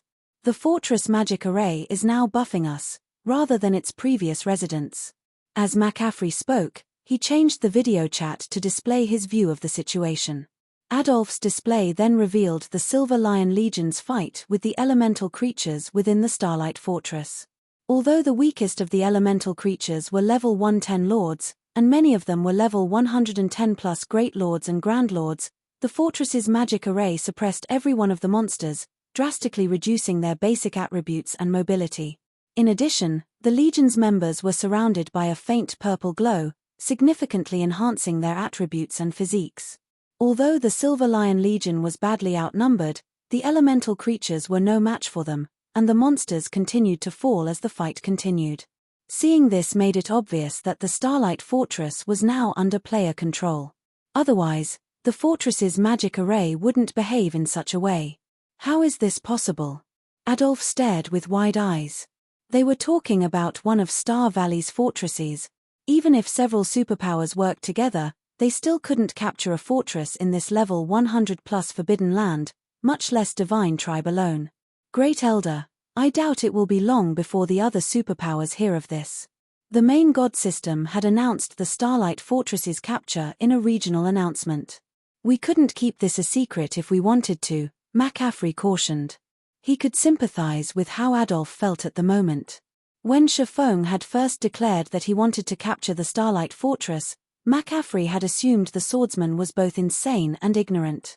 The West's various superpowers had to expend a lot of resources and manpower to obtain a single town, yet Feng wanted to capture a fortress in a level 100+ forbidden land. Clearly, he hadn't been taking the Western continent's superpowers seriously. Star Valley had leveling resources that were unique to the area. It was also home to the West's only 2 known God Mode regional dungeons. It was no exaggeration to claim that owning one of Star Valley's fortresses was on par with owning several Grade 1 veins. If the various superpowers were capable of capturing these fortresses, they would have already done so. How could a pseudo-superpower like Zero Wing possibly succeed where the various superpowers had failed? In the end, however, Feng had succeeded. Moreover, the strength Zero Wing had displayed was far beyond anything McCaffrey could have imagined. When it came to laying siege to fortified locations, Zero Wing outstripped ordinary superpowers. In fact, not even super guilds would prove as adept as Zero Wing in this respect. The domain tools and the Crimson Dragon flying ship Feng had revealed were godly tools during an offensive siege. Watching those tools in action had changed everything McCaffrey had thought he knew about siege battles. Before the Ring of Gospel and flying ship, Tier 3 experts were nothing. It seems I still underestimated Zero Wing. Not only can it travel between the continents, but it has even proven capable of capturing the Starlight Fortress. Not even super guilds have such firm foundations, Adolf said, taking a deep breath to calm himself. He also re-evaluated what he knew about the guild known as Zero Wing. Since that is the case, I want you to give everything you have in assisting Zero Wing from now on. Also, inform Black Flame that Divine Tribe is willing to go all out in helping his guild manage the Starlight Fortress. Not only will we send the Divine Hymn Legion and a 150,000-man expert army to garrison the fortress free of charge, but we'll also give Zero Wing 100 bottles of the special enchanted bloodline. In return, all Divine Tribe wants is a temporary residence in the Starlight Fortress. Adolf's declaration stunned McCaffrey. Do we really need to go that far, Great Elder? Setting aside the Divine Hymn Legion, we went to great lengths to save up 100 bottles of the special enchanted bloodline. If we give them all to Zero Wing, our guild's Tier 2 experts will have a much harder time reaching Tier 3 than other superpowers players. McCaffrey quickly tried to dissuade Adolf from his decision. The Divine Hymn Legion wasn't as strong as the Silver Lion Legion, but it was the guild's second strongest trump card legion. Normally, it was responsible for garrisoning the guild's important mining towns. If they transferred the Divine Hymn Legion to the Starlight Fortress, those mining towns' defenses would become a problem. The 100 special enchanted bloodlines were also supposed to be the capital Divine Tribe used to compete with the various super guilds. These bloodlines could help the guild quickly nurture Tier 3 experts. With another 100 Tier 3 experts, Divine Tribe could start raiding level 100 super large-scale team dungeons, instantly surpassing the various super guilds. Although Zero Wing had secured the Starlight Fortress, fortresses in Forbidden Lands weren't like those in other maps. Even after capturing them, players couldn't gain full control of these fortresses. Moreover, NPCs wouldn't be around to help manage the fortresses, and thus, they would require a large number of experts to protect them long-term. Otherwise, It wouldn't be long before the ruling power started having problems. Since news of the Starlight Fortress's capture had already begun to spread, many powers would swarm to it in the near future. Meanwhile, Zero Wing had barely any manpower on the western continent. Without Divine Tribe's help, defending the Starlight Fortress was impossible for Zero Wing. There was simply no reason for Divine Tribe to give Zero Wing 100 bottles of the special enchanted bloodline. We have to. You should realize that if we want a temporary residence in Star Valley, Zero Wing is our only option for an ally. On the other hand, Zero Wing can choose from many superpowers to ally with. However, small fortresses can only have one temporary residence, and we have to have it, no matter what. Adolf sternly informed his subordinate. The potential wealth and resources related to the Starlight Fortress couldn't be underestimated, especially the leveling resources. If Divine Tribe could secure a temporary residence in the Starlight Fortress, the guild's overall leveling speed would surpass the other superpowers by a large margin. 100 special enchanted bloodlines? Zero Wing really has lucked out. When Crimson Witch overheard Adolf's statement and tone, she knew the Great Elder had already made up his mind. She wasn't happy about it, but there was nothing she could do to change it. A lot of superpowers will be paying attention to the fortress, and it still isn't guaranteed that Zero Wing can defend its ownership.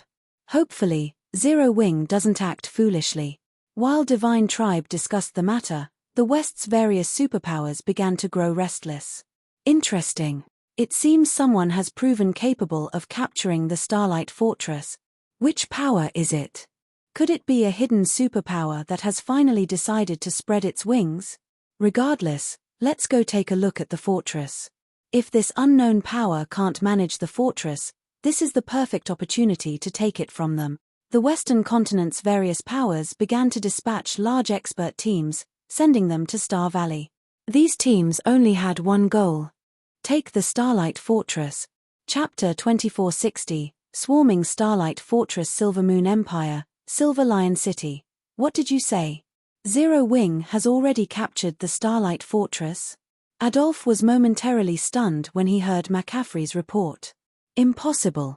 Your group only left a while ago. Even if you hadn't rested, how could you have slain several 100,000 monsters in the fortress so quickly? Adolf felt as if McCaffrey were playing a joke on him.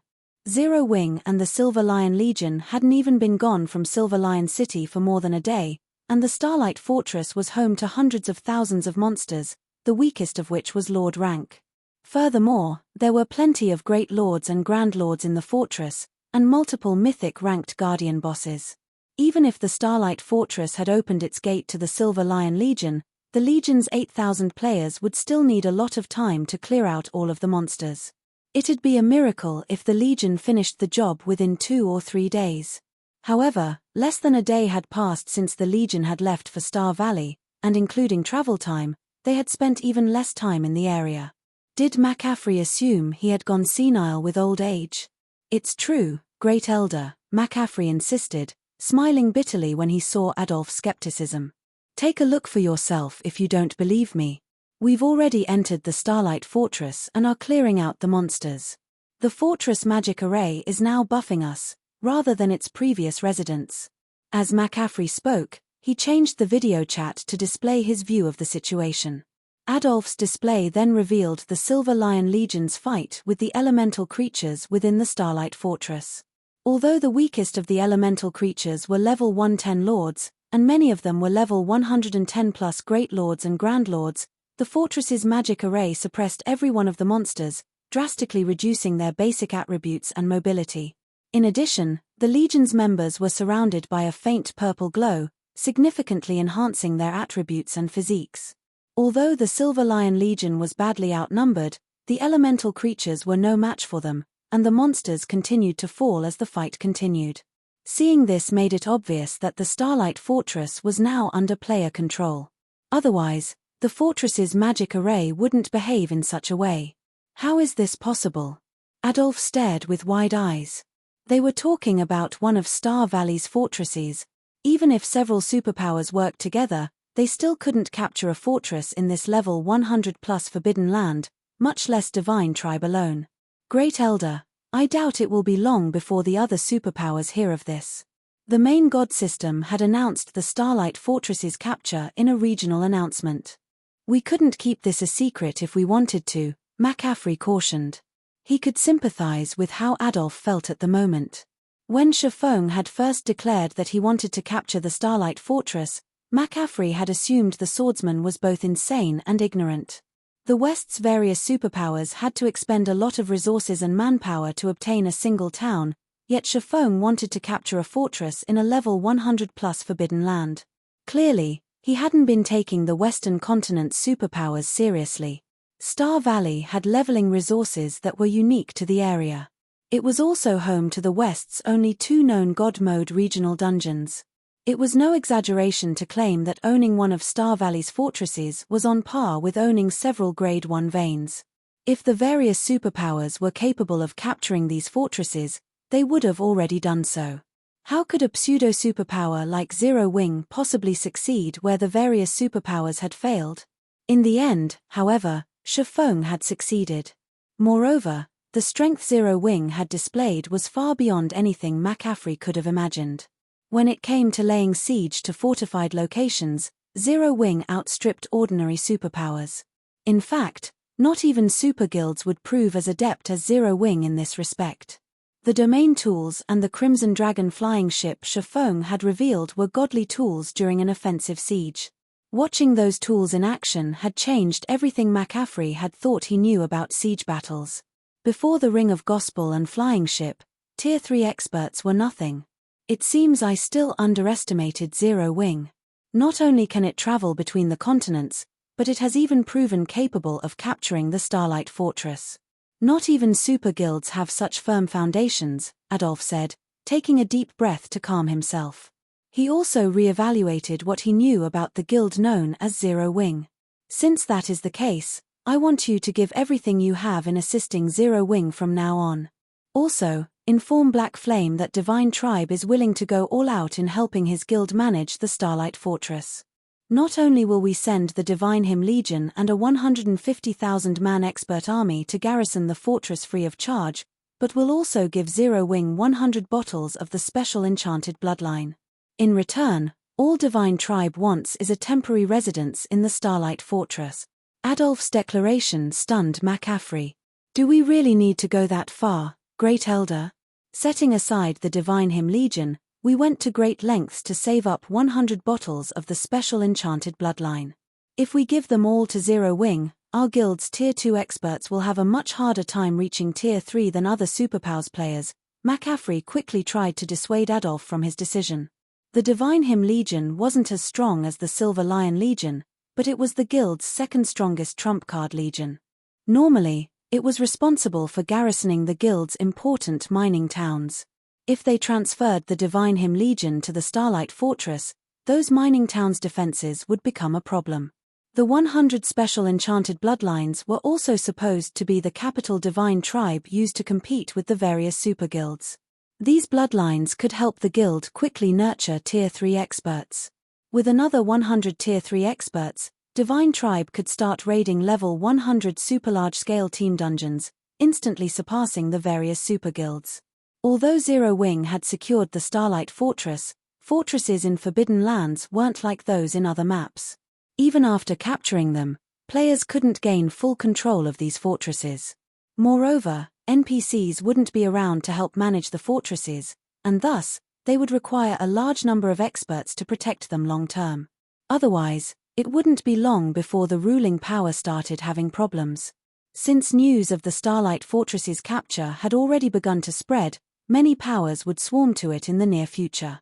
Meanwhile, Zero Wing had barely any manpower on the Western continent. Without Divine Tribe's help, defending the Starlight Fortress was impossible for Zero Wing. There was simply no reason for Divine Tribe to give Zero Wing 100 bottles of the special enchanted bloodline. We have to. You should realize that if we want a temporary residence in Star Valley, Zero Wing is our only option for an ally. On the other hand, Zero Wing can choose from many superpowers to ally with. However, small fortresses can only have one temporary residence, and we have to have it, no matter what. Adolf sternly informed his subordinate. The potential wealth and resources related to the Starlight Fortress couldn't be underestimated, especially the leveling resources. If Divine Tribe could secure a temporary residence in the Starlight Fortress, the guild's overall leveling speed would surpass the other superpowers by a large margin. 100 special enchanted bloodlines? Zero Wing really has lucked out. When Crimson Witch overheard Adolph's statement and tone, she knew the Great Elder had already made up his mind.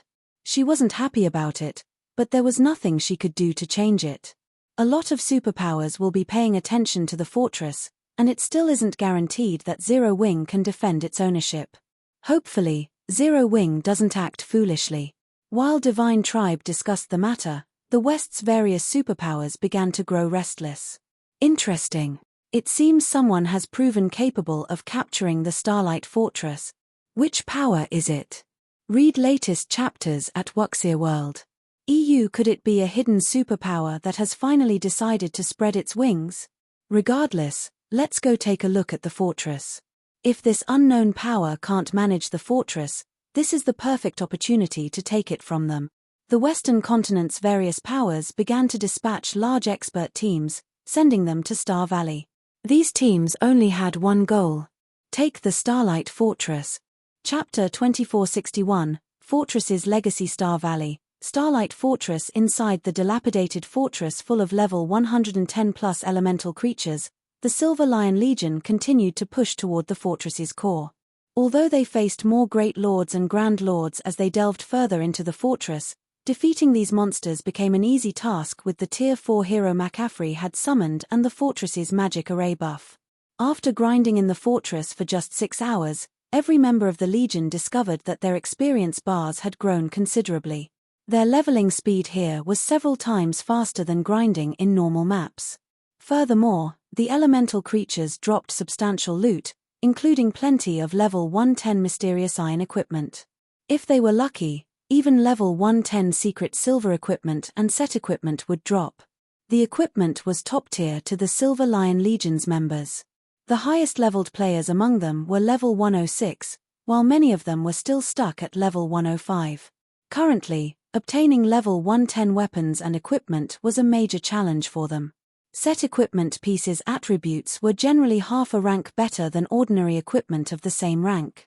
If players could collect the full set, the set's attributes would be a full rank better than ordinary equipment of the same rank, with some having even greater bonuses. Take the level 110 secret silver set equipment the Starlight Fortress's monsters dropped, for example. Although the hidden blue set was only a level 110 secret silver set equipment, not only would having 6 of the 8 pieces increase a player's casting speed by 20%, but it would also increase their spells' effects by 25%. With all 8 pieces of the set, it would increase one spell completion rate by another 2% and casting range by 20%. Wearing this set, a magical class expert's DPS would be even higher than players in level 110 fine gold equipment. Even after they reached level 110, they couldn't be certain how many pieces of level 110 fine gold equipment they could obtain. It was likely that only the guild's peak experts had any chance of securing a full set. Obtaining enough level 110 fine gold equipment was simply too difficult for experts of their caliber. Fortunately, McCaffrey had already announced that he would auction all weapons and equipment they obtained from the Starlight Fortress. This meant that they'd all get a chance to acquire level 110 secret silver set equipment. How much they obtained would only depend on how many GCPs they had saved up. This was the reason that the Silver Lion Legion members put all of their effort into clearing out the Starlight Fortress's monsters, even without Feng saying a word. They actually hoped that Feng's group wouldn't participate in the battle, allowing them to keep all of the elemental creatures for themselves. The fortress only had so many monsters, and there wouldn't be enough secret silver set equipment for everyone. Guild leader, are we really going to leave these elemental creatures to Divine Tribes members? Aqua Rose asked as she watched the Silver Lion Legion push through the fortress's main streets.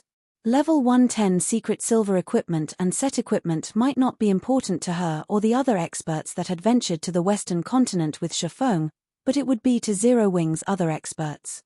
Moreover, not even level 110 common equipment had shown up on the market yet, much less level 110 secret silver equipment. They had an advantage with the Crimson Dragon flying ship, and the fortress's magic array currently suppressed the monster's basic attributes.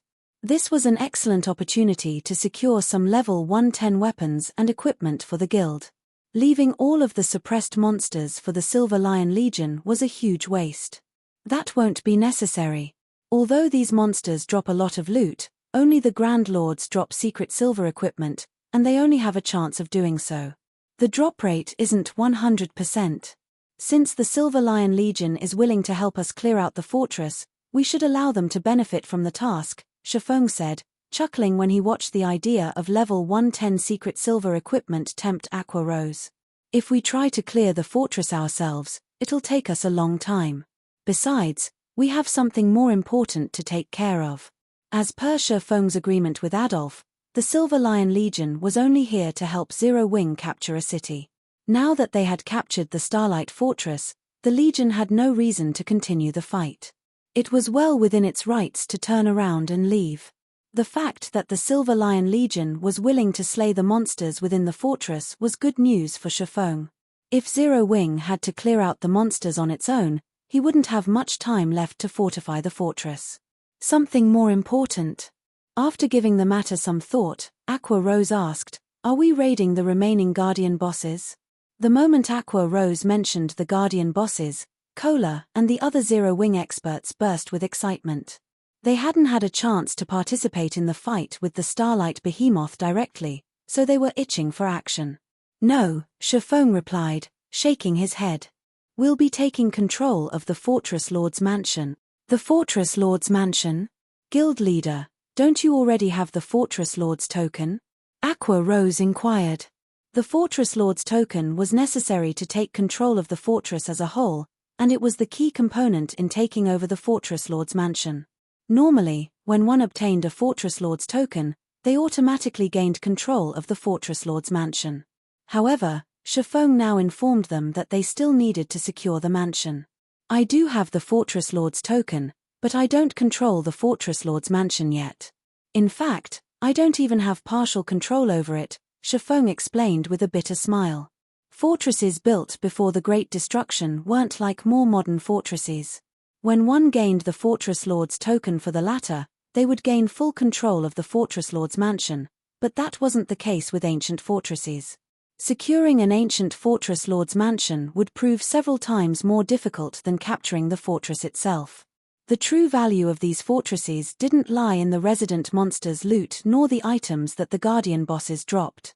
Rather, the truly valuable items were the ancient legacies, that were stored in the Fortress Lord's mansion.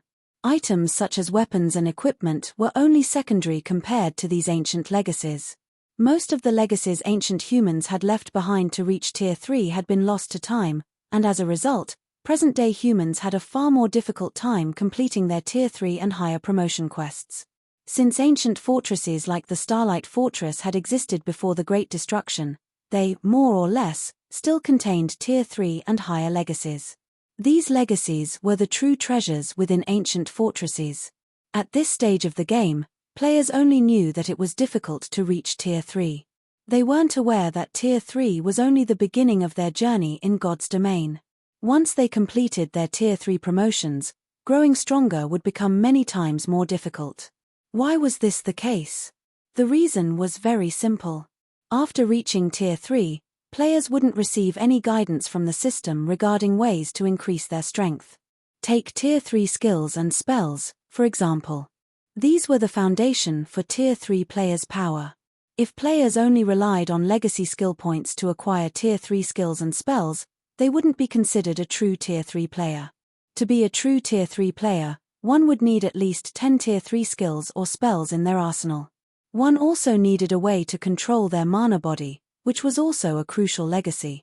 These methods were even more important than Tier 3 skills and spells.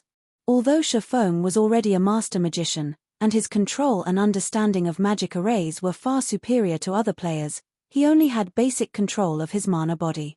This was also the case for the Western Continent's experts, who were particularly skilled at controlling mana. Their mastery with their mana bodies was still in the infantile stages. This was why current Tier 3 experts were no match for Tier 3 NPCs.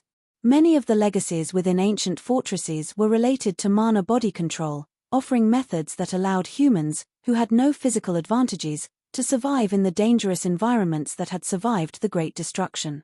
Guild leader, how are we supposed to secure the Fortress Lord's mansion? Aqua Rose asked. She realized that Feng wasn't joking when she saw his serious expression. If they could not secure the Fortress Lord's mansion, the Starlight Fortress would remain ownerless. If that didn't change before the fortress automatically opened to the public, Zero Wing would be left in a very awkward position. It's simple. All we need to do is pass the legacy trial in the Fortress Lord's mansion. If we fail, we'll only control the fortress on the surface, even with the Fortress Lord's token, Feng replied.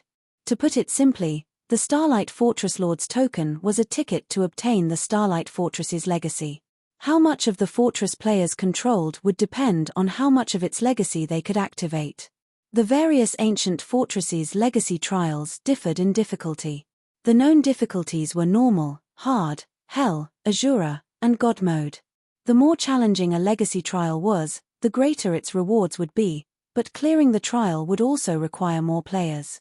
Moreover, all legacy trials had a 1-week cooldown. Feng then led Aqua Rose and the rest of his companions toward the Starlight Fortress's Fortress Lord's mansion. A magic array currently enveloped the mansion, and not even mythic monsters could break through the barrier, let alone players. Only the player that held the Fortress Lord's token and those that player granted access to could pass through the barrier. Read latest chapters at Wuxia World. EU. After walking up to the mansion's entrance, Feng retrieved the Fortress Lord's token and started to chant an incantation. Silently, he prayed, "Please, don't let the Starlight Fortress's legacy trial be too high of a difficulty." He hadn't just chosen to capture the Starlight Fortress because its monsters were easier to deal with. Most of his reasoning was based on the fact that it was one of the few small fortresses in Star Valley that had a Fortress Lord's mansion with a weak mana signature. This meant that the legacy the Starlight Fortress protected wasn't particularly powerful, and the legacy trial shouldn't be overly difficult. If he had tried to capture a fortress with a powerful Fortress Lord's mansion, he would have wasted his effort if he couldn't secure control of the mansion after capturing the fortress. When Feng finished the incantation recorded on the token, a dark purple, fourfold magic array appeared on the mansion's main door. A set of gigantic, golden doors then emerged, and as the doors slowly parted, an ancient aura gushed between them. Crap! Isn't this just a measly small fortress? Why does it have an Azura mode legacy trial? Feng was utterly dumbfounded when he saw the golden doors. Chapter 2462, Gold Gate. Aqua Rose and the others couldn't help their surprise when the set of golden doors appeared before the entrance to the Fortress Lord's mansion.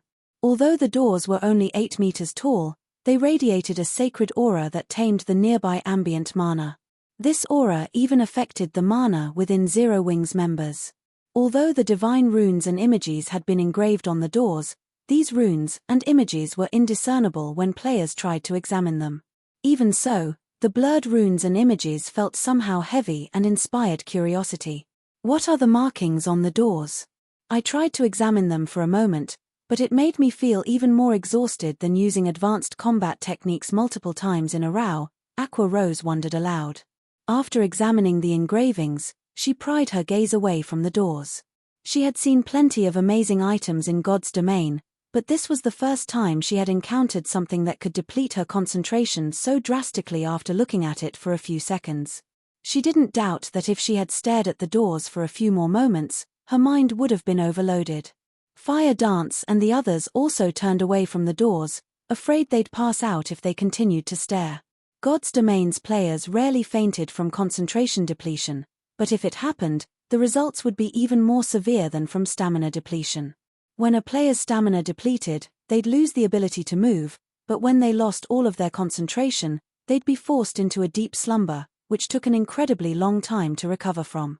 This could be a fatal setback for players fighting on the front lines. This is normal. The information on this Gold Gate is a legacy that has been passed down from ancient times. Moreover, this is a relatively complete legacy and far more complex than the combat techniques we've seen thus far. It isn't something players can simply glance at, Feng said. When he saw his teammates' curiosity, He revealed a bitter smile and continued, "If you look at this legacy for too long, your recovery could take more than 5 days."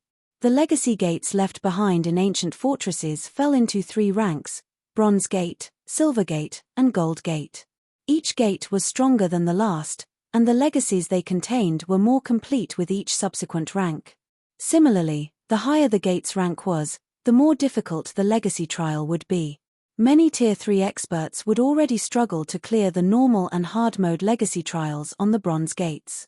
The Gold Gates only contained Azura and God mode legacy trials, which were so difficult that even peak experts would despair at the challenge. Feng had assumed that, even in the worst-case scenario, the Starlight Fortress would house a Silver Gate. He had never considered that the Legacy Gate would be Gold rank. Taking control of this Fortress Lord's mansion would be nearly as difficult as capturing a large fortress's Fortress Lord's mansion. Has the system elevated the trial's difficulty because we're the first to capture an ancient fortress? Questions filled Feng's mind as he gazed at the Gold Gate before him. Normally, small fortresses had, at most, silver gates, and medium fortresses would only have a small chance of containing a Gold Gate. He had never heard of anyone finding a Gold Gate in a small fortress. Forget it. Let's just take this one step at a time. Feng shook his head, banishing his worries. He then gritted his teeth and led his team through the Gold Gate. If he refused to participate in the trial now that he had activated it with the Fortress Lord's token, he would have to wait for the token's cooldown to end before he could try again. Moreover, the appearance of a Gold Gate wasn't all bad. This could be a blessing for them. A high-ranked Legacy Gate might be very difficult to clear, but it would also provide greater help as players learned how to control their mana bodies. A Legacy Gate was an ancient fortress's most valuable treasure. It was also the greatest benefit to controlling an ancient fortress. The various powers hadn't initially been aware of this fact in Feng's previous life and had treated the Legacy Gates as a way to gain more control over their fortresses. The various powers had only discovered the Legacy Gate's true value after some time, learning that these gates were the fastest way for players to unlock the full potential of their mana bodies. If players tried to explore and adapt to their mana bodies without such help, unlocking their mana body's potential would take ages. As Feng and the others walked through the Gold Gate, the world around them warped. The world settled into place again, and Feng found himself before a sacred, golden mountain, alone. This golden mountain was several thousand meters tall. Feng couldn't even see where the mountain ended. The mountain's aura was just slightly less intense than that of the Tower of Four Gods. While bathed in the mountain's aura, Feng felt an intense pressure bear down on him, reducing his mobility. So, this is a Gold Gate's trial. Feng looked around him, shocked. During his previous life, he had only ever entered a Bronze Gate, and he had only acquired the entry slot after paying a huge sum. Even so, he had paid the price gladly.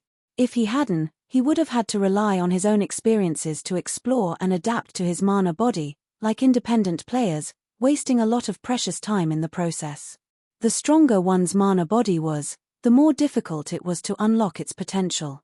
Because of this, independent Tier 3 players struggled to surpass the various superpowers Tier 3 experts. Unfortunately, it couldn't be helped. It was simply a benefit of having access to a guild's resources. If that weren't the case, so many players wouldn't be so desperate to join the various superpowers. Within the Gold Gate, Feng discovered that the difference between a Bronze and Gold Gate was far greater than he had expected. When he had entered the Bronze Gate, its environment hadn't affected his mental state, but within the Gold Gate, he could feel a void in his mind. Within spaces that had thin traces of mana, such a mental state would be extremely helpful. While players operated in spaces that lacked mana, the harsh environments would affect their ability to learn and grow, even with the support of their mana bodies. While Feng and the others quietly observed their surroundings, the phantom of a goddess in dark blue armor appeared before them all. "I am this Legacy Gate's creator, Eliade. Trial taker, you have 2 days to climb the sacred mountain and pass the trial. If you fail, you will be removed from this place. Only if 3 or more of you reach the sacred mountain's first shrine, will you obtain the Starlight Fortress's bronze mark, securing your hold over the fortress.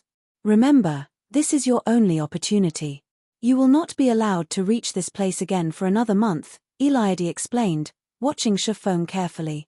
The moment Eliade finished speaking, she vanished as if she had never existed. Read latest chapters at Wuxia World. EU. Fortunately, we have 2 days.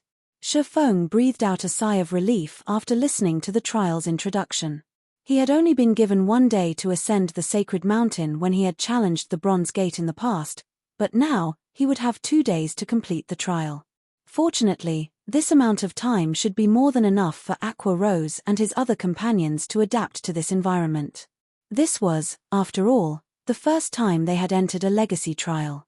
Before Feng could celebrate his good luck, however, 3 knights in exquisite armor appeared on the sacred mountain. Each of the knights carried swords, and the weakest among them was level 110 and tier 3. The moment these knights manifested, they charged toward Feng. The knights were quick, and despite the lack of mana in the area, dense mana surrounded each of them. 3 knights with fully unlocked mana bodies, right off the bat. Feng was stunned as he watched the approaching knights. Chapter 2463, Basic Unlock. Sensing the intense amount of mana that coated the NPC knights' swords, Feng wasn't willing to take unnecessary risks. He immediately unsheathed both of his swords and prepared for battle.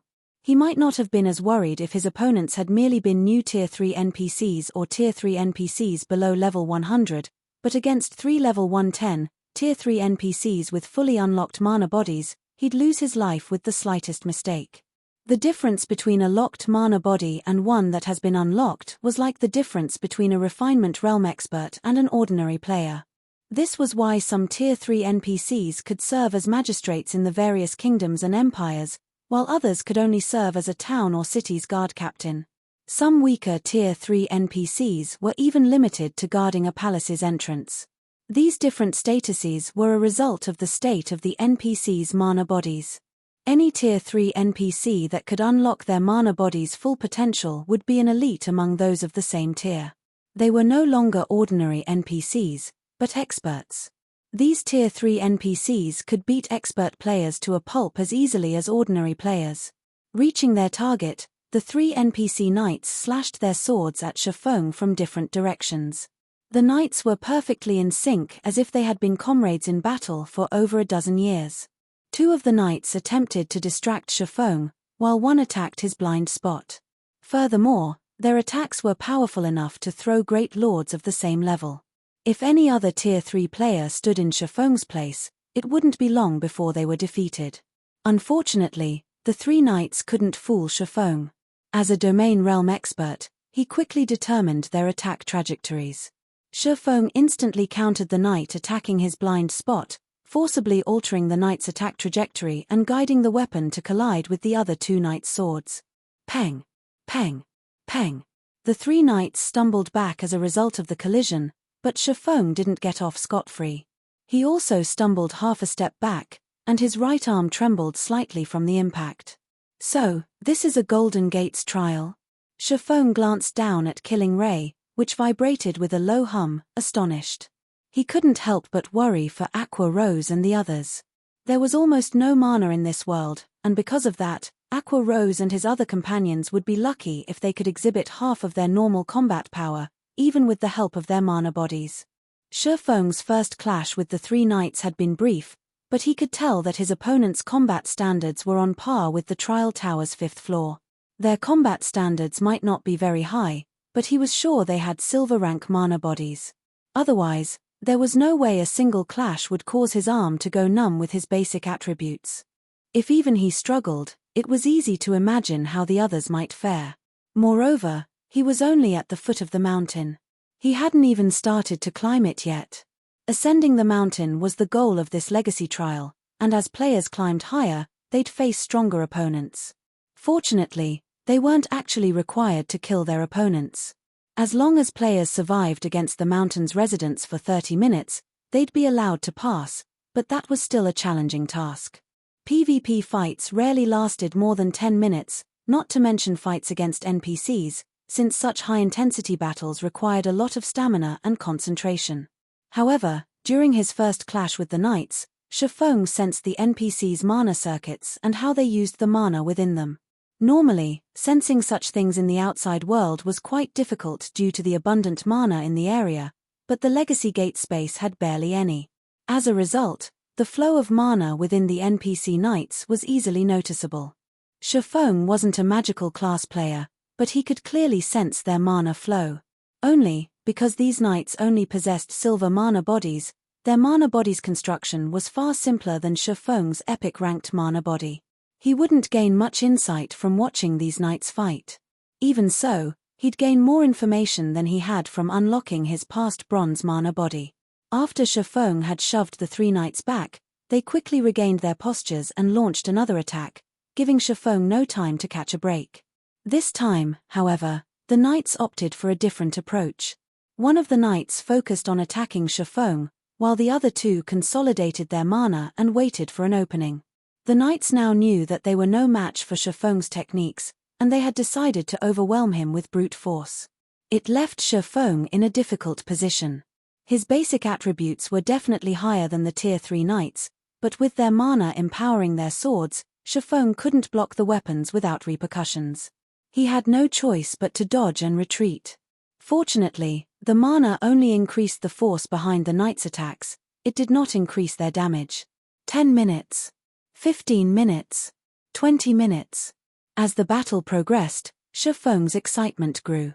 He had learned and mimicked the method the knights used to conduct and use the mana within their mana bodies.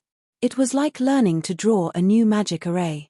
The knights charged at him again, and Feng silently guided the mana in his body outward, enveloping his sacred sword. This should be enough. He then swung Killing Ray at the Tier 3 knights' mana-coated swords. Boom! The sound of an explosion echoed from the foot of the mountain. The impact from the blow shoved the three Tier 3 knights stumbling back a step. In contrast, Feng remained steady in his original position, and his arm no longer shook.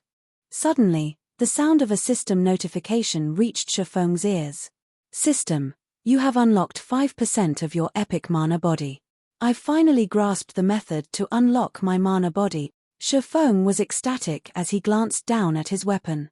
He had finally learned to mimic the way these knights conducted and used their mana.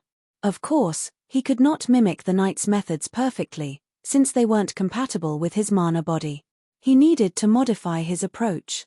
Moreover, he possessed an epic mana body, which had a more complex structure than a silver mana body. This was why he had only unlocked 5% of his mana body with that attack. It's no wonder why so many experts fought to enter gold gates in the past. I've made more than a fortnight's progress in less than half an hour.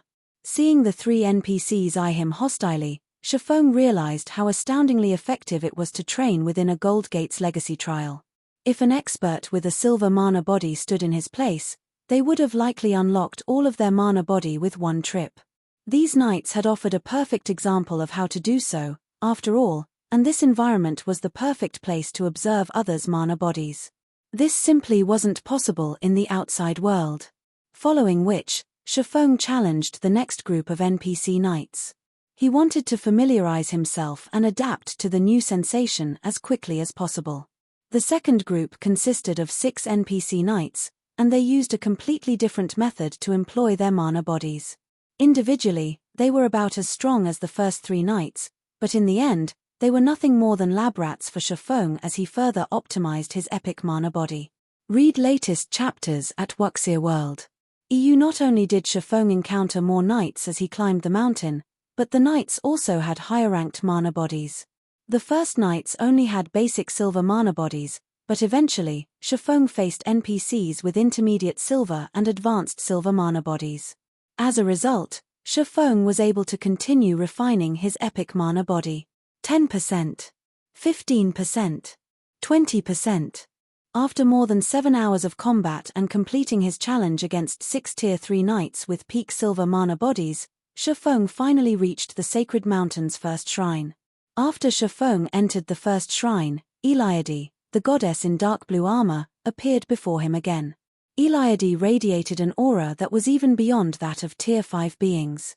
Trial Taker, you have proven to be quite skilled. You have reached the first shrine within 9 hours. As a reward for your effort, I will present you with 2 options. The first option consists of surviving 3 moves against me. Not only will you clear this trial and enter the mountain's 2nd level by succeeding, but you'll also receive 1 legacy guidance. If you choose the second option, you will have to face this shrine's guardian. If you win, you will gain access to the 2nd level, but you will not receive additional rewards, Eliade offered Feng. You have 3 minutes to consider. Decide carefully. Chapter 2464, 3 Divine Swords. Once Eliade finished speaking, she closed her eyes and waited for Feng's reply in silence.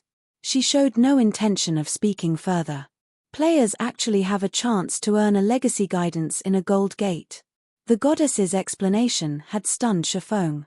Based on what he knew from the past, the legacy gate's creators were lofty beings.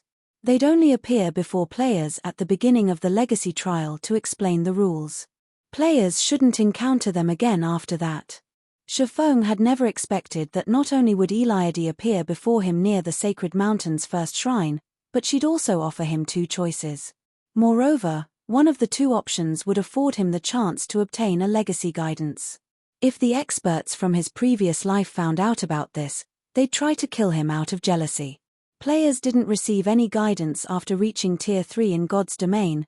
They'd have to rely on their own abilities to grow stronger, especially when trying to unlock their mana bodies. Even within the legacy trials, players could only rely on their observations to learn and improve. They wouldn't be given anything on a silver platter. Thus, receiving a legacy guidance was every expert player's dream. Unlocking a mana body's full potential was only a basic condition to activating a Tier 3 mana body. If players could unlock more of their mana body's potential, it could offer even greater benefits. However, unlocking more of a mana body's full potential was insanely difficult. If players had taken the wrong path during their early days, they'd have almost no chance of surpassing 100% potential. Players would have to settle for the most basic level of mana body. If all players were offered a chance to receive guidance from an ancient legacies, far more of the past's peak experts would have been able to reach Tier 5. The stronger a player's mana body was, the easier it'd be to complete their future promotion quests. This was why some experts with silver mana bodies had reached Tier 5, while some experts with gold mana bodies had been stuck at Tier 4. When Eliade had presented Feng with 2 options, he had felt as if he were dreaming. Lady Eliade, I choose your challenge. Feng instantly decided. Challenging Eliade was undoubtedly reckless, but if he missed this opportunity, he'd regret it for the rest of his life. Even if he couldn't take control of the Starlight Fortress's Fortress Lord's mansion now, he could try again after the token's cooldown. However, if he passed up this opportunity to challenge Eliade, he might not get another chance to earn a legacy guidance. He had an epic mana body, and unlocking its potential would be far more difficult than with a gold mana body. Just trying to unlock 100% of its potential was an immensely difficult challenge, not to mention unlocking more than that. Excellent. You have made a wise decision. You will not receive another chance to challenge me, let alone obtain a legacy guidance, no matter how many times you come here, Eliade said as she opened her eyes. When she looked at Feng, a hint of recognition flashed in her eyes. However, don't think that you can withstand 3 of my attacks. Even if I limit my strength to Tier 3, you have less than a 10% chance of completing my challenge with your sealed epic mana body. Eliade then pulled a blue great sword, whose tip had been buried in the ground before her, and raised it above her head. A frightening amount of mana suddenly surrounded her, and a mana storm manifested around Eliade's great sword. The storm was so powerful that it could even tear apart space. Feng could sense that the phenomena weren't due to a skill or spell. Eliade was merely executing a normal attack. Now, face me. First sword, light shadow. As she spoke those words, Eliade swung her greatsword down at Feng, who stood over 40 yards away. A gigantic blade of mana appeared in the goddess's hands and descended on Feng, splitting apart space as it passed. So, this is the true method of utilizing a mana body? Feng was dumbfounded as the blade grew near. He had met many Tier 5 NPCs, but he had never met one that had such mastery over their mana body. Although Eliade had suppressed her strength to Tier 3, her normal attacks still had the power of a Tier 4 skill. Without hesitation, Feng activated Heavenly Dragon's power. The Legacy Trial was located in a different realm. Although players were prohibited from using invulnerability skills, they could use any other skills or spells they possessed. This was why Feng dared to accept Eliadai's challenge. Divine runes immediately appeared around Feng's body, substantially increasing his strength. He then brandished his swords at the descending mana weapon. Secret technique, lightning flash, boom. When the weapons collided, the impact created a powerful shockwave that shook the surrounding area. Even the ground trembled at its might. The boom of the collision echoed across the entire sacred mountain. A figure then shot out of the dust cloud that encompassed the battlefield. It was none other than Feng. Not only had he lost 1/5 of his HP, but he also failed to stabilize his footing after he landed, tumbling to the ground. Before Feng could return to his feet, however, the goddess was already poised to attack again. This time, however, she positioned her sword beside her, prepared to execute a horizontal slash. Second sword, Holy Devour. Another mana storm brewed around her, threatening to devour everything in its path. This time, Feng could feel the storm suck away the mana within him, and the pressure that bore down on him made it somewhat difficult to move. Feng had no time to respond properly before the Eliade swung her great sword. A torrent of fire manifested before Feng, destabilizing space around it. These flames raged as if they needed to devour everything they touched, including space.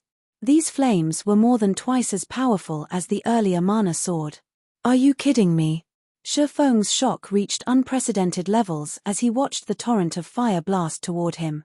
Normally, not even heroes could exhibit basic Tier 4 power with normal Tier 3 attacks, but not only did the goddess's horizontal swing contain Tier 4 power, but it was also at the intermediate rank.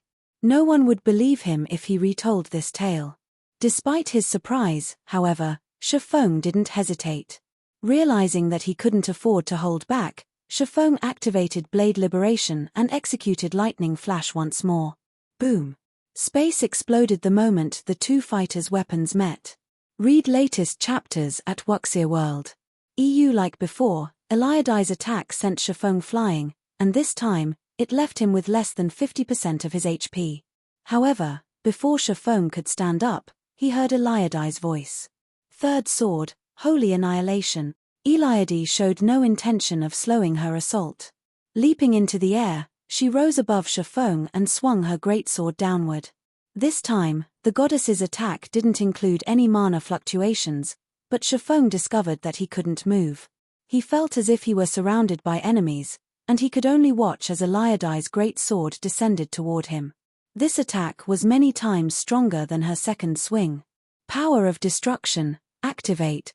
Chapter 2465, Silver Mark. Along with Feng's low shout, disintegration power started flowing out of the disintegration armor and set the surrounding space aquiver.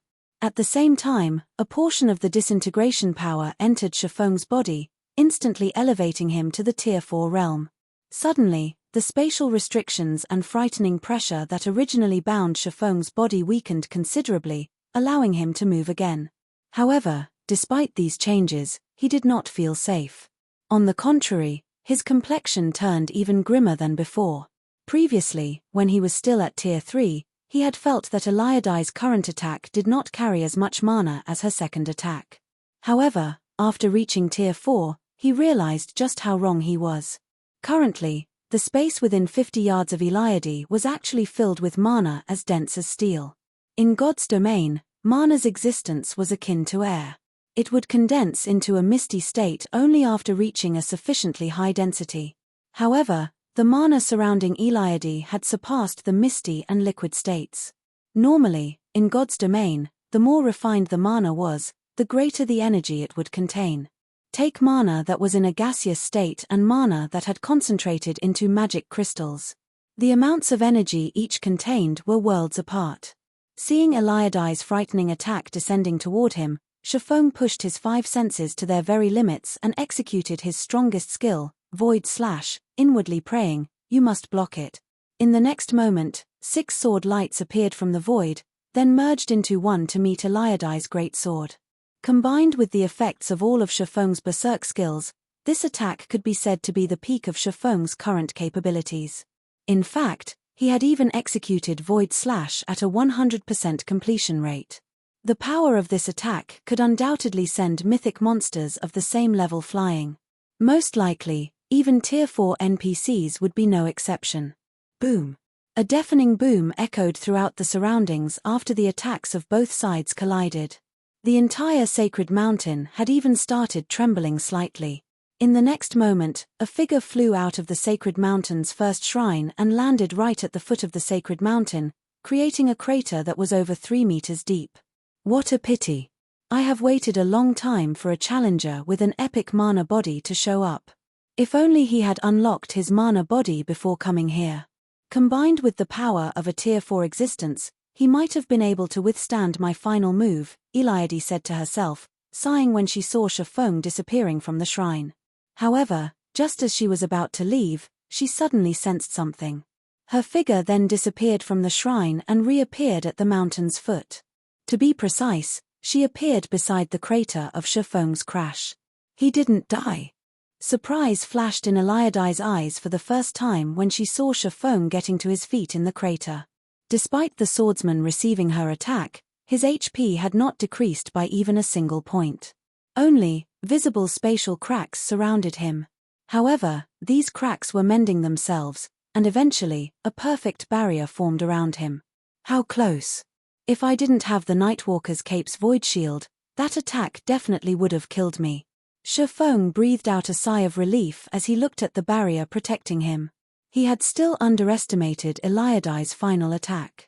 That final attack was even stronger than those of the Crimson Dragon flying ship's mana pulse cannons, practically rivaling the flying ship's magic elven cannons already. He had never heard of anyone exhibiting power at the peak of Tier 4 with merely a normal Tier 3 attack. Fortunately, he had more than one fragmented legendary item on him, one of which was even for defense. Otherwise, only death awaited him in this trial. After inwardly celebrating for a moment, Feng climbed out of the crater quickly and walked up to Eliade. Lady Eliade, may I know if I passed your trial? Feng asked as he looked at the goddess. Although he survived, he had been sent flying all the way down the sacred mountain.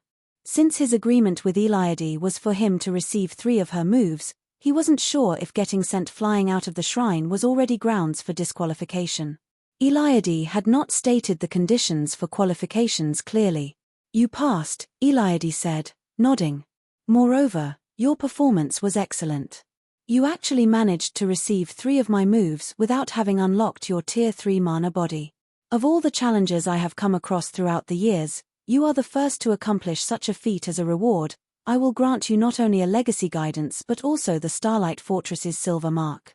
After saying so, Eliade drew a silver rune in the air and imprinted it on the Fortress Lord's token tied around Feng's wrist. System. Congratulations.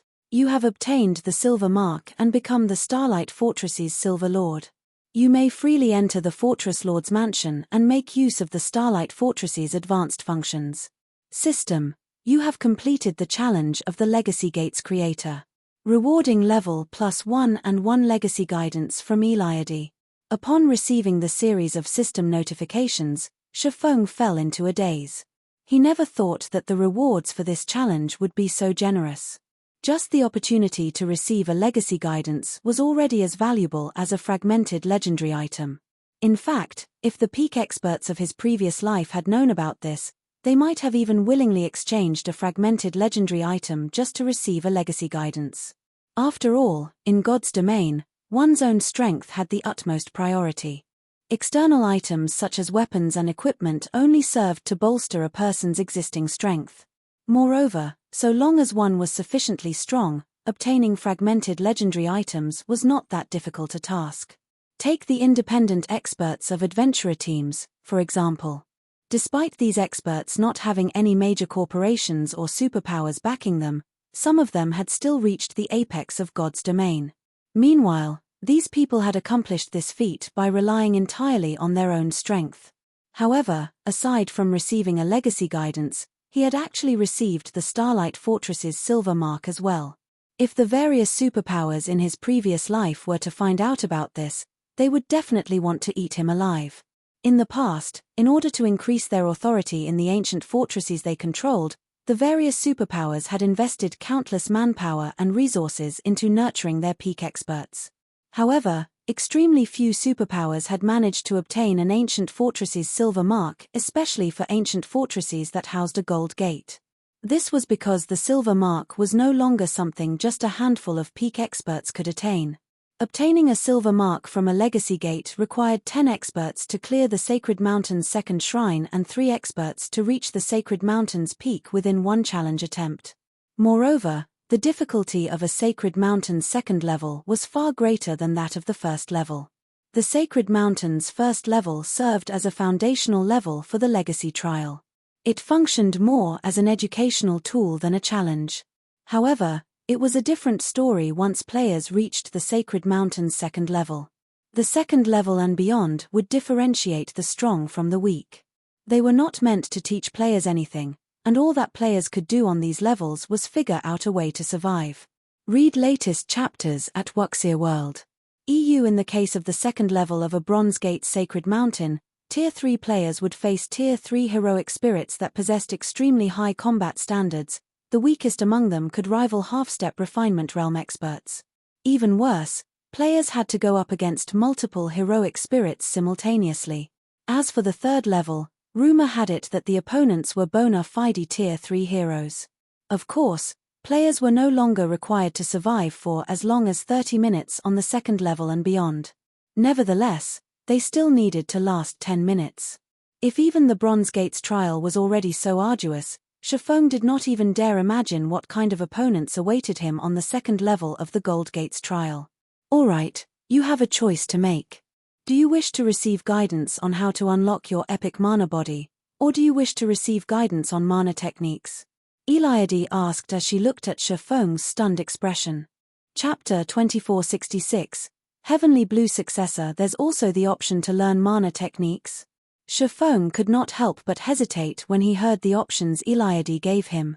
Mana technique was a familiar term, a mana usage technique that players could use only after reaching Tier 3 and obtaining their mana body. It was categorized as a type of combat technique in God's domain. Only, combat techniques focused on the usage of a person's physical body for combat, while mana techniques focused on the usage of a person's mana for the same. However, only an extremely small number of players had the opportunity to learn mana techniques in God's domain because the knowledge had long been lost. Normally, players had to rely on their own inspiration to create mana techniques. As for Feng, even after playing God's domain for a decade during his previous life, he never managed to learn a single mana technique. If it were before he had witnessed Eliade's 3 attacks, he would have most likely chosen to receive guidance on how to unlock his epic mana body without any hesitation. This was because the mana techniques he had seen experts use in his previous life hadn't been particularly powerful.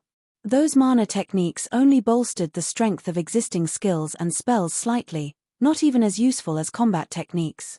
However, from the goddess's attacks, it would seem that he had been under a misconception. After all, Eliade's mana techniques allowed her to exhibit strength at the peak of Tier 4 despite having suppressed herself to Tier 3.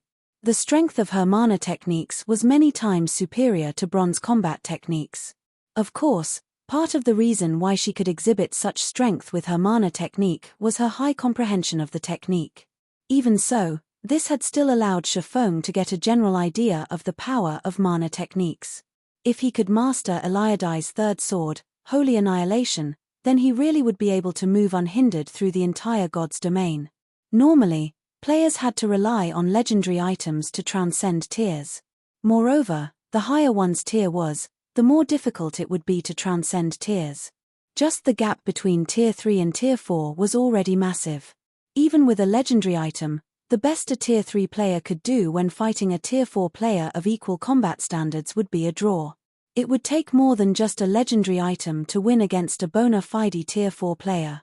Eliade's mana techniques, on the other hand, only needed one to unlock their mana body to transcend tiers. Meanwhile, given sufficient time, players could unlock even epic mana bodies to 100% potential. You have 30 seconds to consider. If you don't make a decision, I will take it as you giving up the opportunity to learn. You have only this one chance, So I hope you consider your decision well, Eliade said as she looked at Feng. As soon as Eliade finished speaking, a system timer appeared before him, the timer counting down the seconds. 30 seconds. 25 seconds. 20 seconds. The ticking sounds were like a countdown to death, and they stimulated Feng's mind. He had only this one opportunity to learn a mana technique. After he mastered it, he could even teach it to others. This mana technique would be a great help for Zero Wing's future. However, if he wished to unlock his epic mana body past 100% potential, he could only rely on Eliade's guidance. Otherwise, on his own, the chances of him breaking through the 100% threshold were practically zero.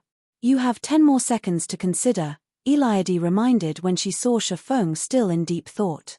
However, Eliade's reminder did not catch Feng's attention. On the contrary, he sank even deeper into thought now. You have 5 seconds left, Eliade prompted once more. Decide. At Eliade's final reminder, Feng snapped out of his daze and took a deep breath. Lady Eliade, I choose the guidance on my epic mana body, Feng said with determination. Are you certain? Eliade asked, gazing at him seriously. I am very certain, Feng confirmed, nodding. In his opinion, a mana technique was indeed amazing. In fact, the value of Eliade's mana technique surpassed even the value of legendary items. However, gaining the ability to unlock his epic mana body past the 100% threshold was much more important since a player's mana body was the foundation for everything. In his previous life, every player that had set foot into the realm of Tier 6 had broken through the 100% threshold. If he wanted to have a chance at reaching Tier 6, then he had to develop his mana body beyond 100%. As for Eliade's mana technique, while it indeed could increase players' combat power by a substantial degree, tiers trumped everything else. This was especially true for Tier 6. Even if said Tier 5 player was armed with an extremely powerful legendary weapon, they would, at most, be able to fight the weakest of Tier 6 players to a standstill. Defeating a Tier 6 player would be utterly impossible. Needless to say, it would be the same when relying on mana techniques. During ancient times, humans possessed complete mana technique legacies. Nevertheless, they were still incapable of contending against Tier 6 gods. Hence, tiers were everything in God's domain. Take the current God's domain, for example. Tier 2 players were helpless against Tier 3 players. This was the case even for the various superpowers Tier 2 experts. Currently, the various superpowers could compete with each other only by using Tier 3 players. Even if Tier 2 players were amazing and could defeat current Tier 3 experts, if they were incapable of promoting to Tier 3 themselves, it was only a matter of time before they were left behind by Tier 3 players in terms of basic attributes as players reached higher levels. Excellent. When Eliade heard Feng's determined reply, an exquisite smile appeared on her flawless face. At the same time, the sound of a system notification entered Feng's ears once more. System. Congratulations. You have passed the hidden trial selection of power and received Eliade's recognition. A hidden trial? Feng received a fright when he heard this system notification. He never thought that this challenge would actually include a hidden trial. NPCs in God's domain had different personalities. Normally, they only gave players straightforward trials. However, there were NPCs that would give players double trials. In the case of these double trials, if players failed to clear the hidden trial, clearing the surface trial would be meaningless. They still wouldn't receive any rewards. Since you have chosen to seek guidance on your mana body, it seems you have not been misled by the temptation of power. During ancient times, humans have constantly pursued the ultimate strength. Although they eventually obtained this ultimate strength, they also faced destruction because of it, Eliade said. In a pleased tone, she continued, You, however, did not fall prey to the power I displayed. You have passed my trial. From now onward, you are my successor and are qualified to obtain my legacy. System. Congratulations. You have completed the challenge of the Heavenly Blue Saint, Eliade, and become her successor. Rewarding Mana Body Legacy and Holy Annihilation Technique Legacy. After the system notification ended, Eliade took out 2 memory crystals that gave off a colorful glow and handed them to Feng. Of these 2 memory crystals, one of them records the method to unlock epic mana bodies, and the other records the mana technique I created. You may use each of them only once. I hope you utilize them properly, Eliade said before vanishing without a trace, leaving behind only a stunned Feng at the foot of the sacred mountain. Read latest chapters at Wuxia World. That was really close. Feng sighed in relief after Eliade disappeared. If not for him having long known the importance of the mana body and the strength of tears, he would have most likely chosen Eliade's mana technique instead. After all, from what he had seen, Eliade's mana technique would provide players with a huge boost in combat power. So long as current Tier 3 players learned Eliade's mana technique, their combat power would soar to the peak of Tier 3, possibly even the Tier 4 standard. Meanwhile, if one possessed Tier 4 combat power at this stage of the game, they would definitely be invincible among players. Who could possibly resist such a temptation? However, if he had really chosen to acquire Eliade's mana technique, he would have ended up with nothing at all. Now that I have obtained the mark and legacy, it's time to return. After snapping out of his daze, Feng stored the 2 memory crystals before making his way to the teleportation array for leaving the sacred mountain. He did not hurry to use the memory crystals.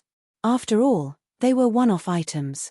How much knowledge he could absorb from them would depend entirely on himself. It would be a huge waste if he did not use the memory crystals in an ideal state and environment.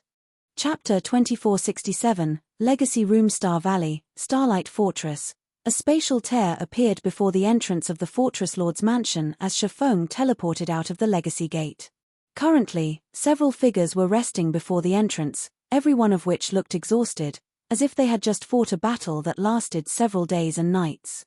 Their eyes were bloodshot, and their bodies were felt weak and sore all over. Guild leader. A trace of surprise flashed in Kola's eyes when he saw Feng coming out of the spatial tear. Aside from Kola, Shadow Sword, Turtle Dove, Alluring Summer, and Yi Luorfei, who sat beside him, were similarly stunned by this scene. They knew what the situation inside the Legacy Gate was very clearly. Out of their team of 10, the one with the highest chance of clearing the first level was undoubtedly Feng. Now, however, Feng was actually the 6th person to come out of the Legacy Gate. This development boggled their minds. After all, in terms of combat standards and basic attributes, Feng was the strongest among them. Even the standard of his mana body was unmatched. Theoretically, even if Feng failed to conquer the Sacred Mountain's first level, he still should have been the last one to come out of the Legacy Gate. Ignoring the strange gazes Kola and the others were giving him, Feng asked, "Only the 5 of you have come out?" "MHM. Big Sis Fire and the others are still inside." Kola nodded stiffly. They made such huge improvements during this period. Feng was surprised by this situation. The fact that Fire Dance and the others remained inside the Legacy Gate until now meant that they were close to clearing the Sacred Mountain's first level already. The first level of a Gold Gate's Sacred Mountain. Feng had personally experienced the difficulty of the Gold Gate's trial. From his experience, everyone, aside from Yang Tianxing, shouldn't have much of a chance at clearing the Sacred Mountain's first level. After all, the Gold Gate's trial placed much more importance on players' combat standards than on basic attributes. No matter how powerful their basic attributes were, their attacks couldn't be stronger than those of Tier 3 NPCs that had fully unlocked their mana bodies. Meanwhile, of those that had come to the Western continent with Feng this time, Aqua Rose, Fire Dance, and Violet Cloud, 3 of the 4 players that had entered the Tower of 4 Gods, remained inside although he had already exited. Gentle Snow was staying in the Black Dragon Empire to handle the guild's affairs. Feng never thought that Aqua Rose, Fire Dance, and Violet Cloud would last this long inside the Legacy Gate. Although he had already known that all 3 of them had reached the Void Realm standard and that Violet Cloud had even learned a bronze combat technique, they still shouldn't be capable of surviving until now. However, Feng quickly shook his head, not dwelling on the matter. After all, the stronger Aqua Rose and the others became, the better it would be for Zero Wing. Following which, he looked at Kola and the others and asked, "Right, what kind of gains did you get inside? How much of your mana body did you manage to unlock?" The real treasure hidden inside an ancient fortress was the mana body legacy. Hence, it did not matter whether players managed to clear the fortress's legacy trial or not. The crucial part was how much players learned from the legacy trial. If players simply focused on clearing the trial and failed to learn anything, then it would be a huge loss. I've already unlocked it to 75%, Cola replied in a slightly prideful tone. Although he was the first person to exit the legacy gate, he had unlocked the most potential out of their group of 5. In fact, had he managed to push through one more batch of opponents, he might have been able to unlock 80% of his mana body's potential. It should be known that every 10% potential unlocked in a mana body would enhance one's normal attacks, skills, and spells significantly. Upon hearing Cola's prideful tone, Shadow Sword and the others eyed him with contempt.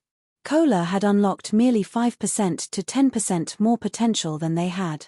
That was nothing for him to boast about. Shortly after Shadow Sword and the others finished reporting their progress, 4 spatial tiers suddenly opened up before the Fortress Lord's mansion, one after another. A figure then walked out of each spatial tier. These 4 figures belonged to none other than Aqua Rose and the rest of the Zero Wing contingent. At the same time as Aqua Rose and the others exited, an additional bronze mark appeared on Feng's Fortress Lord's token. The knights on the second level are simply overpowered. Every one of their attacks rivals mythic monsters. Who could possibly block those attacks? Yang Tianxing's expression turned ugly when he was teleported out of the legacy gate. You cleared the first level? Feng asked as he took in Yang Tianxing's miserable state. But the second level is far too difficult. Those knights are basically at the tier 4 standard already, and they're even more difficult than mythic monsters, Yang Tianxing replied, nodding with some disappointment at this outcome. Not bad. The second level's knights all possess gold magic bodies. Their magic bodies are not the slightest bit inferior to yours. Moreover, their magic bodies are fully unlocked while yours is not. If multiple knights gang up on you, it is only natural for you to get defeated, Feng said, not the slightest bit surprised by this outcome. He then swept his gaze over Yang Tianxing's group of 4 and asked, how far have you gotten in unlocking your mana bodies? NPC knights that possessed gold mana bodies simply had too large an advantage over current players like themselves. Even Feng would have to activate Heavenly Dragon's power to block their attacks. I currently have it unlocked up to 90%, Yang Tianxing reported, slightly disappointed. It would be great if I could have continued fighting for a little while longer. Cola and the others gazed at him enviously, upon hearing that.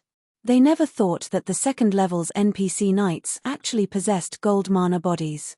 Gaining the opportunity to observe these knights would definitely provide them with significant help. I'm just a little ways off myself. I managed to unlock mine up to 95%. If I could continue observing for 20 more minutes, I might have been able to unlock my mana body completely, Aqua Rose said, thoroughly bummed. The mana that the second level's knights exuded was simply too frightening. Every one of their attacks carried power close to the tier 4 standard. Moreover, they also possessed very high combat standards, basically rivaling refinement realm experts. Worst of all, her ability to wield mana was restricted due to the harsh environment. Fire Dance and Violet Cloud similarly shook their heads in frustration. Although both of them had unlocked 95% of their mana body's potential, they still couldn't contend against the second level's knights. Right, Guild Leader, Divine Tribe contacted me previously. They said that there is something they need to discuss with us. However, as we were still inside the Legacy Gate, I told them that we had some urgent matters to deal with and had them rest inside their temporary residence for now, Aqua Rose suddenly said. That isn't an urgent matter, Feng said, chuckling. It'll be the same if we go after all of you have fully unlocked your mana bodies. Unlock our mana bodies? Aqua Rose was puzzled by Feng's words. They had just come out of the Legacy Gate. Without the help of the Legacy Gate, it would be incredibly difficult for them to make any more progress. Fully unlocking their mana bodies might even take up to a fortnight. Read latest chapters at Wuxia World. EUMHM. An ancient fortress's Legacy Gate is indeed the fastest place for players to unlock their mana bodies. However, the Fortress Lord's mansion has something called a Legacy Room. Although its training effects aren't as excellent as the Legacy Gates, it allows players to experience a fully unlocked mana body for 3 minutes. I believe this experience should be of significant help for you all, Feng said, nodding. The Legacy Room was the core of the Fortress Lord's mansion. Only after players obtained the rights to control the Fortress Lord's mansion would they be allowed to use it. Moreover, the room could be used only 12 times a month, and each player could use it only once a month. During Feng's previous life, the various superpowers that controlled an ancient fortress allowed only peak experts that were close to fully unlocking their mana bodies to make use of the Legacy Room. Now that Aqua Rose and the others had managed to unlock at least 70% of their mana bodies' potential, they would have a very high chance of fully unlocking their mana bodies if they utilized the Legacy Room. Feng naturally had to let them try. After saying so, Feng removed the seal on the Fortress Lord's mansion and led everyone inside. Chapter 2468, Silver Marks Effects. As Feng and the others walked into the Fortress Lord's mansion, they felt as if their exhausted mental state had suddenly been refreshed. The mana density here is so high, Aqua Rose exclaimed when she sensed the mana inside the mansion. It's at least twice as high as in Zero Wing City. Out of all the guild towns and cities in God's domain, Zero Wing City's mana density was the highest.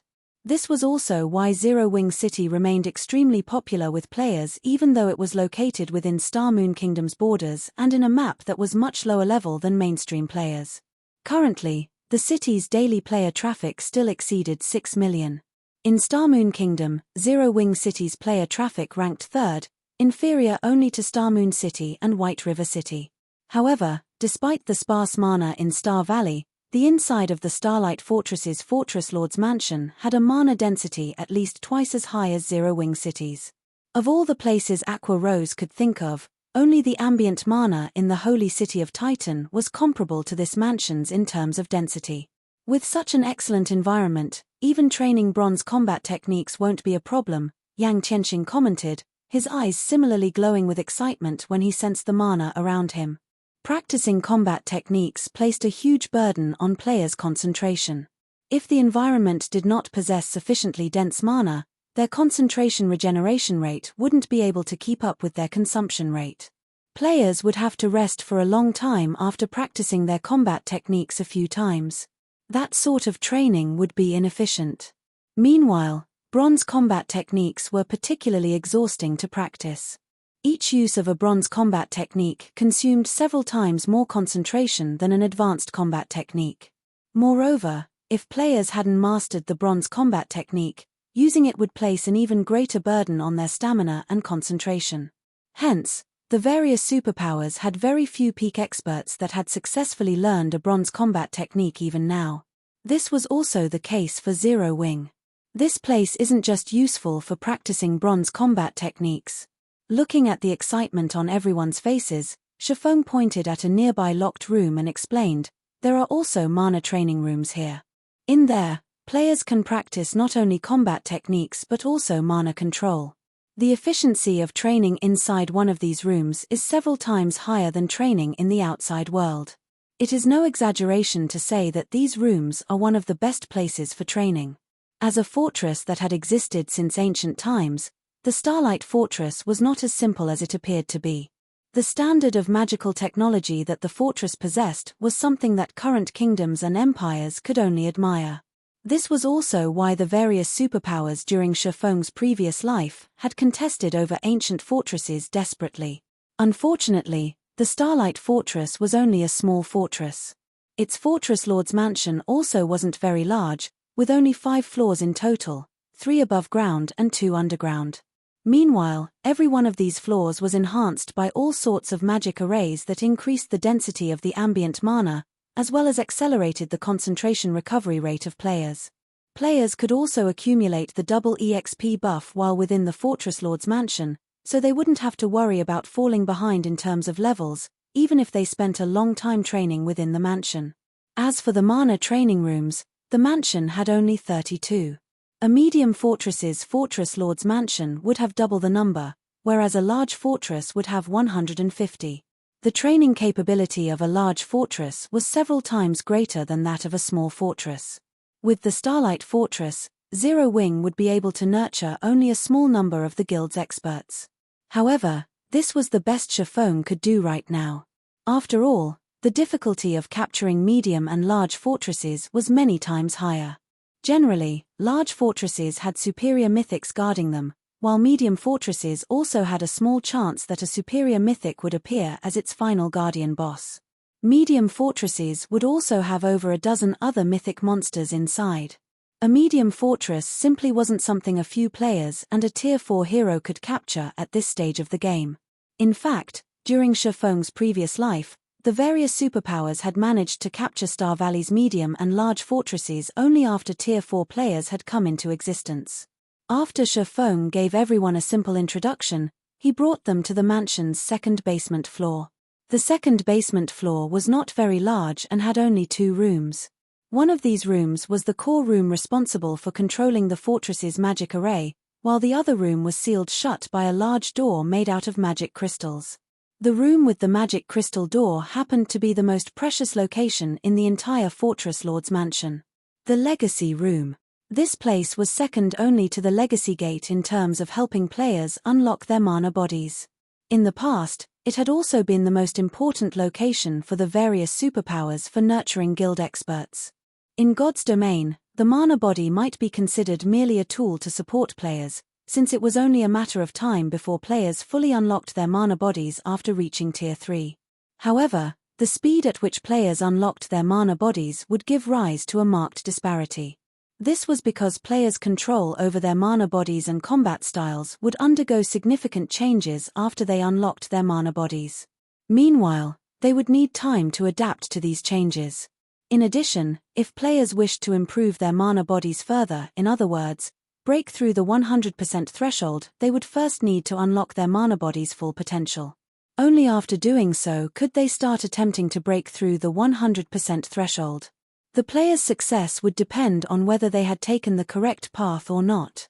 If players discovered that they had made a mistake, they could still change their method of approach in unlocking their mana body. Hence, the sooner one unlocked their mana body in God's domain, the better. Of course, the Legacy Room had a flaw: it could only allow players to experience what it felt to have a fully unlocked mana body based on their current foundations. It would not point out a clear path for players to take. Even so, having the help of the Legacy Room was still many times better than randomly experimenting in the outside world. After arriving before the 4-meter-tall and 3-meter-wide crystalline door, Feng held up the Fortress Lord's token and chanted the incantation recorded on it to trigger the magic array etched into it. In the next moment, the token's magic array released a silver glow that resonated with the magic array carved into the crystalline door. The door's magic array likewise released a silver glow. Immediately afterward, the tightly shut door started opening, and everyone instantly felt mana of much greater density flowing out of the Legacy Room. When bathed in this mana, everyone felt their mind clearing up, invigorated like never before. At the same time, the sound of a system notification entered Feng's ears. System: you have activated the Silver Legacy Room.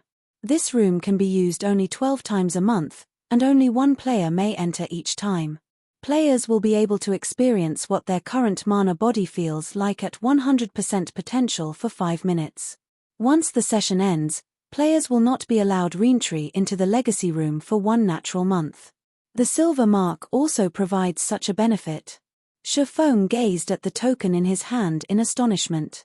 The difference between 3 minutes and 5 minutes might not be very long, but being able to experience the sensation of a fully unlocked mana body for even a second longer meant that players could better familiarize themselves with that feeling.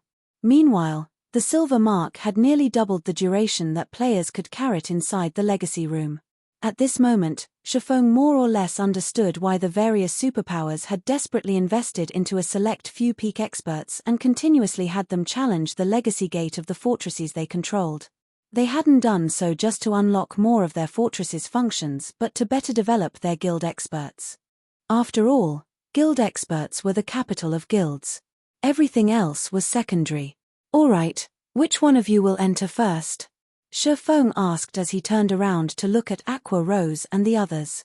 Upon hearing Feng's question, Aqua Rose and the others exchanged glances, unsure whether they should enter the Legacy Room or not. Feng had already told them that this opportunity was available to them only once a month. If they did not grab a hold of it properly, they would have to wait another month to experience what fully unlocking their mana bodies felt like. At that time, everything would be too late already.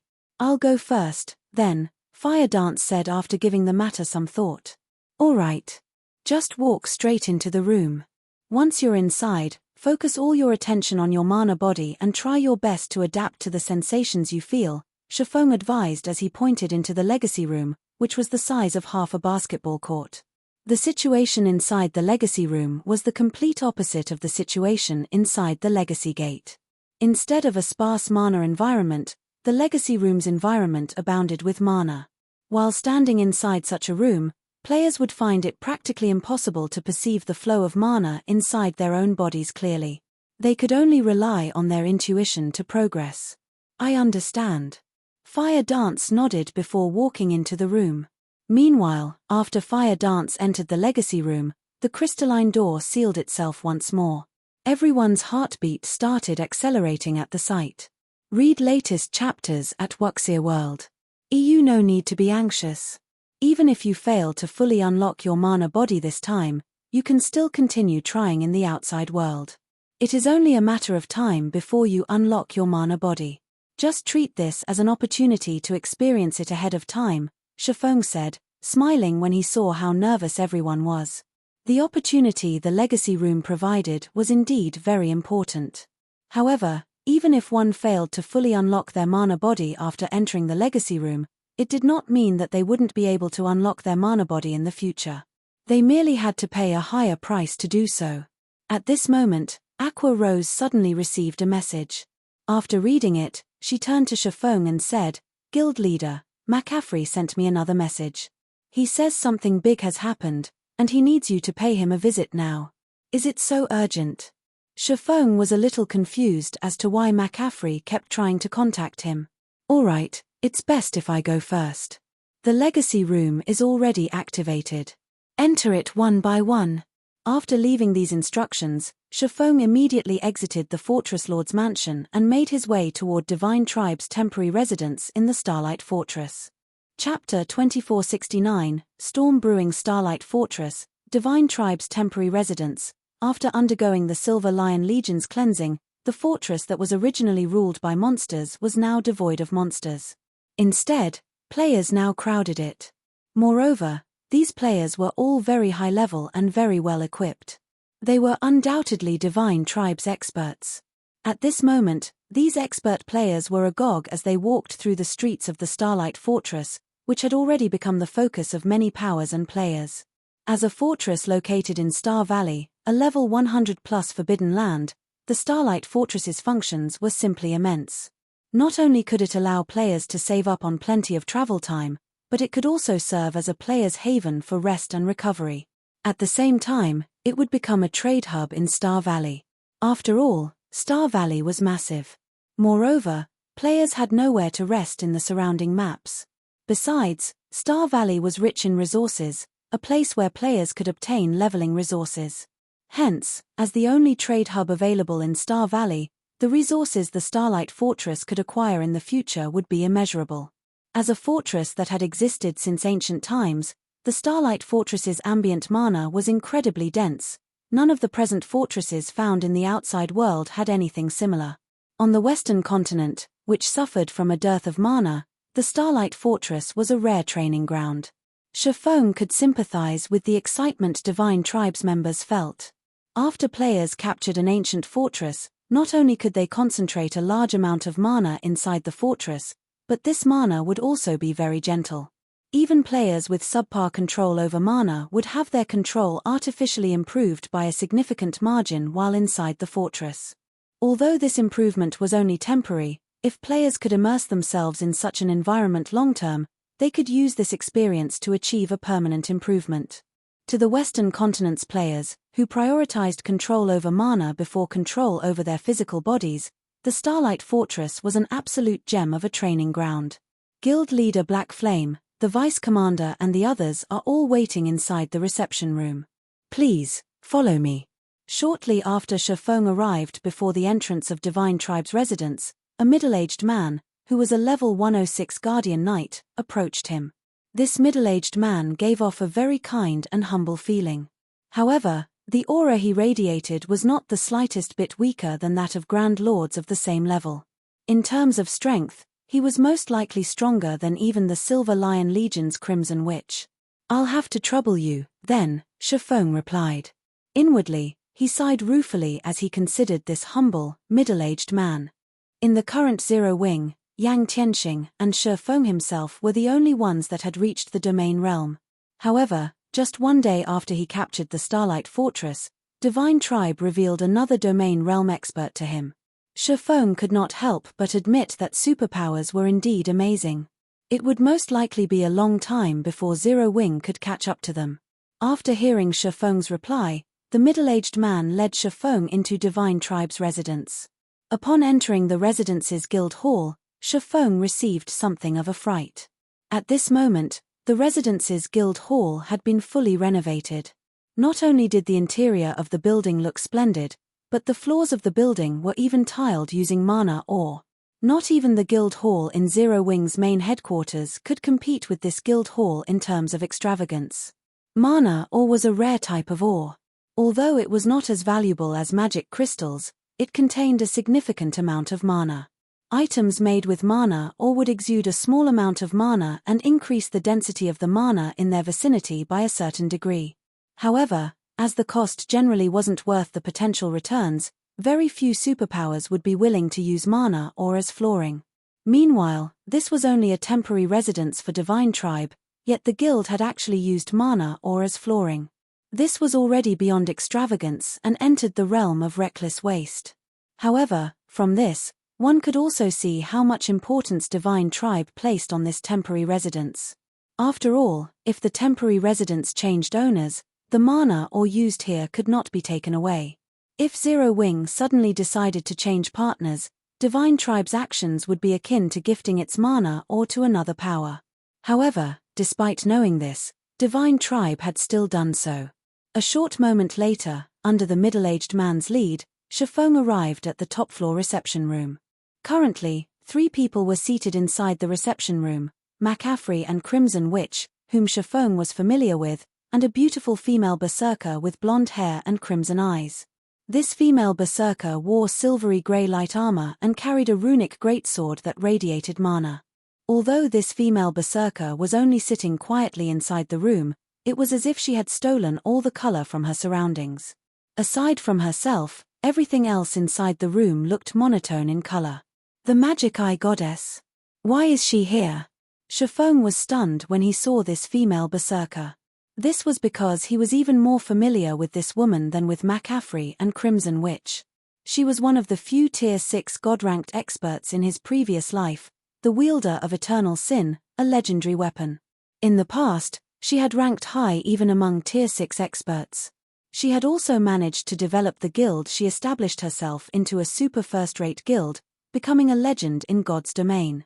Meanwhile, because of the peak hidden class, Magic Eye Hunter, she obtained, she was also nicknamed the Magic Eye Goddess.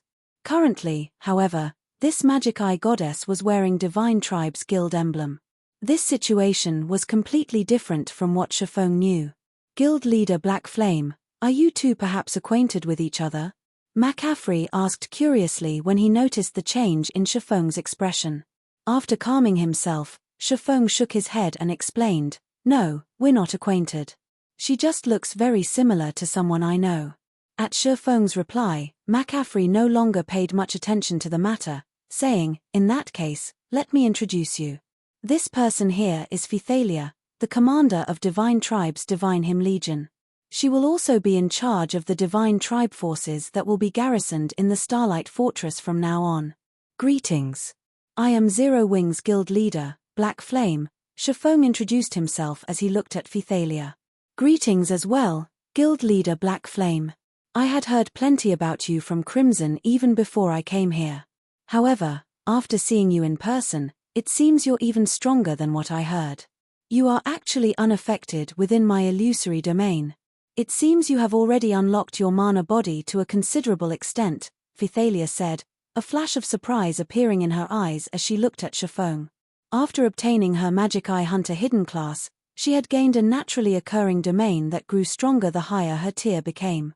After she reached Tier 3, even Crimson Witch, who possessed a peak gold mana body, was not immune to the effects of her illusory domain. Within her illusory domain, not only would players' control of their own body's mana decline significantly, but players would also lose the ability to control the mana around them.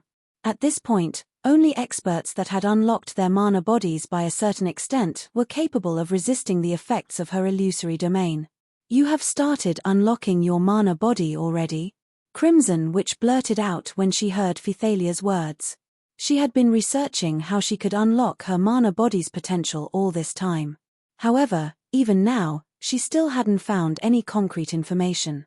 She had never imagined that Feng had actually unlocked a portion of his mana body's potential already. "It's just a portion. I'm still far from fully unlocking it," Feng admitted truthfully. "So, that's the case. No wonder your attacks were so powerful before." Realization dawned upon Crimson Witch when she heard Feng's reply. Previously, she had felt that the skills and spells Feng had used were ridiculously powerful. They looked nothing like Tier 3 skills and spells used by the current Tier 3 players. In hindsight, this was most likely due to Feng having unlocked a portion of his mana body's strength already. Hence, his skills and spells were a lot more powerful than the average Tier 3 players. Suddenly, she felt that she had a chance to catch up with Feng. Although she hadn't started unlocking her mana body yet, she did have a few leads. She was confident she could unlock a portion of her mana body's strength in a few more days. At that time, she would no longer lose to Feng so easily. "May I know why you asked me to come here?" Feng asked, not bothering with additional explanations on his mana body. "It's an urgent matter," Phythalia replied, her expression suddenly turning serious. "Before I arrived at the Starlight Fortress, I received word that plenty of superpowers are making their way to the Starlight Fortress. Even Netherworld Empire, one of the 5 great super guilds, is interested. In fact, Netherworld Empire has dispatched one of its trump card legions. We might be able to deal with the other superpowers, but Netherworld Empire is a different story. Although Netherworld Empire's trump card legion has very few members, those players can no longer be referred to as humans. They are complete and utter monsters.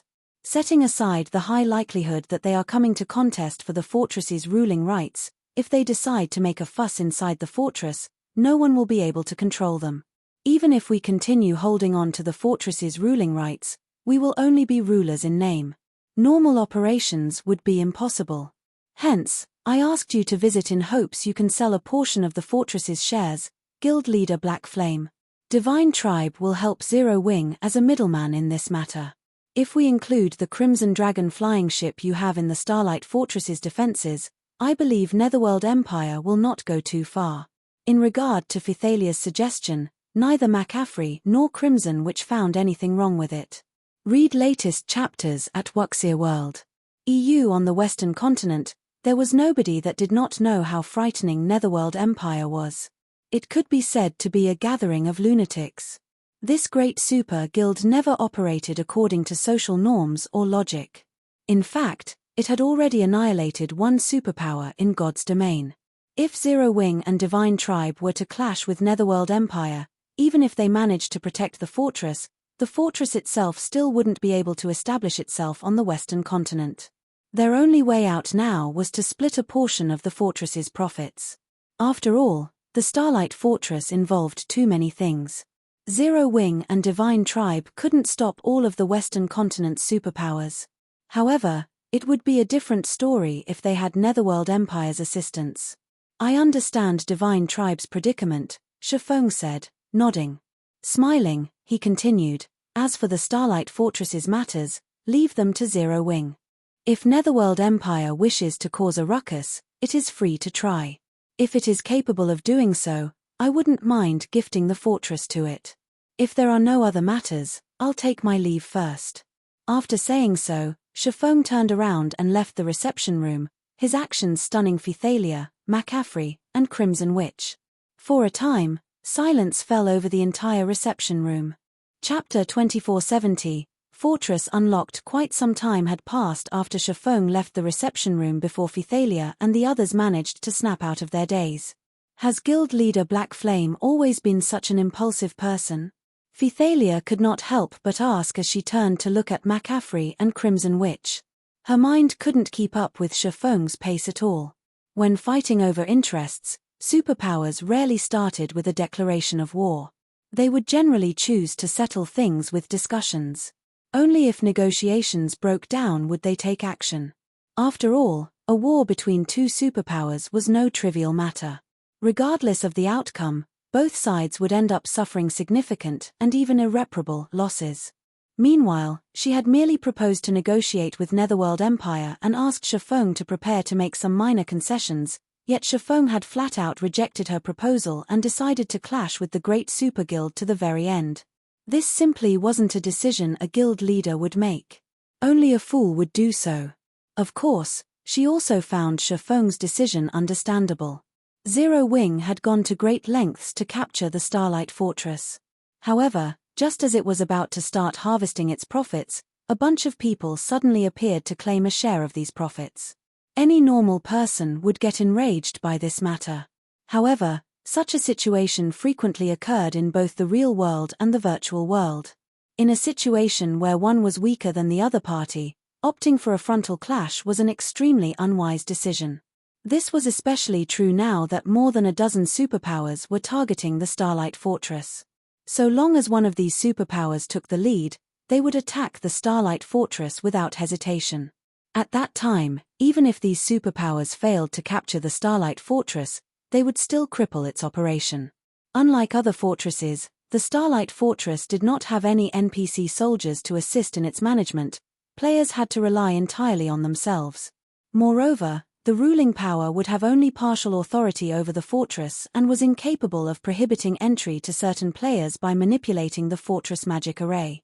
If the ruling power wished to prevent entry to certain players, it would have to rely on its own players to do so. This was also the case when it came to settling fights that occurred within the fortress. Meanwhile, over a dozen superpowers were targeting the Starlight Fortress, including Netherworld Empire. So long as these superpowers dispatched experts to cause a ruckus inside the Starlight Fortress, stopping them would be impossible with the manpower and strength Zero Wing and Divine Tribe possessed. In fact, Zero Wing and Divine Tribe wouldn't even be able to stop the various superpowers from entering the Starlight Fortress.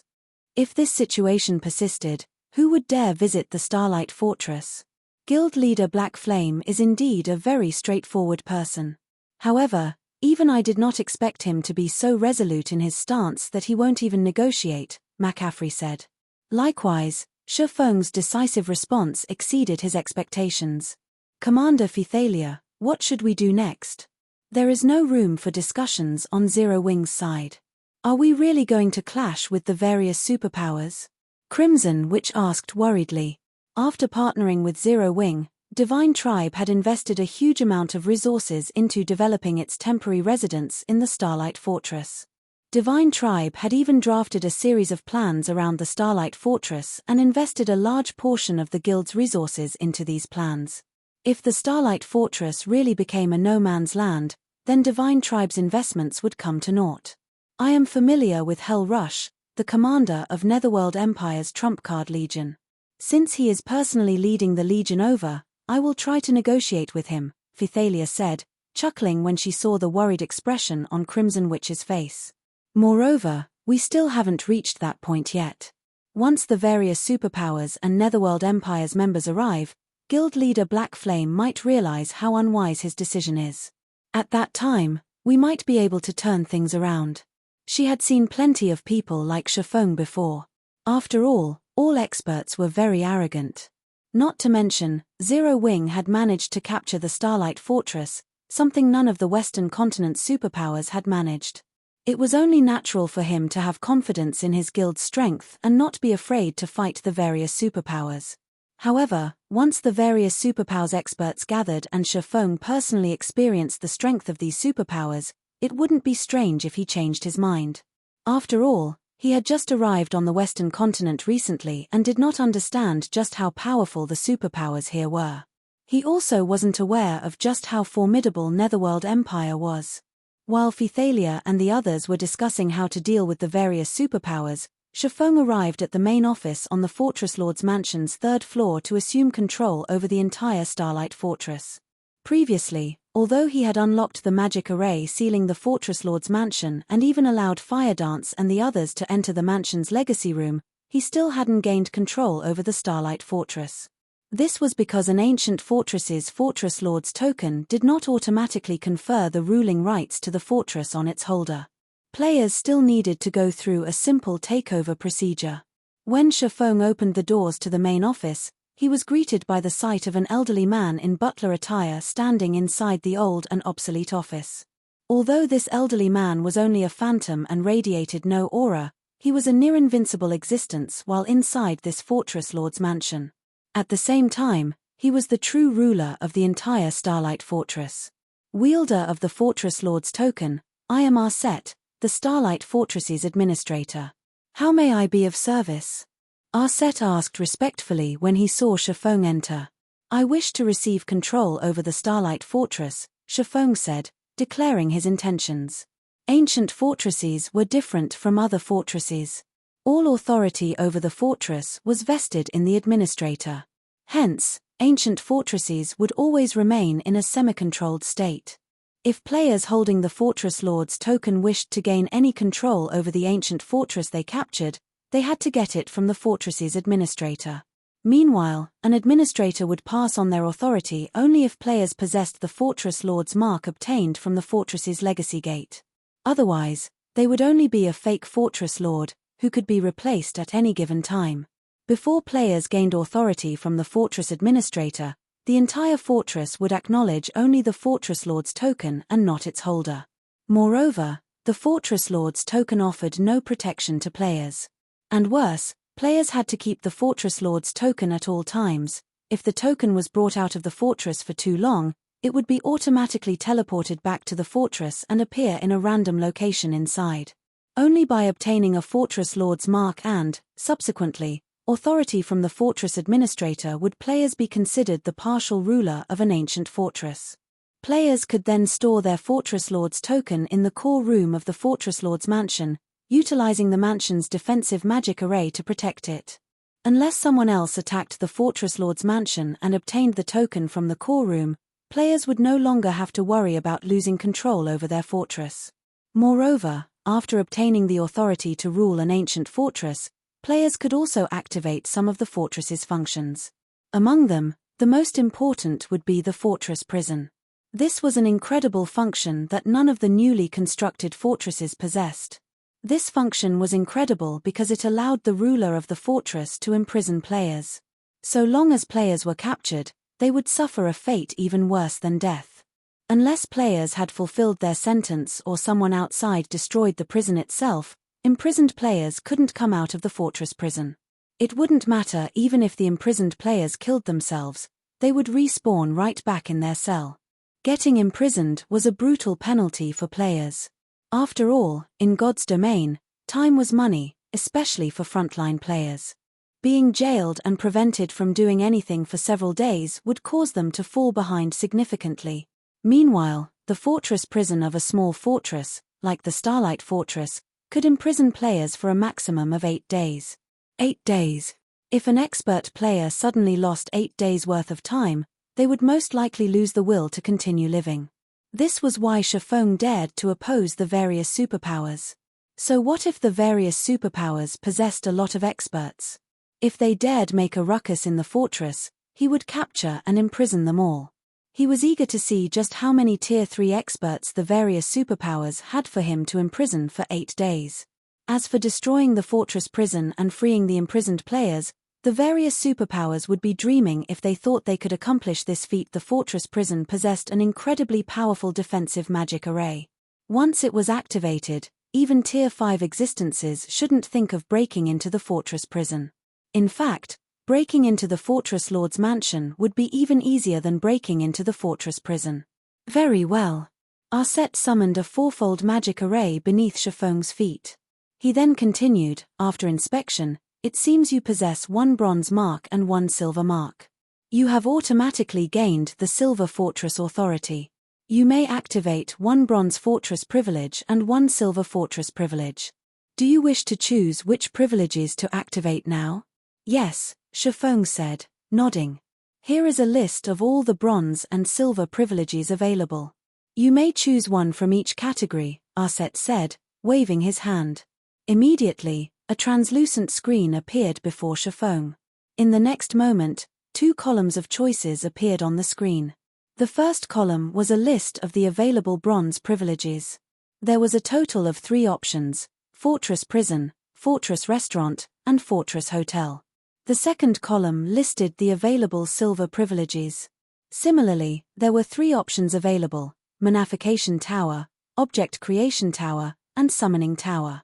So, these are the Starlight Fortress's silver privileges? Surprise flashed in Feng's eyes as he looked at the 3 entries under the silver privileges column. He had seen many silver fortress privileges before. However, the Starlight Fortress's silver privileges could definitely rival those of large fortresses. The Manification Tower was something that could further increase the density of the fortress's ambient mana. Although the Starlight Fortress's mana density was already very high, if the effects of the Manification Tower were included, then its mana density would most likely surpass even Zero-Wing cities. The Object Creation Tower was a sacred training ground for lifestyle players because it housed advanced meditation rooms and intermediate research rooms. Even a player with subpar talent would have a high chance of becoming a master lifestyle player if they could constantly work inside the Object Creation Tower. The Summoning Tower was something Feng had seen only once before inside a medium fortress. However, the Summoning Tower was categorized as a gold privilege back then. As its name suggested, the Summoning Tower had only one function: the summoning of creatures. Once provided with the appropriate medium, the Summoning Tower could summon creatures of a similar race to act as the fortress's guardian. The stronger the medium, the stronger the summoned creature would be. Only 1 creature could be summoned in a month, and only 1 creature could be maintained in existence at a time. Read latest chapters at Wuxia World. This ability might not seem like much, but it was incredibly powerful in reality. This was because there were no restrictions on the creature that could be summoned. In other words, if players managed to get their hands on the remains of a Tier 6 god, they could summon a Tier 6 god to defend their fortress. A Tier 6 god. This was an existence that even Tier 6 god-ranked players had to avoid crossing. If the Starlight Fortress had a Tier 6 god defending it, let alone attacking the fortress, nobody would dare make a scene in the entire map because the entire map the fortress sat on lay within the Fortress Guardian's range of activity. Wielder of the Fortress Lord's token, please make your decision, Arset reminded Feng after seeing the latter remaining quiet for a long time.